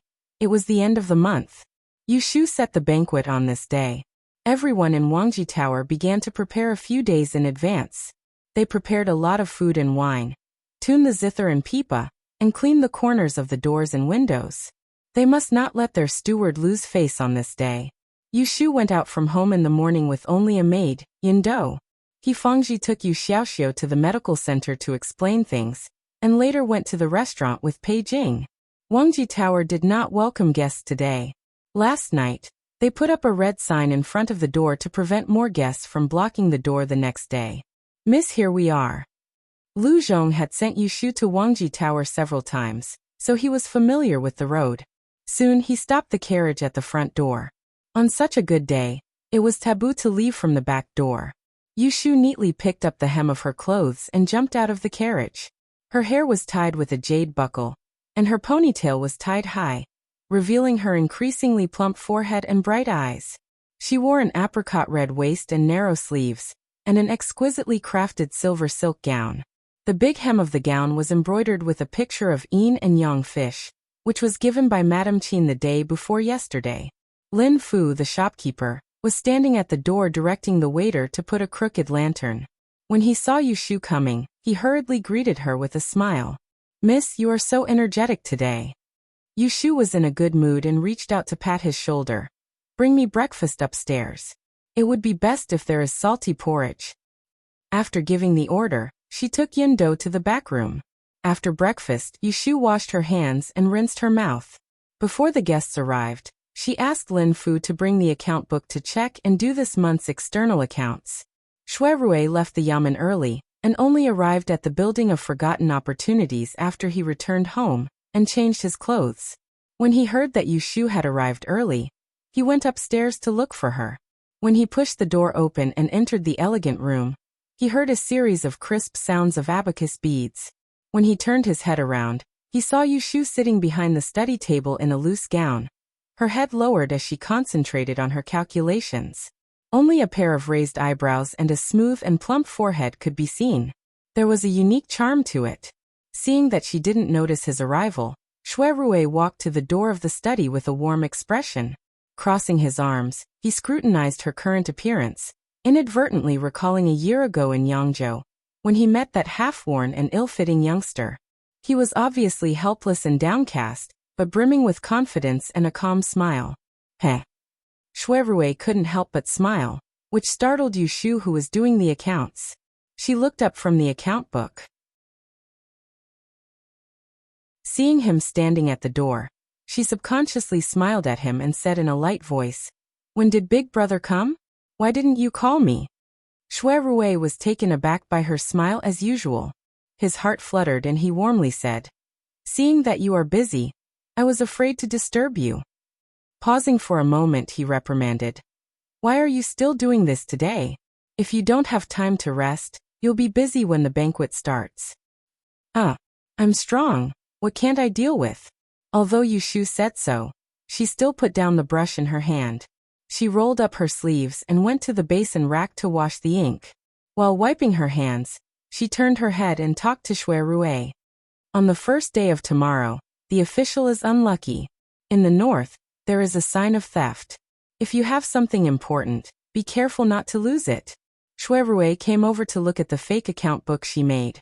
When he heard her reminder, he nodded and remembered it. He didn't turn a deaf ear to her words. When do you need to find time to practice your calligraphy?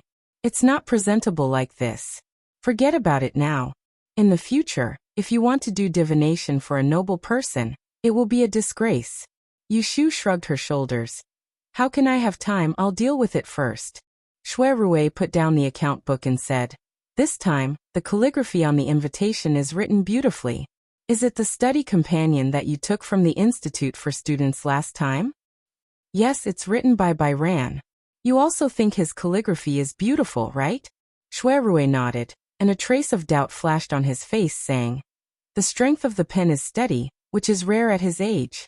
Even if he is talented, it will take him 7 or 8 years to practice. According to this, Byran started to practice calligraphy at the age of 3 or 4. That was really early. Isn't he the son of a big family? It's normal for him to be smart early. Yushu didn't think much about it. Instead, she felt that the study companion she chose for Yu Xiaoxia was very good. Not only did he not have the bad habits of a big family, but he was also sensible and sensible. The two moved to the outer room to drink tea and chat. Not long after, He Fengji and Pei Jing arrived. Zhao Hui's birth date was approaching, so it was inconvenient to move. As a female, Madame Qin came to greet them with 2 maids. It was almost noon. The front reported that several guests had arrived. Yushu and Shui Rui tidied up their clothes and went downstairs to greet the guests. At a scene like this, the status of the guests was high and low. Yushu, who only had a title, couldn't handle it. With Shui Rui, the famous young master of the Shui family, accompanying them, it seemed much more imposing. The first group of guests were neighbors and acquaintances. Among them, Xian Lu was the first to arrive. Accompanying him was an unfamiliar young lady.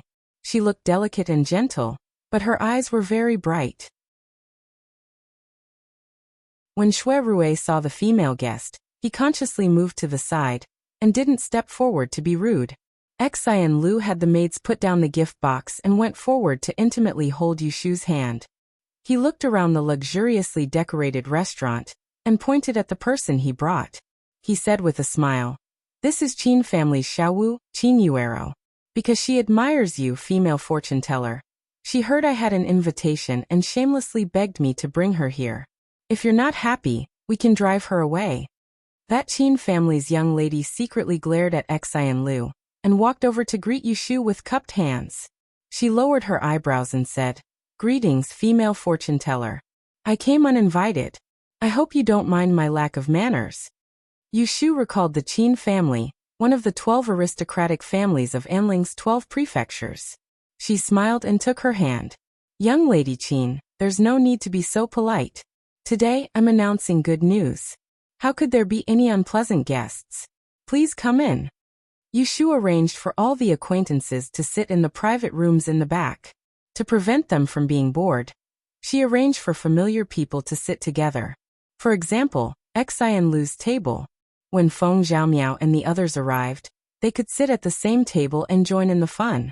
They were all children of the Tao of Yi, so the etiquette of men and women not sitting at the same table after the age of 7 naturally didn't apply. After chatting with Xian Lu and Qin Yuero for a while, Shui Rui asked Guiqi to call her over. He said that a few important people had arrived. Yushu then asked Madame Qin to serve the female guests. She excused herself and hurried to the front. This time, there were 3 or 4 officials from the imperial court. The lowest rank in the Ministry of Rights and the Ministry of Appointments was a middle minister in charge. Shui Rui let Yushu meet some familiar faces. There was no need for her to exchange pleasantries, and he led her to the private rooms in the front. In the afternoon, Yushu went back and forth in the restaurant, walking around and greeting people. She followed Shui Rui to welcome guests and build relationships. She was so busy that she didn't even have time to catch her breath when the banquet started. Afternoon. The guests were all seated. Lu Tan was the last to arrive. He only brought Helenshu with him. He alighted from the sedan chair in front of the restaurant's main entrance. He wore a golden crown and a jade necklace on his head. He was eye-catching. Even though he was dressed in casual clothes, it wasn't hard for the people present to guess his identity. Some people took the lead and stood up to greet him. There were many commoners among them. They were so moved that they knelt down on the spot. Lu Tan's expression wasn't very close, but he politely asked Yushu, "There's no need for formalities. I'm here today to tell you good news and congratulate you on your success." Lu Tan gave Yushu enough face. Of course, Yushu wouldn't be vague. She put on a grateful expression in front of everyone and said in a clear voice, "Thank you, Your Ninth Highness. Congratulations to you too. Your Highness was able to come out on top in the Double Suns meeting. You really have the virtue of recognizing people." A bright light flashed in Lu Tan's eyes. He smiled, then turned around and said to Shui Rui, "Cousin brother, do you want to drink with me today?" "Haha, please, Your Highness." Shui Rui led Lu Tan to the back of the building under the bowing of the crowd. As soon as they left, the people downstairs began to whisper excitedly, "This female fortune-teller is so extravagant." Even the imperial prince personally came to congratulate her at a banquet. I saw that there were a lot of high-ranking officials upstairs earlier. TSK, what do you guys know? There's a big competition every 3 years. There's only one spot for fortune-teller. It's fine that Miss Yu passed. I heard that she also got top 3 in another subject. It's hard to find a female fortune-teller who's in the top 3 of 2 examinations every 10 years. She's very rare. I think this 9th prince is gentle and polite. He has a very good character. Didn't the rumor say that he cultivated in the mountains? He doesn't seem like he's unworldly. Shu, how can we comment on this man? Lower your voice. Yushu walked between the tables. When she heard these whispers, she couldn't help but want to laugh. She shook her head gently and walked to the small pond in the backyard. She sat on a stone bench and rested her feet. She looked at the people running errands upstairs and downstairs in the corridor. She let out a long sigh and massaged her legs without caring about her image. Older sister. Yu Xiaoxiu appeared out of nowhere and brought her a cup of tea. "You must be tired. Do you want me to massage your legs for you?" Yushu opened the lid of the tea and took a sip. She shook her head and said, "Where's young Master Hu? Why aren't you accompanying him?" When Yushu gave out the invitation, Yu Xiaoxiu shyly asked her for one. He said that he wanted to give it to his classmate, young Master Hu, who was the grandson of the second-rank official of the Supreme Court, Guohuayan.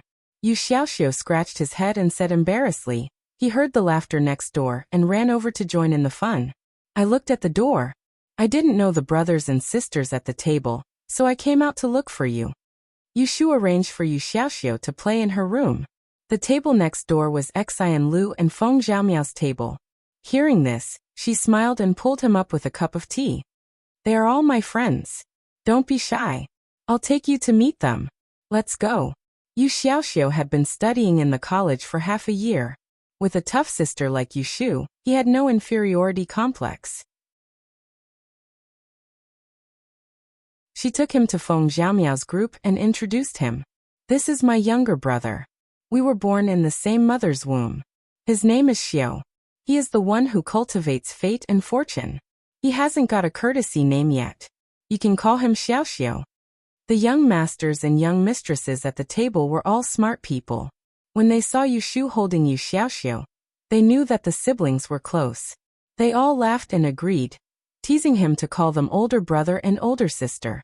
Yu Xiaoxiu was thin-skinned, but he didn't act coy. He called them over with a red face. He looked simple and cute. Feng Zhaomiao took the lead and took the jade button from her waist for him.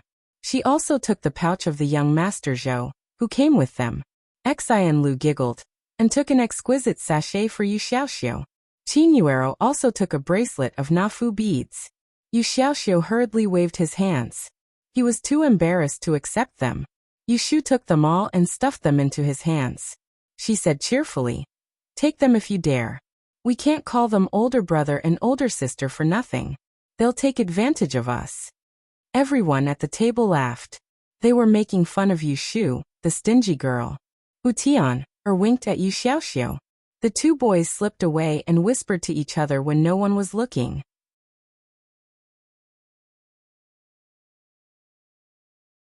Chapter 392. The sun was high up in the sky. After sunrise, the 30 tables in the main hall of the Forgetting Opportunity Tower were fully occupied. More than 200 guests were whispering to each other as they looked back at the group of uninvited guests standing at the entrance. Who is in charge here? We heard that the new fortune teller is holding a banquet here today, so we are here to congratulate her and ask her to come out and meet us. The one who said this was a skinny middle-aged man. He wore a dark brown silk shirt with a golden leather belt tied around his waist. He looked like he was in his 30s and had a pair of slanted eyes that made him look very shrewd. Beside him stood a middle-aged man who seemed to be 2 years older.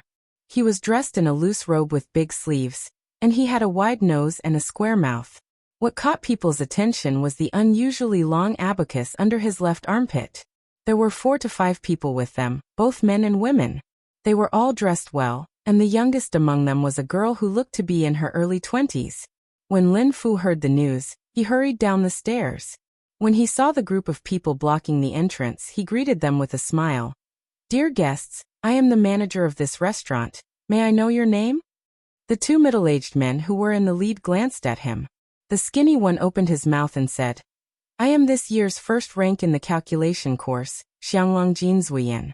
This is my senior brother from the same sect, calculation prodigy Yuan Panming." When he said this, some of the more knowledgeable guests were shocked. Jin Zuofeng and Panming were quite famous in Enling City. They passed the examination to become a great fortune teller a few years ago, and later became old fortune teller Han's disciple. They were the hot favorites to win the big calculation course this year. Perhaps some people didn't know their names, but when old fortune teller Han's direct disciple was mentioned, everyone had to be polite to them. Lin Fu had good eyesight and quickly bowed. "So it's you 2 great fortune tellers. I have eyes but failed to recognize you. Quick, come upstairs and have a seat." Who knew that Jin Zuofeng didn't fall for this and waved his hand. "We are here to meet the female fortune teller. We came uninvited. How can we enjoy the wine? Quickly go in and report that we are here to visit her. Ask her to come out and talk to her face to face." Lin Fu's smile froze. If one didn't drink or sit at a table in a restaurant, he would be looking for trouble. This group of people is not easy to deal with. Lin Fu is worried about how to coax them to go upstairs so that they will not be blocked here, and people will talk about them. Suddenly he hears a powerful female voice behind him. "Who is looking for me?" Lin Fu and the others turned their heads to look, and saw Yu Shu, dressed in a silver silk dress made of inyang fish, walking leisurely from behind the glass flower shelves. Frowning slightly, he looked at the door. Feng Xiaomiao and Xian Lu were also there. Xiao Dai ran to the private room at the back to send a message to Yu Shu. Feng Xiaomiao heard it and thought that someone was here to make trouble, so he followed her out. Pan Ming and Jin Zuofeng had only heard that this year's new diviner was a teenage girl, so they didn't know her appearance. But when he saw a young lady who was walking towards them from a short distance away, his eyes lit up. He saw that she was dressed very well. With just one look, he knew that it was her. Lin Fu quickly walked to Yu Shu's side, one hand covering his mouth, and whispered in her ear the origin of this group of people. When Yu Shu heard that it was Han Wenguang's disciple, she remembered that not long ago when she went to the Celestial Commissioner's office to write a report, she was received by the Great Commissioner. At that time, the Great Commissioner warned her that the old diviner's temper wasn't good, and that he might be dissatisfied with a nobody like her winning first place. Who knows when he might find trouble with her? But she didn't expect that the other party didn't care about her at all, picking the day of her big wedding to cause trouble. "So it's old Mr. Han's disciple, nice to meet you." The person who came was a guest, so Yu Shu gave a fake smile. She wasn't scared by the other party's name. She cupped her hands in greeting, not for the sake of the monk, but for the sake of the Buddha. Her greeting wasn't to the 2 people in front of her, but to the old man behind her. The other party calmly accepted her greeting and didn't return it. Instead, it was the thin and small Jin Zuofeng who impolitely looked at Yu Shu's face with his small eyes. He said with a faint smile, "Miss Yu is so young, but you've already learned so much. May I ask which famous teacher taught you? Is it possible for you to tell me? Since Yushu could see that they didn't come with good intentions, she was naturally on guard. Her expression didn't change as she said, "My teacher travels the world and has many aliases, so forgive me for not mentioning him." Then she changed the topic and went straight to the point. "The two great diviners just said that they wanted to see me. May I ask what they want to teach me?" Jin Zuofeng's eyes flashed, and he exchanged glances with the people behind him. He turned his head and said to Yushu, "The female diviner was right. We came here today to teach you. In this year's Dian examination, my senior brother and I were ranked behind you. We thought that after 10 years of hard work, we would be defeated by someone else. We are not convinced and want to know how we are inferior to a little girl, so we took the liberty to come here. We hope that the female diviner will be generous enough to teach us and have a match with us." Hearing this blatant provocation, Yushu stopped smiling and felt a chill in her heart. So they were here to undermine her. On such a day, all the guests that came and went were either people she knew or people who knew her. These two great fortune tellers proposed a duel. If she won, she would naturally be recognized as the female fortune teller. If she lost, not only would she be disgraced, even the chief examiner, the imperial astronomer who had judged her as the chief fortune teller, would be criticized. What was that old diviner Han thinking?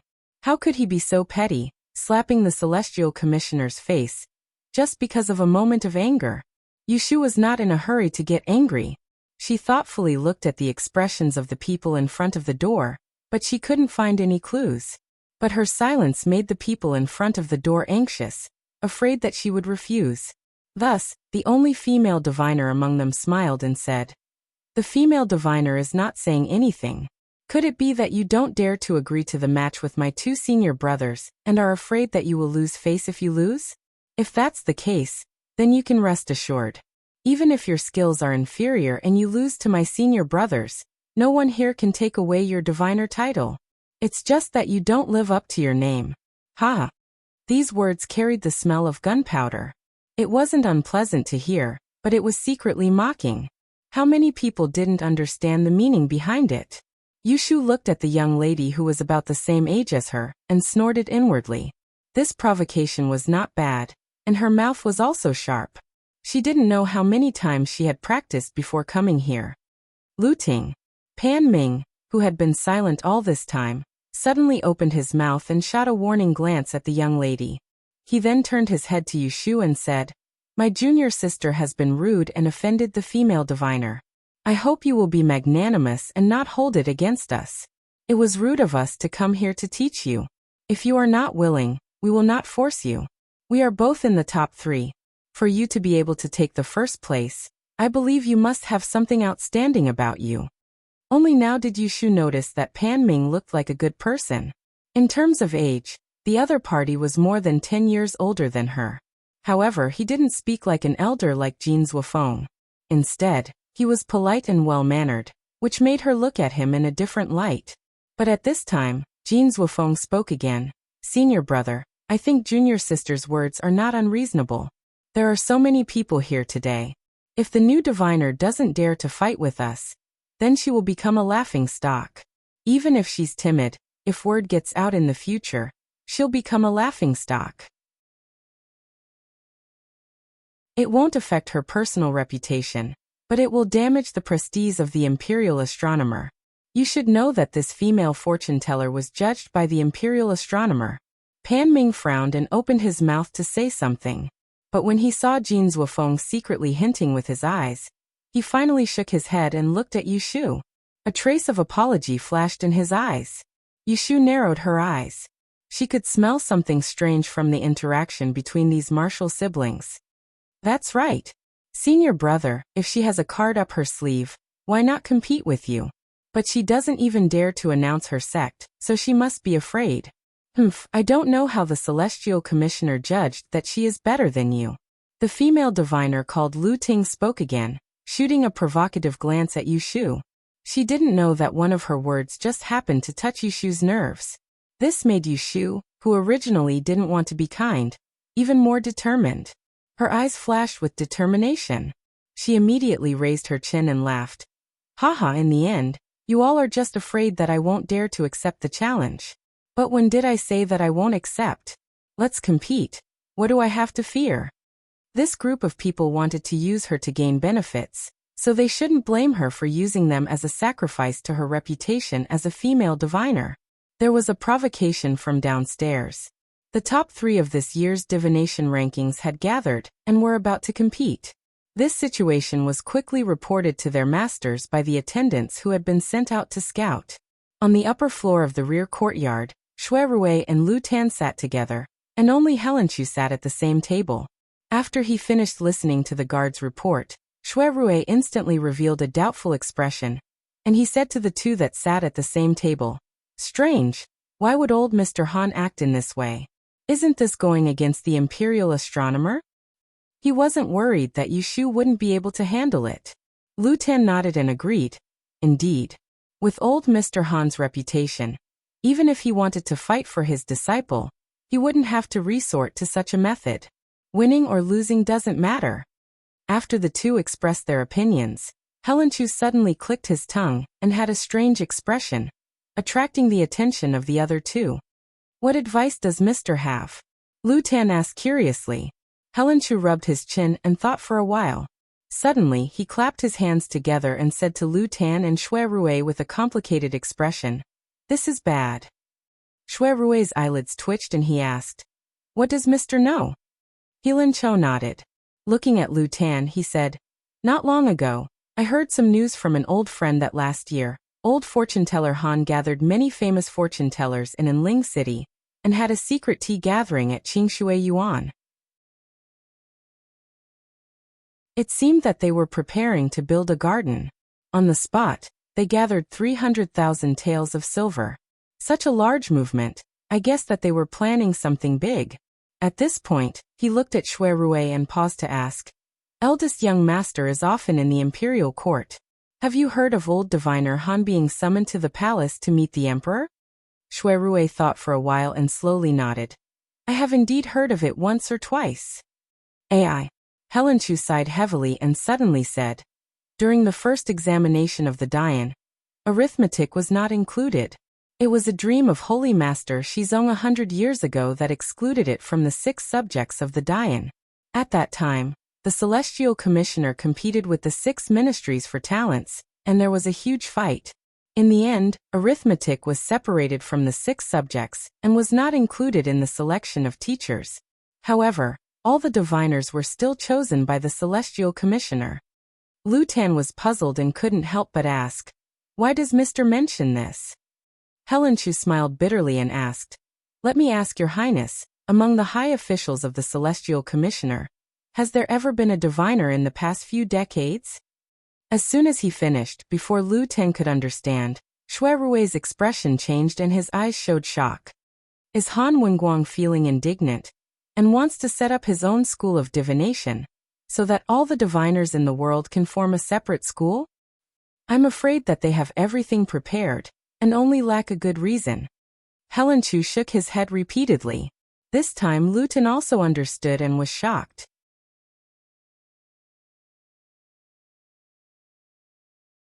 Chapter 393.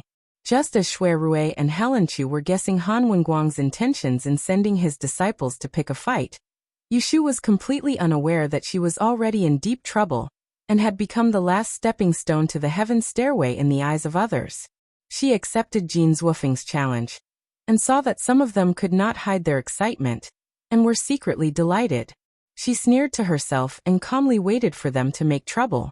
No matter what kind of conspiracy they had, she would deal with them all at once. Female fortune teller has such elegance. Our visit was not in vain. It is really better to see than to know. Jin Zwufeng put on an act and cupped his hands towards Yushu. Yushu raised her hand to block and said bluntly, "Words of admiration can wait. Since you all want to compete with me, you must have a plan. Tell me about it first." Yushu clearly pointed out that they came prepared, but Jin Zwufeng did not blush. He raised his hand and pointed to his companions and said to her, "This round will be a 3-way competition. Senior Brother Pan, I, and you can choose the last person. We will choose 3 people to compete with Miss and set questions. Whoever answers correctly first wins. If they answer incorrectly or can't answer correctly, they lose. 3-2 wins. Female fortune teller. What do you think? Xian Lu, Feng Zhaomiao and the others watched the fire from the other side. Seeing this step, they knew that it was inevitable, but still broke out in cold sweat for Yushu. They secretly thought that this group of people was shrewd. They looked at each other and hesitated. In the end, no one stepped forward to speak up for Yushu. It was obvious that they were afraid of Han Wenguang's reputation as a fortune teller. Yushu immediately saw through their plan. She snorted and said, "You're right, you're right. I believe that everyone here has a skill. Using 3 of your strengths to win against one of my skills, you all really know how to calculate." Being ridiculed by her, most of the people who came were embarrassed. Only Jin Zhuofeng's expression did not change. He smiled and said, "This is not true. The 3 first grades have no loopholes. You were able to answer all the questions set by the Celestial Commissioner. As the chief fortune teller, your weakness is greater than your strength. How can we calculate?" These words were clearly sophistry, but he said it in a dignified manner. Yushu couldn't blame them anymore. She glanced at the expressions of the 5 of them and turned around to ask Lin Fu to prepare a table, chair, paper, and pen. She quickly came up with a plan and said, "We'll do as you say. Who wants to go first?" Jin Zuoyan and the rest saw Yushu's confident look and thought that she was arrogant. Only Pan Ming's expression remained the same. He took a step forward with his abacus and said, "I'll go first. Female mathematician, please set the question." The guests who were chattering just now all lowered their voices and stopped talking. Hundreds of pairs of eyes stared at the 2 parties in front of the door in complete silence. Yushu props up her chin with one hand, thinking about what kind of question to give to Jin Zuojue. Modern advanced mathematics was out of the question. The level of mathematics in this era had not developed to that point yet. Even if she gave them a question, they would not be able to understand it. On the contrary, it made her seem different. The mathematics questions in ancient times were mostly about daily life. Giving a question was different from answering it. Coming up with a difficult question was more difficult than solving 10 difficult questions. Han Wenguang's disciples had already taken the initiative and were already prepared. If she was really at the same level as them, then she would definitely lose today. Let me think about it. Let's let Master Pan set the question first. Yushu decided to test the other party's depth. She raised her hand and gestured for Pan Ming to go first. Pan Ming knew that he had the upper hand. He didn't refuse and handed the abacus under his armpit to his junior brother. Then he took a tiger skin pouch from someone behind him and took out a heavy bamboo tube. Then he took out a pearl the size of a little finger, which was smooth and shiny. He held it in front of Yushu to let her see it clearly and said in a deep voice, "This bamboo tube is 7 and 4 inches long, and its mouth is 5 and 2 inches round. This pearl is 3 inches round. The bamboo tube is filled with pearls of the same size. Let me ask, how many pearls can the tube hold?" Yushu was surprised. She was surprised that the other party had asked such a high-level question. It was able to give her, who was not good at calculating the volume, a headache. It was really difficult for her to think of a suitable solution in a short time. Xian Lu was standing not far behind Yushu. When he heard this question, he turned his head and whispered to Qin Yuero, "What kind of question is this? It's clearly making things difficult for people. The Lotus Master has not even seen how big the bamboo tube is. She has to guess. Who knows how many pearls can be placed in the tube?" Qin Yuero laughed and patted her shoulder. She also looked at Yushu worriedly and said softly, "Don't be anxious. Let's see." At this time, Lin Fu directed the waiter to move 2 square tables between them. Brush and ink were ready. As Yushu pondered, she wrote down the sizes that Pan Ming had just said. When the female fortune teller saw her actions, she was afraid that she would take the initiative and hurriedly reminded her, "You haven't given your question yet." Yushu sneered and ignored the small-minded woman. She put down her brush and looked up at Pan Ming saying, "Since there are pearls, I will also use this as the question." There are 1,000 pearls in a bushel, and they are placed in 10 treasure boxes. You can randomly put a few pearls in one box, but after you're done, from 1 to 999, you can take out an entire box of pearls for me. Great fortune teller Pan, think about it. How are these 10 boxes going to be filled? This was actually a problem that could be solved using a function. In the modern era, it was not difficult to solve, but for the fortune tellers of this era, it was a difficult problem that they had no idea where to start. Just by looking at Pan Ming and the others' conflicted expressions, Jin Zhuofeng asked Pan Ming with his eyes. Pan Ming hesitated for a moment before silently nodding. Without saying anything else, he walked to the table and put down his abacus. He picked up his brush and started writing. Yushu picked up her brush again, but the ink was still on the paper. She was not in a hurry to solve the question. First, she strenuously recalled the volume formulas from ancient times. The time it took to drink a cup of tea quickly passed. There were also people who were proficient in mathematics.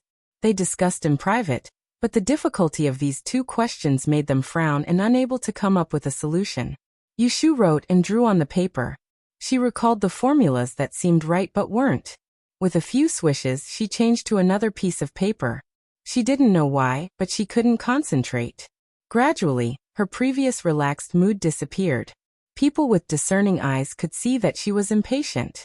Some of the nearby customers craned their necks to see what she was calculating. It was a mess, and they couldn't see clearly. Pan Ming, on the other hand, was playing with the abacus beads in one hand. From time to time, he would write down a number. Seeing that the audience was getting impatient, Yushu suddenly grabbed a piece of paper and rolled it into a ball with a cold face. She threw it on the ground as if she was venting her anger. Then, she put down her brush and walked back and forth in front of the table. From time to time, she would stop and look at Pan Ming.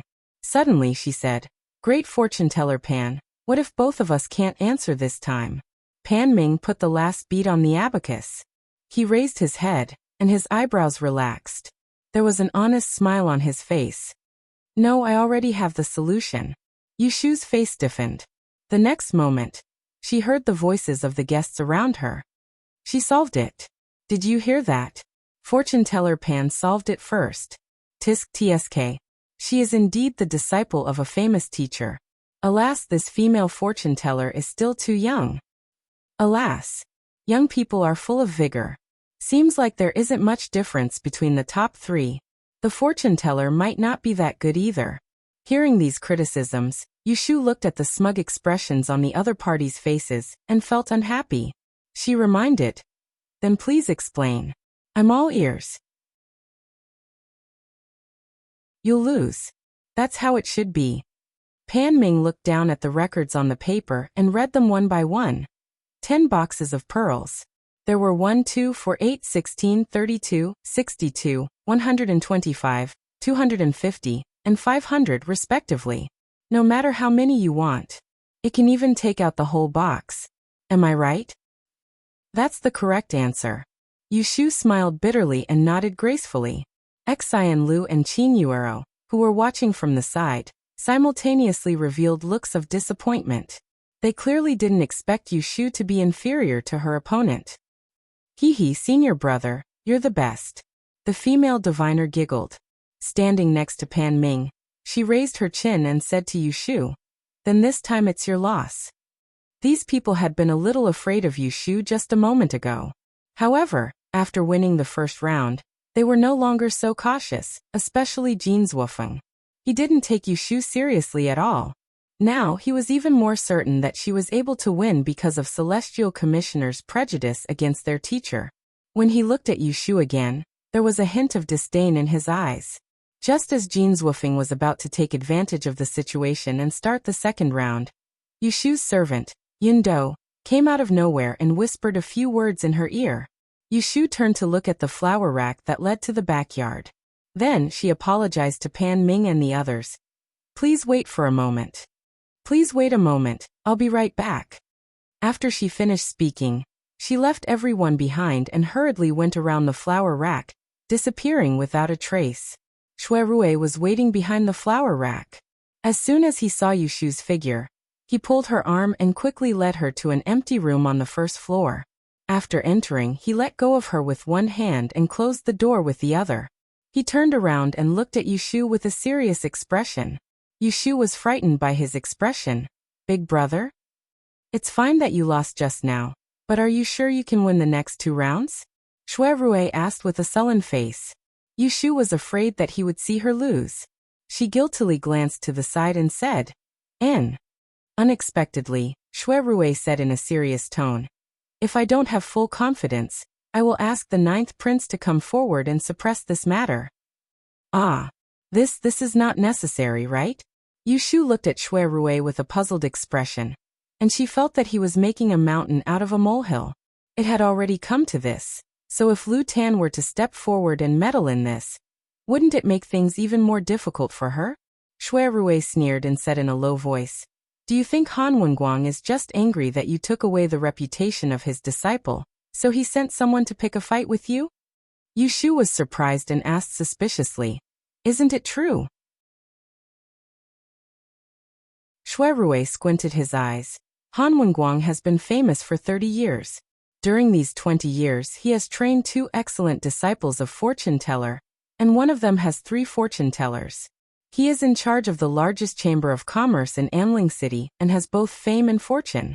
At his age, why would he make things difficult for a little girl like you just for a little reputation? Yushu felt that something was wrong. After listening to Shuerue's explanation, she was even more sure that there was a conspiracy. Seeing that he seemed to know something, she urged, "Brother, just tell me what you know. What is that person's plan?" This was an important matter, yet Shuerue wasn't willing to conceal it from Yushu, who was the person concerned. So he told her about Han Wenguang's objective in full detail, and it included the severe consequences that would be brought about by her defeat today. The hairs on Yushu's body stood on end when she heard half of what Shuerue said. And when Shuerue finished speaking, her beautiful face had already turned completely black. She took a few deep breaths to forcefully suppress her shock and rage, and a cold light flashed within her eyes as she gritted her teeth and said,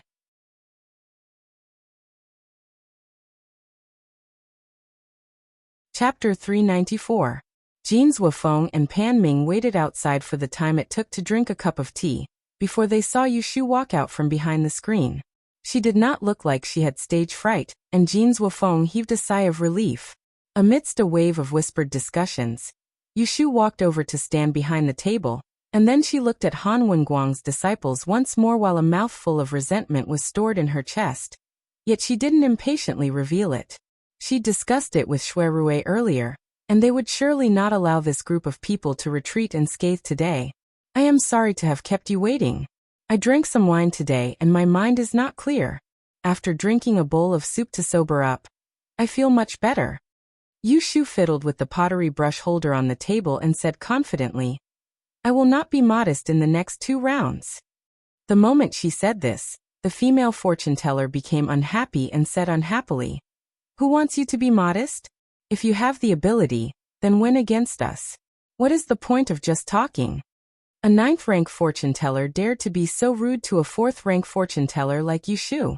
It must be said that the loss just now had greatly boosted the other party's morale and killed Yushu's prestige. Yushu was not angry. She took the teacup from Lin Fu's hand and slowly took a sip. She asked Jean Zuofeng, "Is it Jean Da's turn to calculate the 2nd round?" "Yes." Jean Zuofeng stood up with a smile. "Female fortune teller will start first, or should I?" Yushu raised her hand. "Wait, why don't we talk about the competition later? I have a suggestion, but I don't know if you will agree."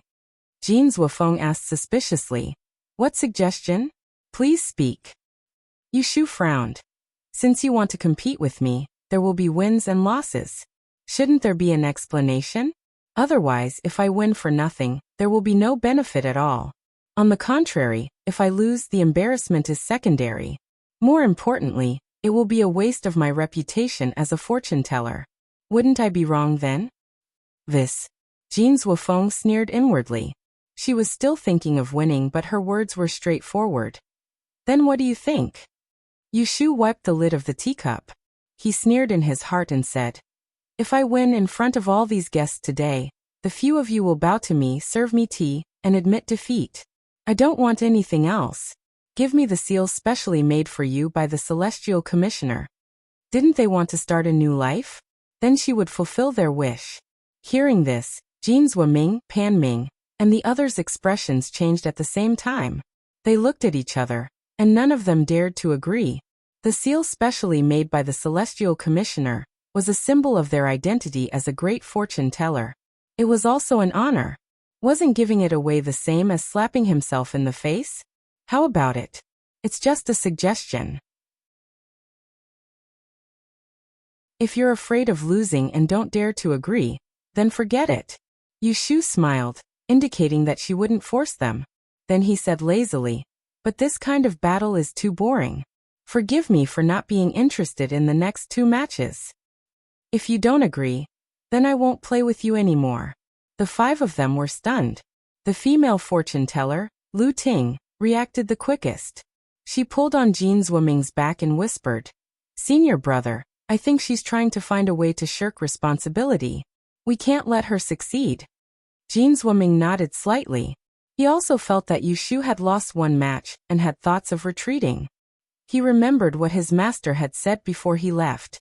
No matter what, he had to suppress this fortune teller's limelight. He had to ruthlessly step on her. Just 1 victory wasn't enough. Fine, we'll do as you say.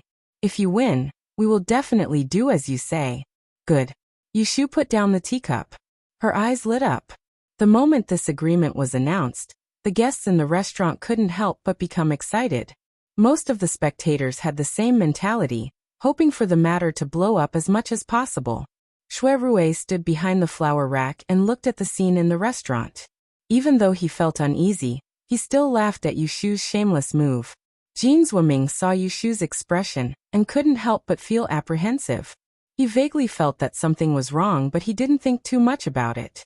He walked forward and stood behind the table, asking her who would go first. Yushu held a pen in one hand and said, "Great fortune teller Jean is already prepared. Go first and let me think for a moment." Jean Ming nodded and a trace of confidence flashed in his eyes. He said, "In the Chamber of Commerce there are 8 chairs arranged in a row. The 4 stewards will take their seats and each of them will occupy a seat. Coincidentally, there are 3 empty chairs in the middle. Let me ask you, how many seating arrangements can there be?" Yushu had just lost once and was too careless. She listened attentively to his question. The corner of her mouth twitched, and she almost couldn't hold back her laughter. This kind of seating arrangement seemed simple, but it was actually a hidden mystery. If it was in ancient times, the only way to solve it was to list it one by one. It was time-consuming and troublesome, and it was easy to make mistakes. It would take at least 1 to 4 hours to solve it. The other party was obviously making things difficult for them. How could they know that a few hundred years later, there would be a genius who researched a magical mathematical theory called permutation and combination? Yushu held back her smile and wrote down the question word by word on a piece of paper. In just a short while, someone had already calculated and argued in a low voice. "This question isn't difficult, right? I think I have 3 ways to arrange it." "It's not 3. It's clearly 5.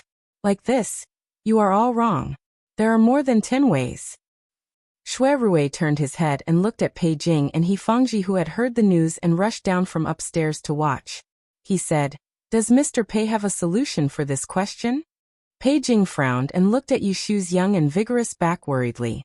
He said, "It's troublesome. You have to arrange it one by one. According to my estimation, there are more than 100 ways. I'm just afraid that she will miss it." Shui Rui pondered. He Fangji was not proficient in mathematics like him, so he could only ask Pei Jing, who was a great mathematician. "In your opinion, what are the chances of Xiao Yu winning?" Pei Jing shook his head and signaled him to look in front of him. "It depends on what kind of question Xiao Yu will come up with." Yushu didn't know that someone was worrying about her. She stopped writing and looked up at Jean Zwufeng's leisurely look. She smiled and cleared her throat. "It seems that Jincheng University is good at this kind of question. In that case, I will give you a suggestion. Listen carefully. There is a year when there are only 6 martial artists participating in the military selection. According to the Ministry of War's requirement, the 6 martial artists can only meet each other once. And each of them must have competed twice. Let me ask you, how many ways are there in total? Her question didn't sound difficult at first. On the surface, it was the same type as Jean Zwoofing's question. But in fact, there was a hidden danger. The solution was not simple permutation and combination.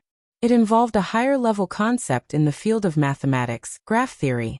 These fake pedants who didn't even know what permutation and combination were would have to rack their brains to solve this question. Jean Zwoofing probably hadn't realized the difficulty of this question, so he calmly copied it down. He didn't know that he was trying to think of a solution. He even had the time to ask the waiter of the restaurant to refill his tea. Yushu saw his behavior and secretly rolled her eyes. She was waiting to see his anxious face turn white. Not only did the two of them raise their pens to calculate, but the spectators' discussions never stopped. At first, they thought that these two questions weren't difficult, but as they talked, they realized that they weren't accurate at all. Instead, they became dizzy and had a headache thinking about it. Only then did they feel that being in the top 3 wasn't for nothing.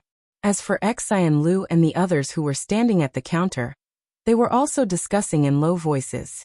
Feng Xiaomiao counted with her fingers for a while, and then got herself involved. She scratched her ears and said, "It's clearly quite simple, so why is it so difficult? Wait here, I'll go get a pen and paper." Xi and Lu hurriedly said, "Bring me a pen too."